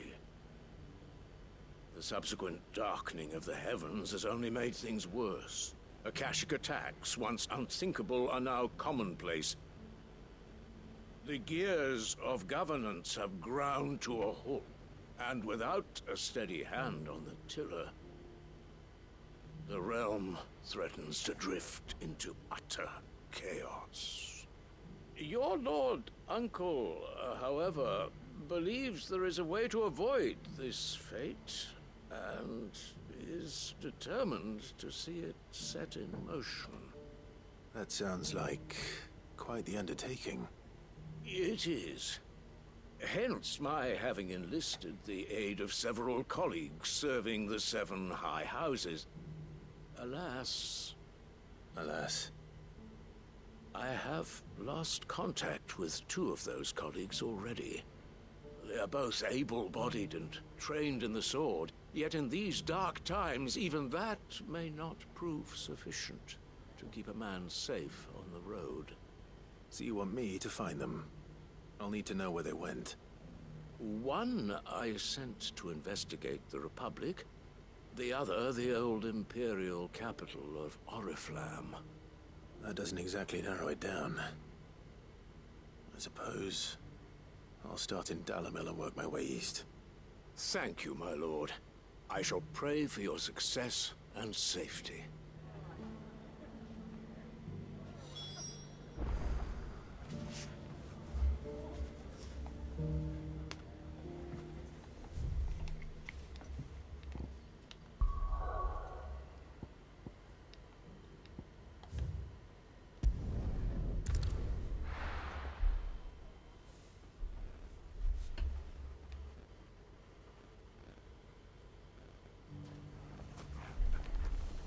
It's not going to be easy finding one man in an entire republic. Let's hope someone here's seen something. Mummy? The gentleman of the town guard is...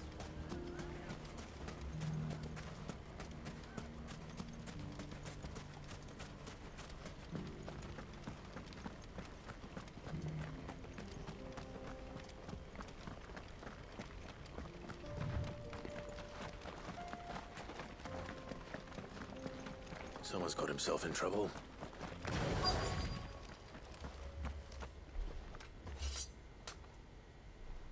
I don't see your master here, so you can start by giving us all the coppers in your purse.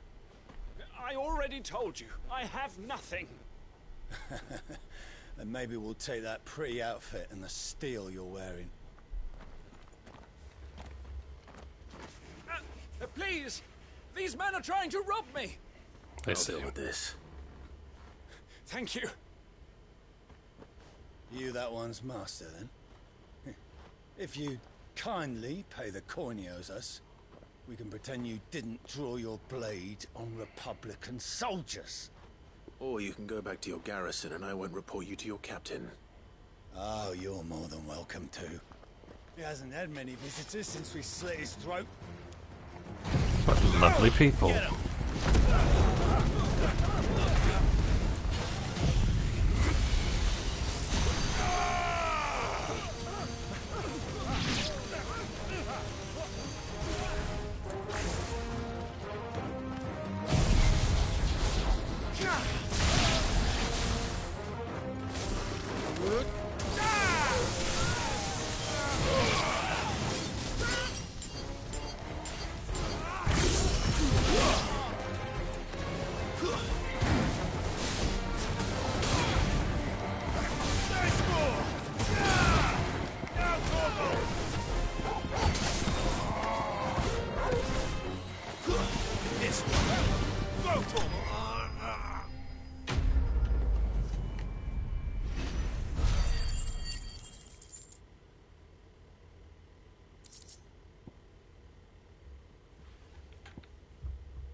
I'd expect as much from Hugo's faithful, but these were men of the fist. Much has changed in the Republican army since they lost their rock. You've seen this kind of thing before, then? Many times. I was sent here to observe the situation. You're one of Rutherford's men. You sent me to look for you. Well, then you have my thanks. I fancy I could defend myself against one, perhaps two, but a whole regiment. I arrived in Dalimil several days ago, but when I called upon the captain of the local garrison to make inquiries, his men confiscated my effects and locked me in a cell. The captain is no more, and his men make the rules now. Fortunately, I was able to bribe my way free, only to be stopped again by those soldiers you so kindly dispatched. What of the Fist's Central Command? Surely they wouldn't allow such lawlessness amongst their ranks. I would imagine they are unaware of it.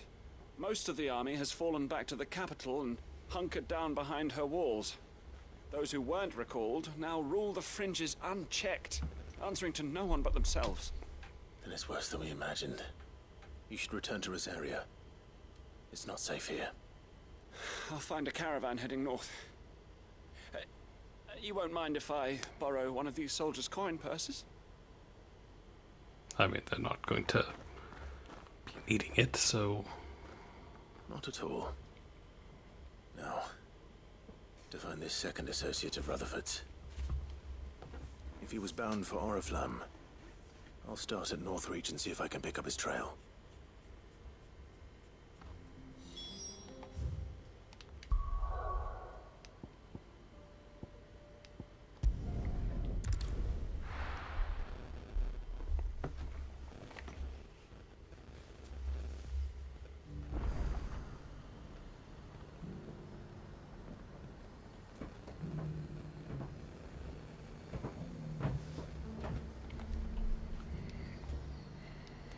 There's a lot of road between here and the capital.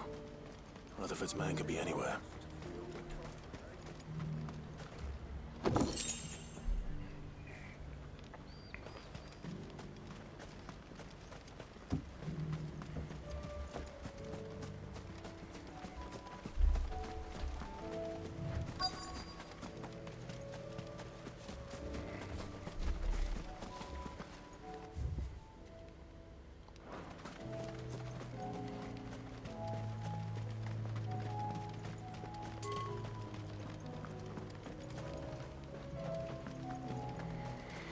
Dragon's Airy.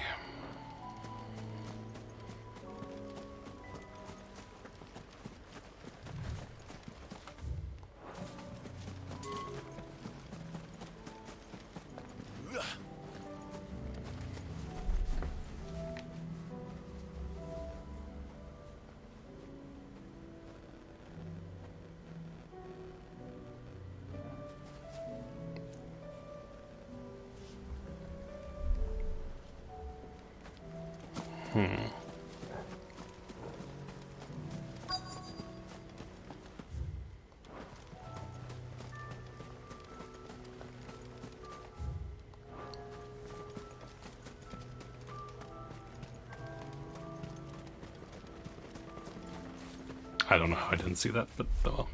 What happened here?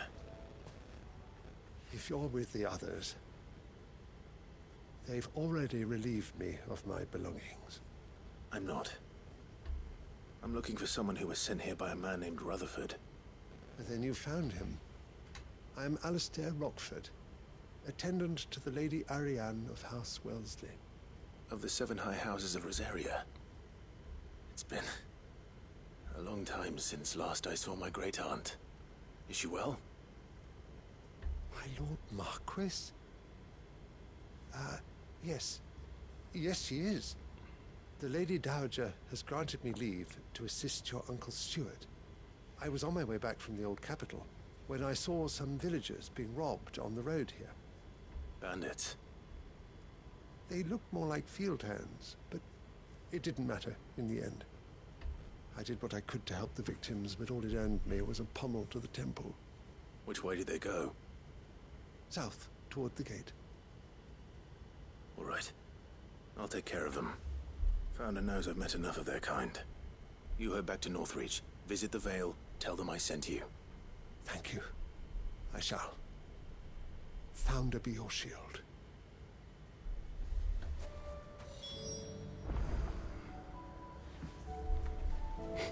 All right.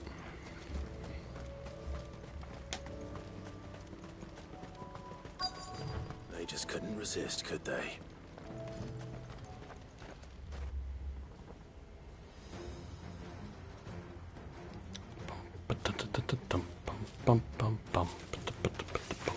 This one's ours, pretty boy.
Have to hold on.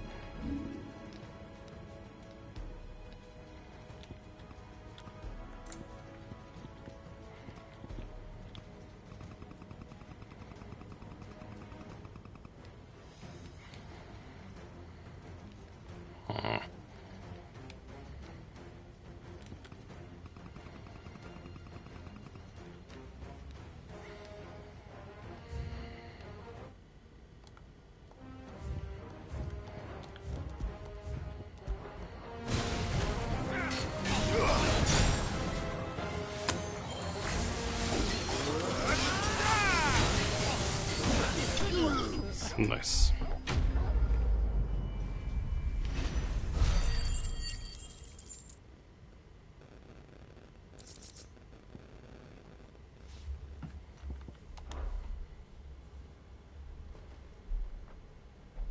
Make for the town while you can.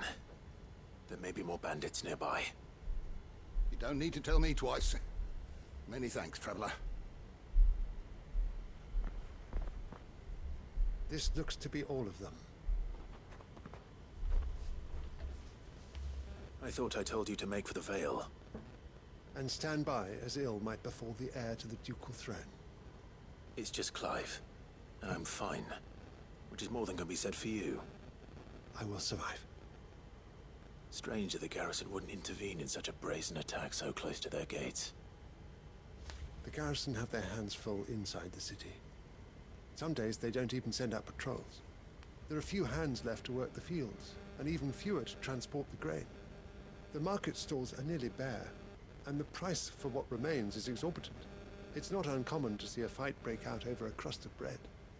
When I said the ones who attacked me didn't have the look of bandits, I meant it. They were probably just desperate. Rockford, listen to me.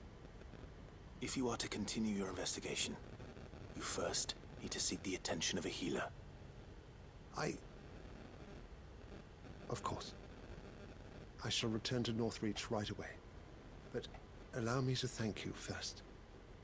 Had you not happened along, Don't thank me. Thank Rutherford. It was he who sent me. I suppose he'll be wondering where I've got to. I shall send a Bastolus as soon as I'm able. Good day.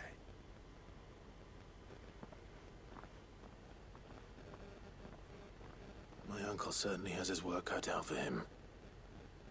If it isn't already too late. I should go and tell Rutherford that his colleagues are still in one piece.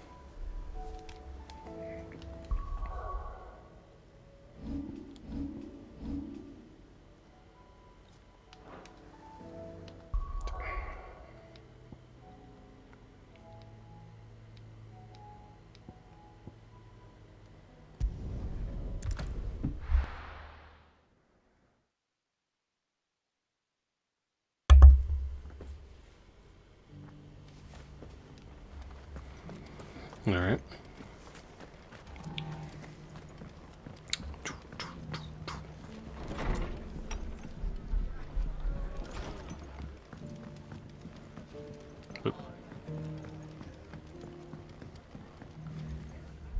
I see you're still here.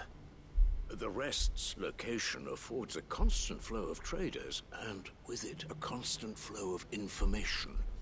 Speaking of which, I received word from both my associates. They have resumed their investigations, thanks to you. I only happened to be in the right place at the right time. They both seem to think the realm's prospects rather grim. I am afraid that grim would be putting it lightly. Storm is in crisis, and if we are to free her, we must work quickly. And we must work together. Such is your Lord Uncle's wish. As it is mine.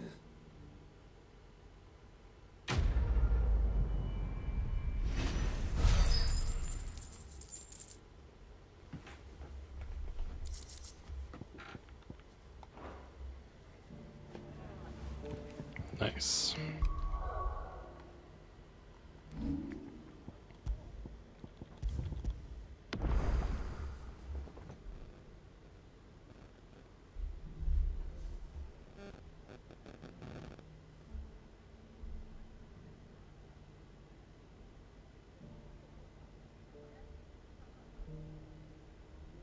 Okay. I kind of want...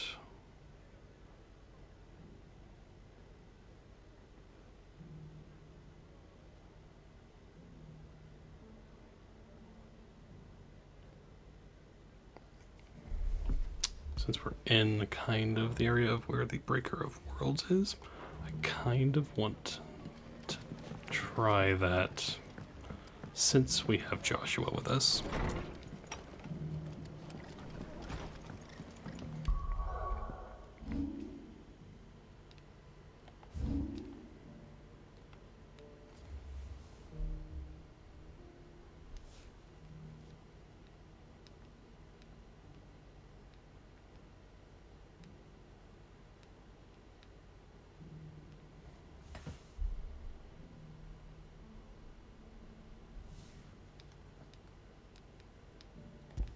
Kind of, yeah.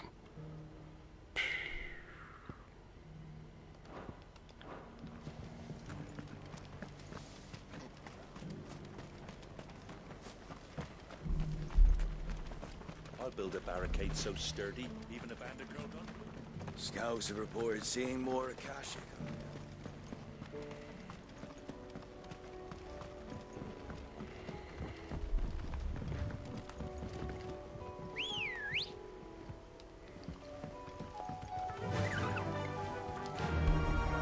So I've checked my abilities a little bit.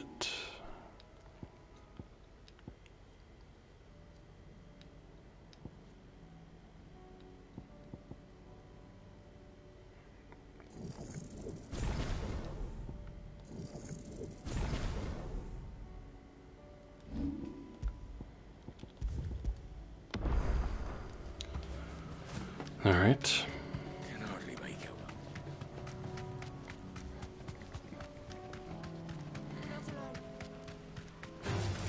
Just the one of you, eh?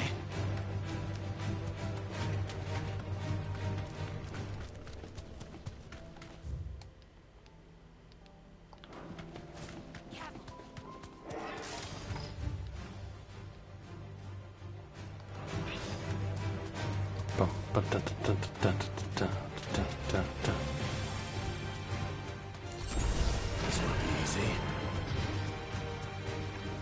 Bum, bum, bum. Ba-da-bum. No need to ride from here.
This one.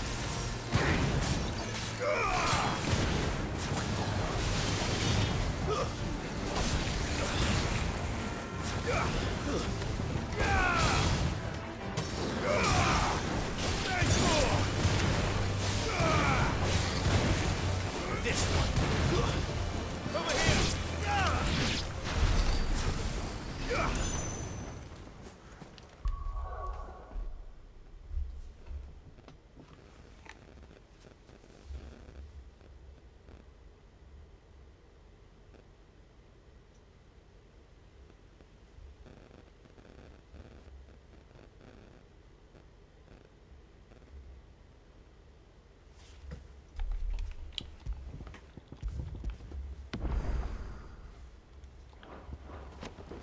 All right.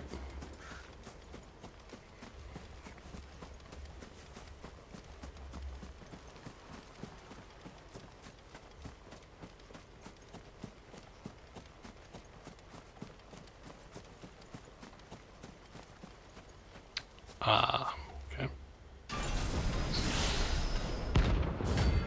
Atlas.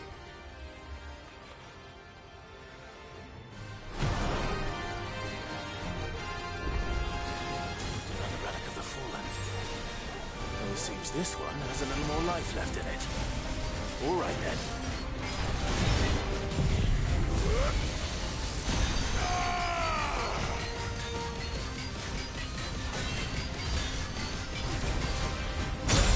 Ooh. Let's try. Over here.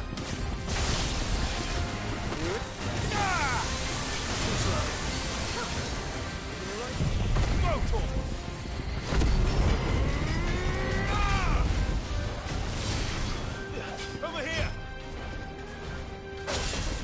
But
Come on, come on, come on.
There we go.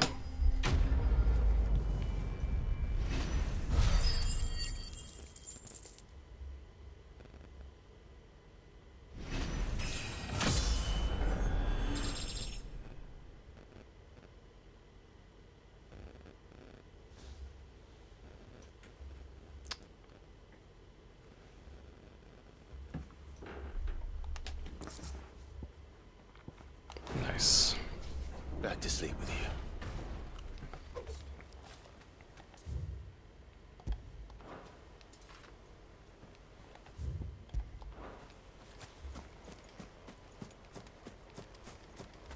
Nice. All right.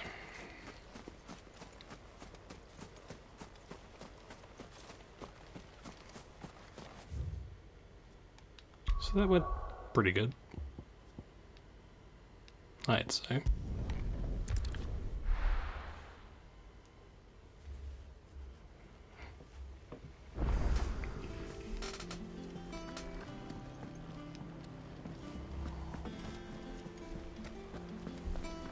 Did you see that? Tell me you saw that.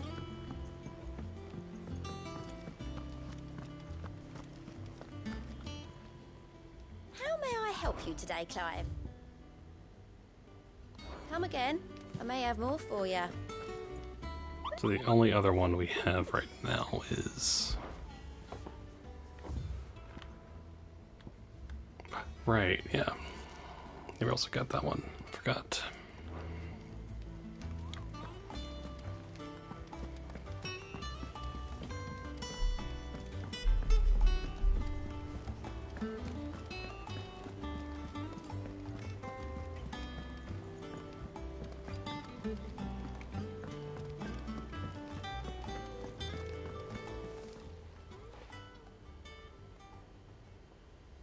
Let me tell you a story, Clive.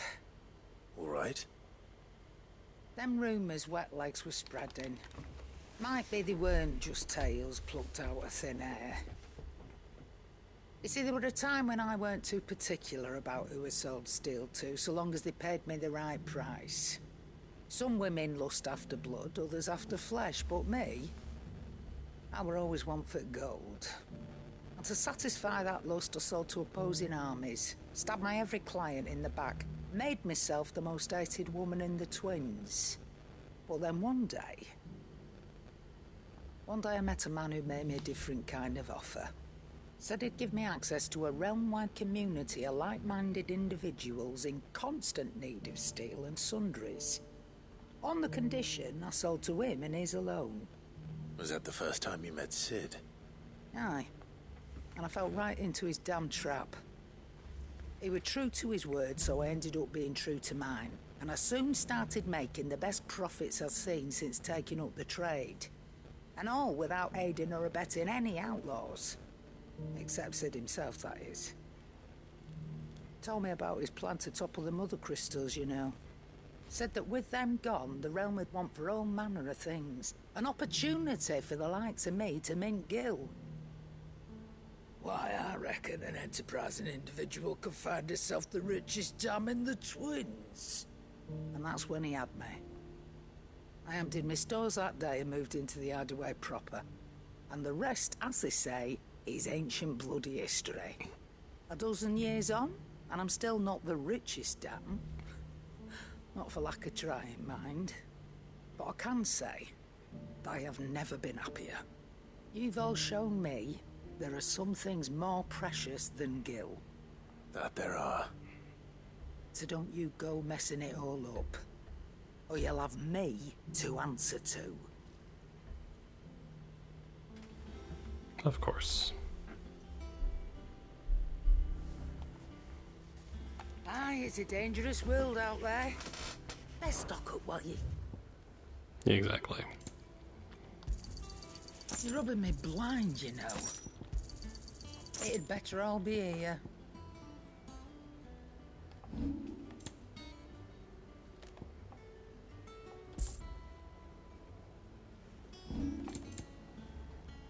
Is that all? Seems the hideaway's lost it.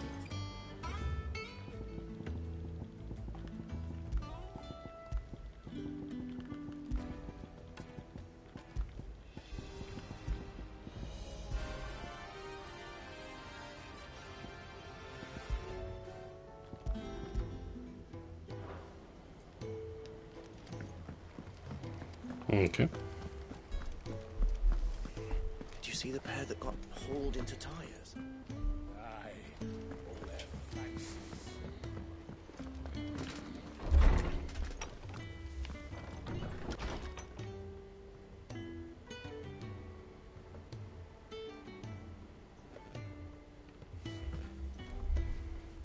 Bum, ba-da-bum.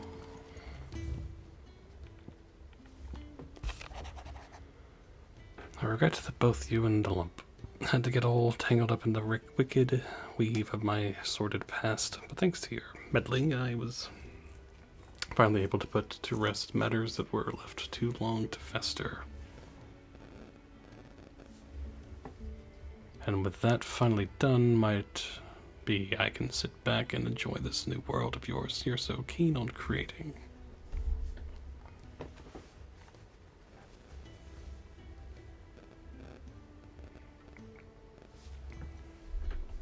Nice.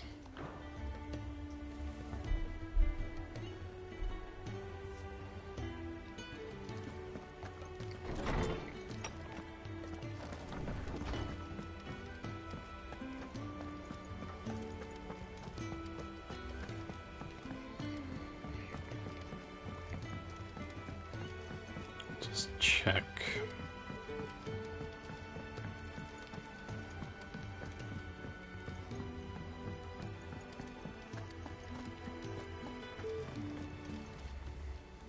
Oh, I wasn't expecting you back so soon. Come to claim your just desserts? Come again. I may have more for you.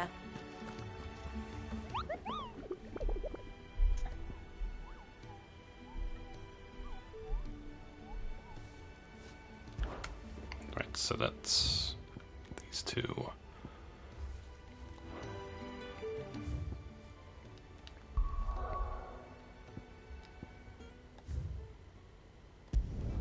Do have that bad blood quest there as well.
We can use the ruins to cross the ravine.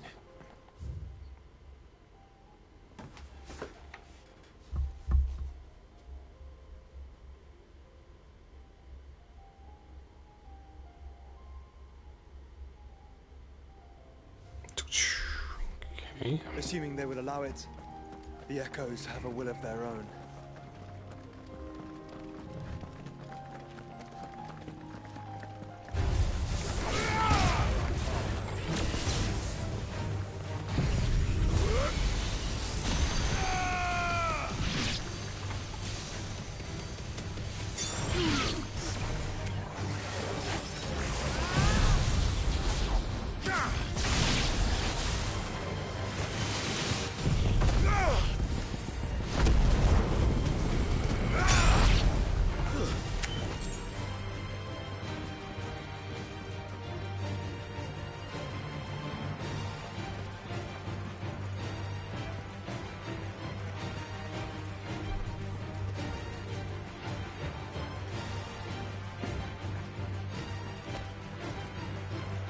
Oh, they just don't. Okay.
About Yote, Joshua. She's strong-willed, loyal, and deadly with a blade. Much like Clive, but with better manners.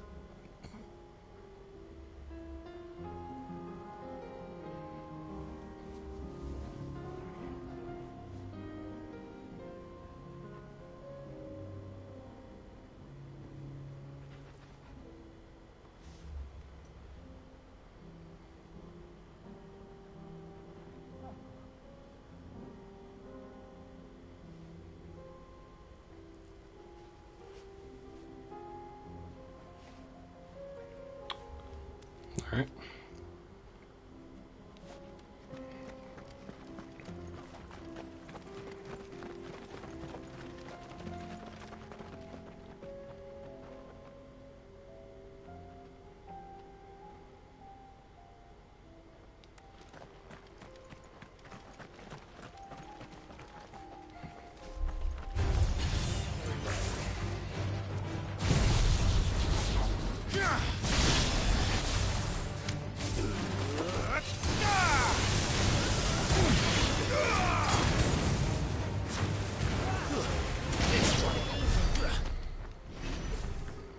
Nice.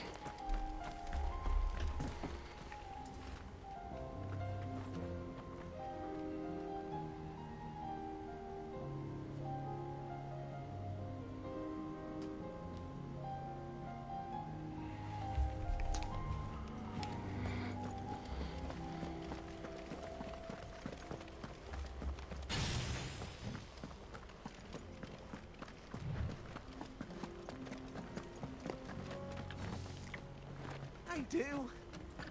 Where are you off to now, then? Bound for the Free Cities, perhaps? Oh, no need to say if you'd rather not. We all have our reasons.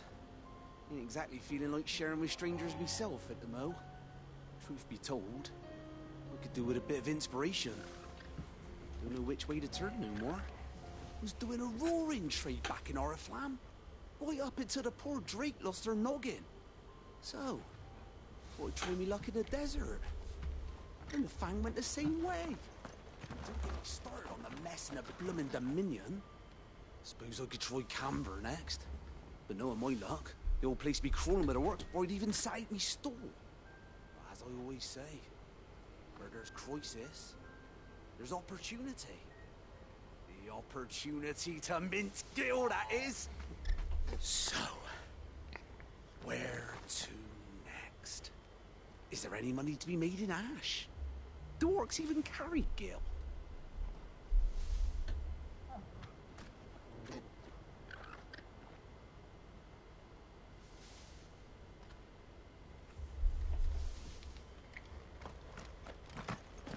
All right.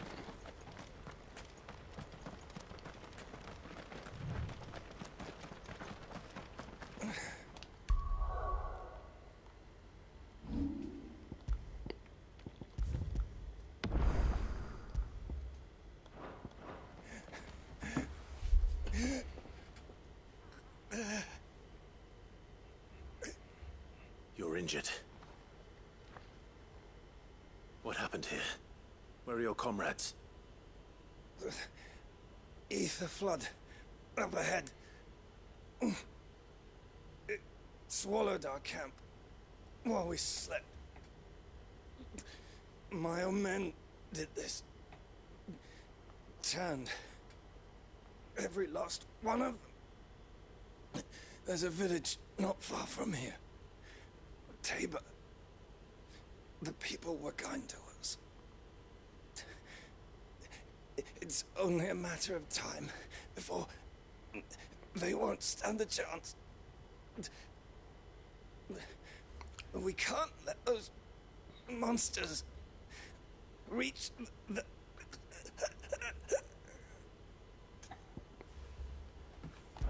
They need my help. You catch your breath. Thank you. Our encampment is up ahead. Just off the track.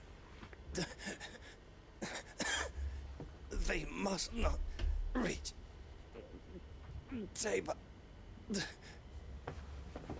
Forgive me, Lord Kuka.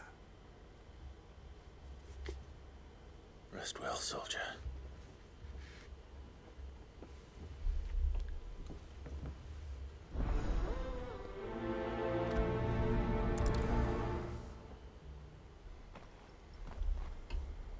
You said the encampment was close. Let's hope the Akashic are still there.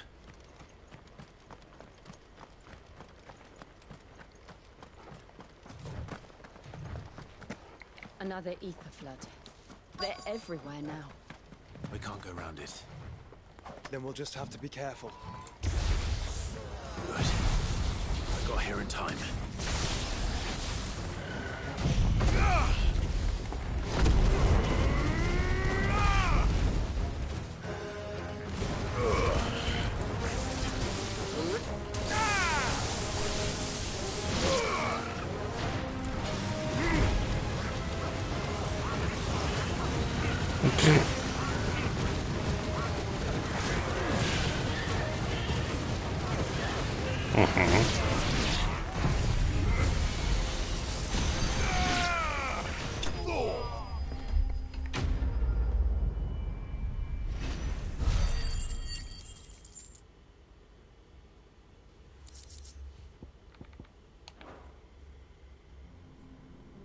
Someone there! Please, I can't move my leg! That doesn't sound like an Akashic.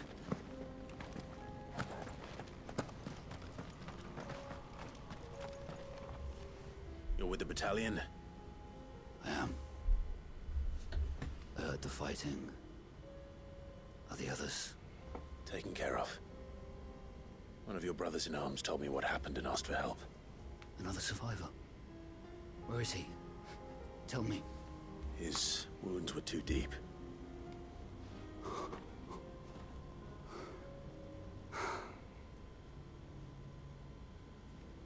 He was right to send you. Those things you slew are no longer my brothers. Tabor is safe thanks to you. Here, you've earned it.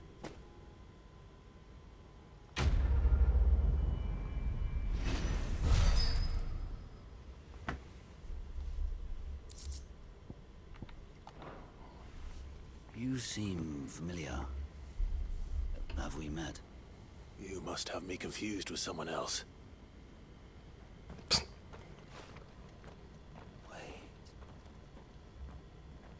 That scar. Son of a whore. You're Sid. I was there, in Cosnes when you killed my brothers. I was there in Rosalith when you killed my commander. My war with Hugo Kupka is over. I bear no ill will toward those who followed him. And what of my ill will? Coward! Draw your steel. Lord Kupka shall be avenged!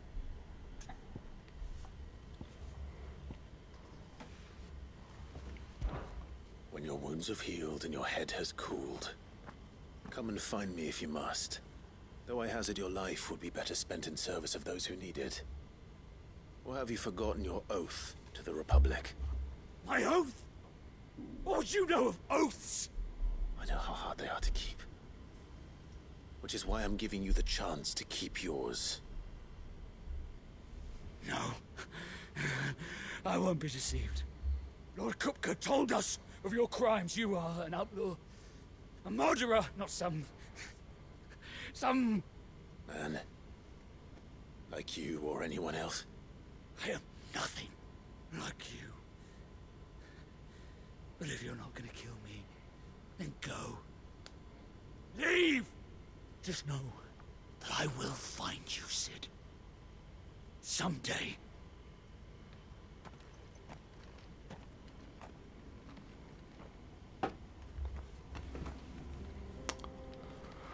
Well, that's a cheery ending for that quest.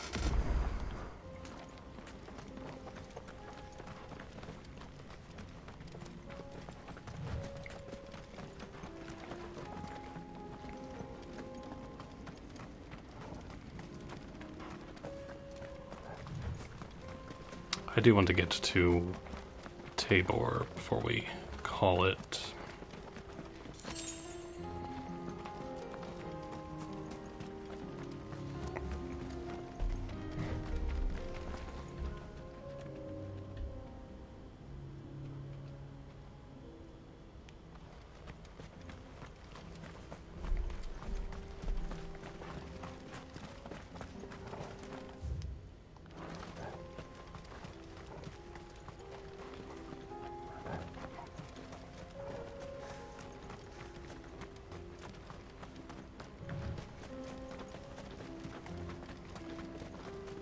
We're nearly there.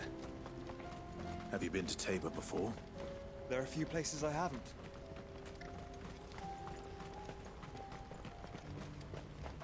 Welcome, travelers. We don't get many visitors here in Tabor.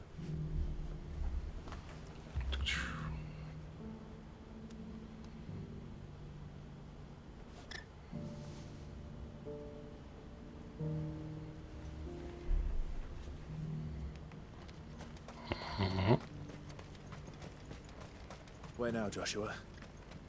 There is a residence just inside the city gates. She awaits us within. Welcome, welcome.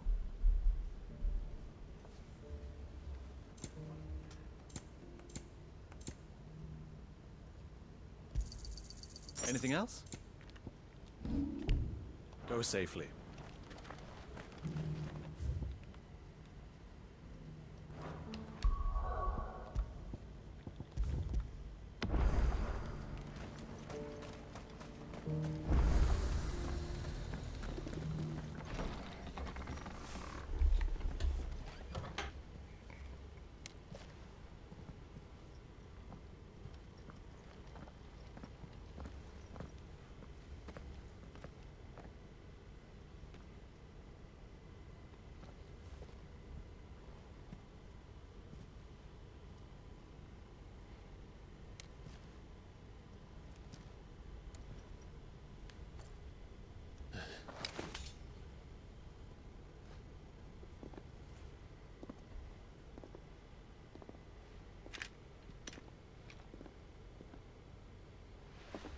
My Lord Marquis, it is an honor.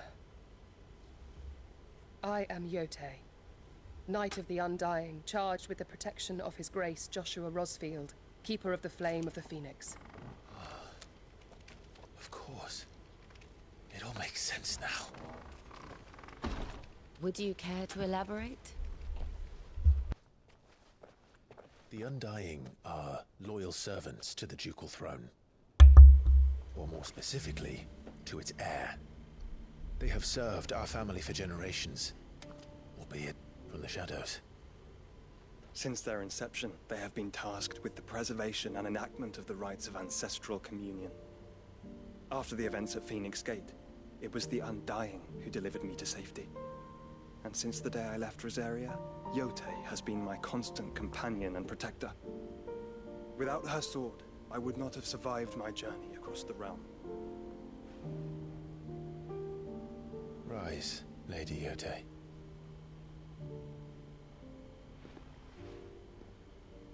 You saved my brother. I owe you a debt I can never repay. I but did my duty. Come now. Tell us what you've discovered. Your Grace. It is as you feared.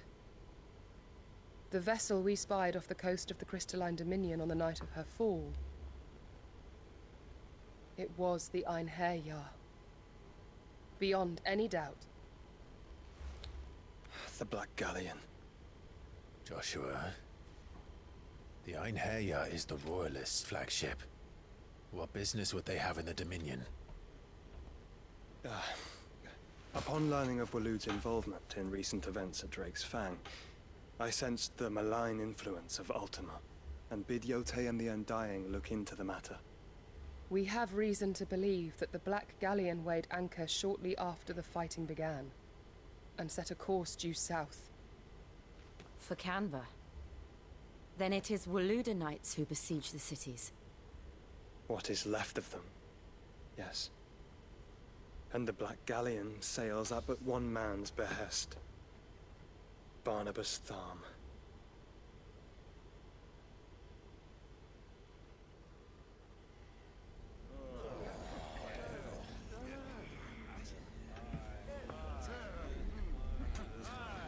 Agora.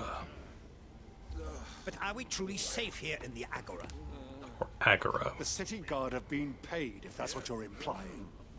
All the more reason for them to run. Well, you are free to leave, Lord Minister. Markets abandoned, warehouses aflame, blackened hulls choking every port in the capital. Canva is ruined. The realm teeters on the brink of chaos, and all you can think about is commerce. Forgive us. We were not aware Dhalmekia now subsisted on charity. How dare you?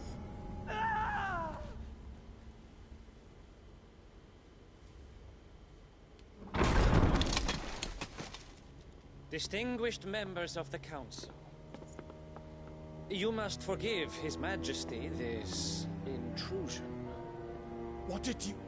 What is the meaning of this? A trifle crowded, but I fear it will have to serve, my liege. Very well. My colleagues, do you not see? The king He has come to save us from the Akashi.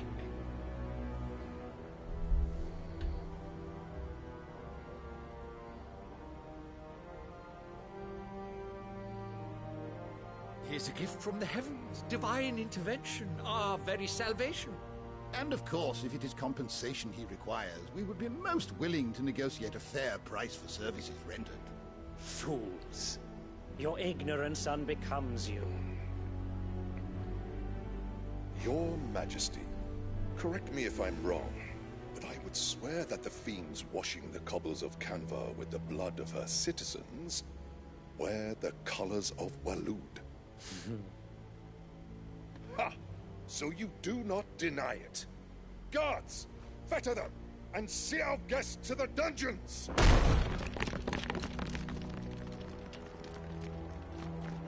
Enough.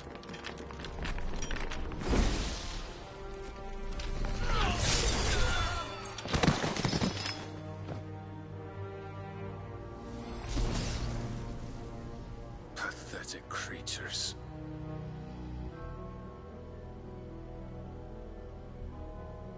That you should imagine yourselves worthy of salvation.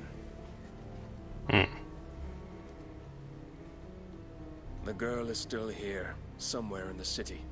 Her consciousness fair dripping with her late father's hubris. A consciousness to which Mythos is inextricably bound and inexorably drawn. See that he is made welcome. Yes, Your Majesty. Come, Mythos.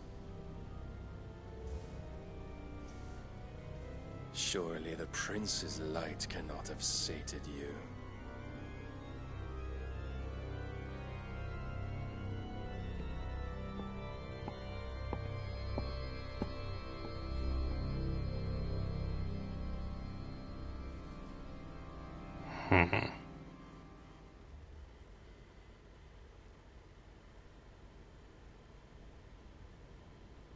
So then, how long has Waloed been under Ultima's control? How long indeed? Based on what we know of Barnabas's actions, I would guess some few years, mayhap more. But to what end? What does Ultima want? The tapestry. Show them.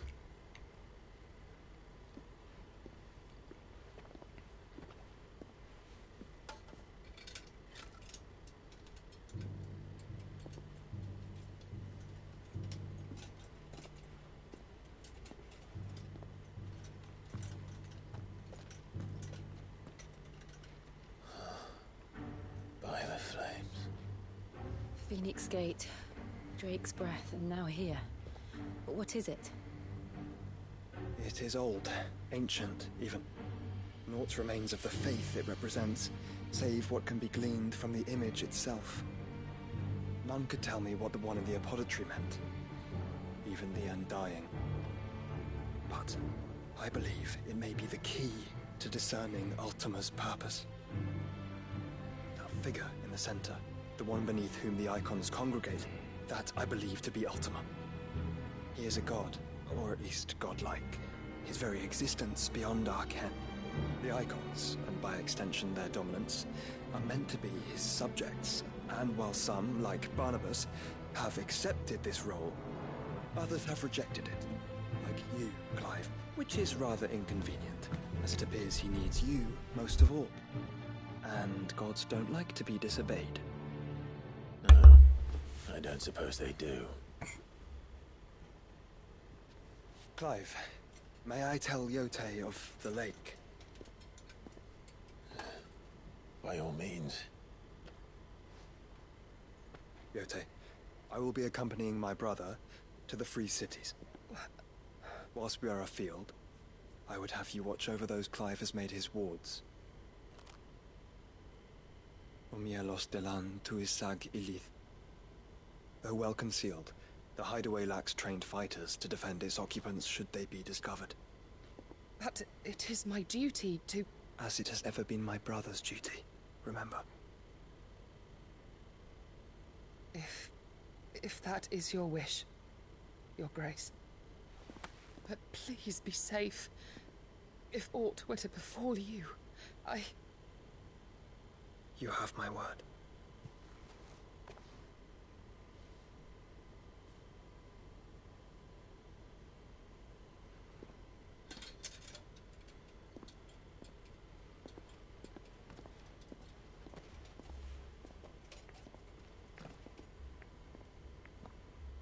Farewell, my lord, my lady.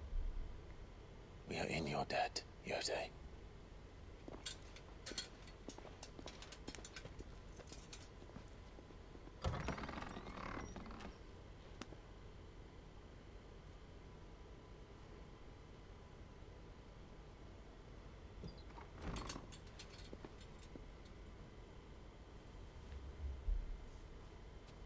Let's find our friends.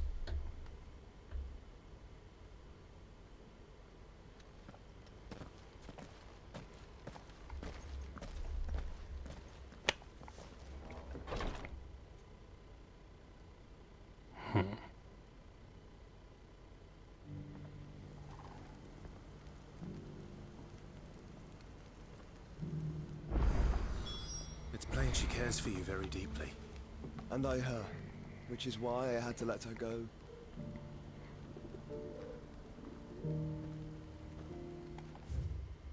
So, 2 side quests here, which we will do first thing next time. We'll do the side quests and then continue the main story. But yeah, so we fought Bahamut. That was pretty sweet.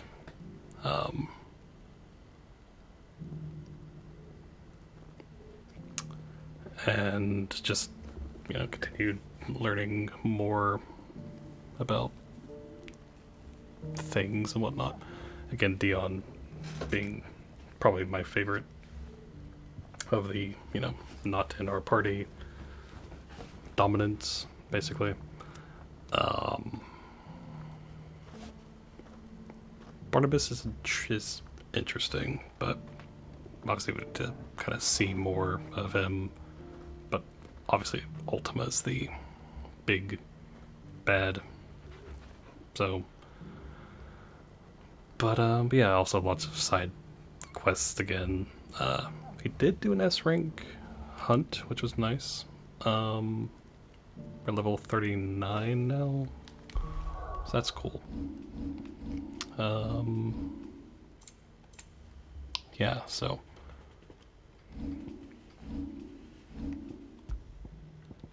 I'll have to check the story progression thing or whatever and see where we are and whatnot.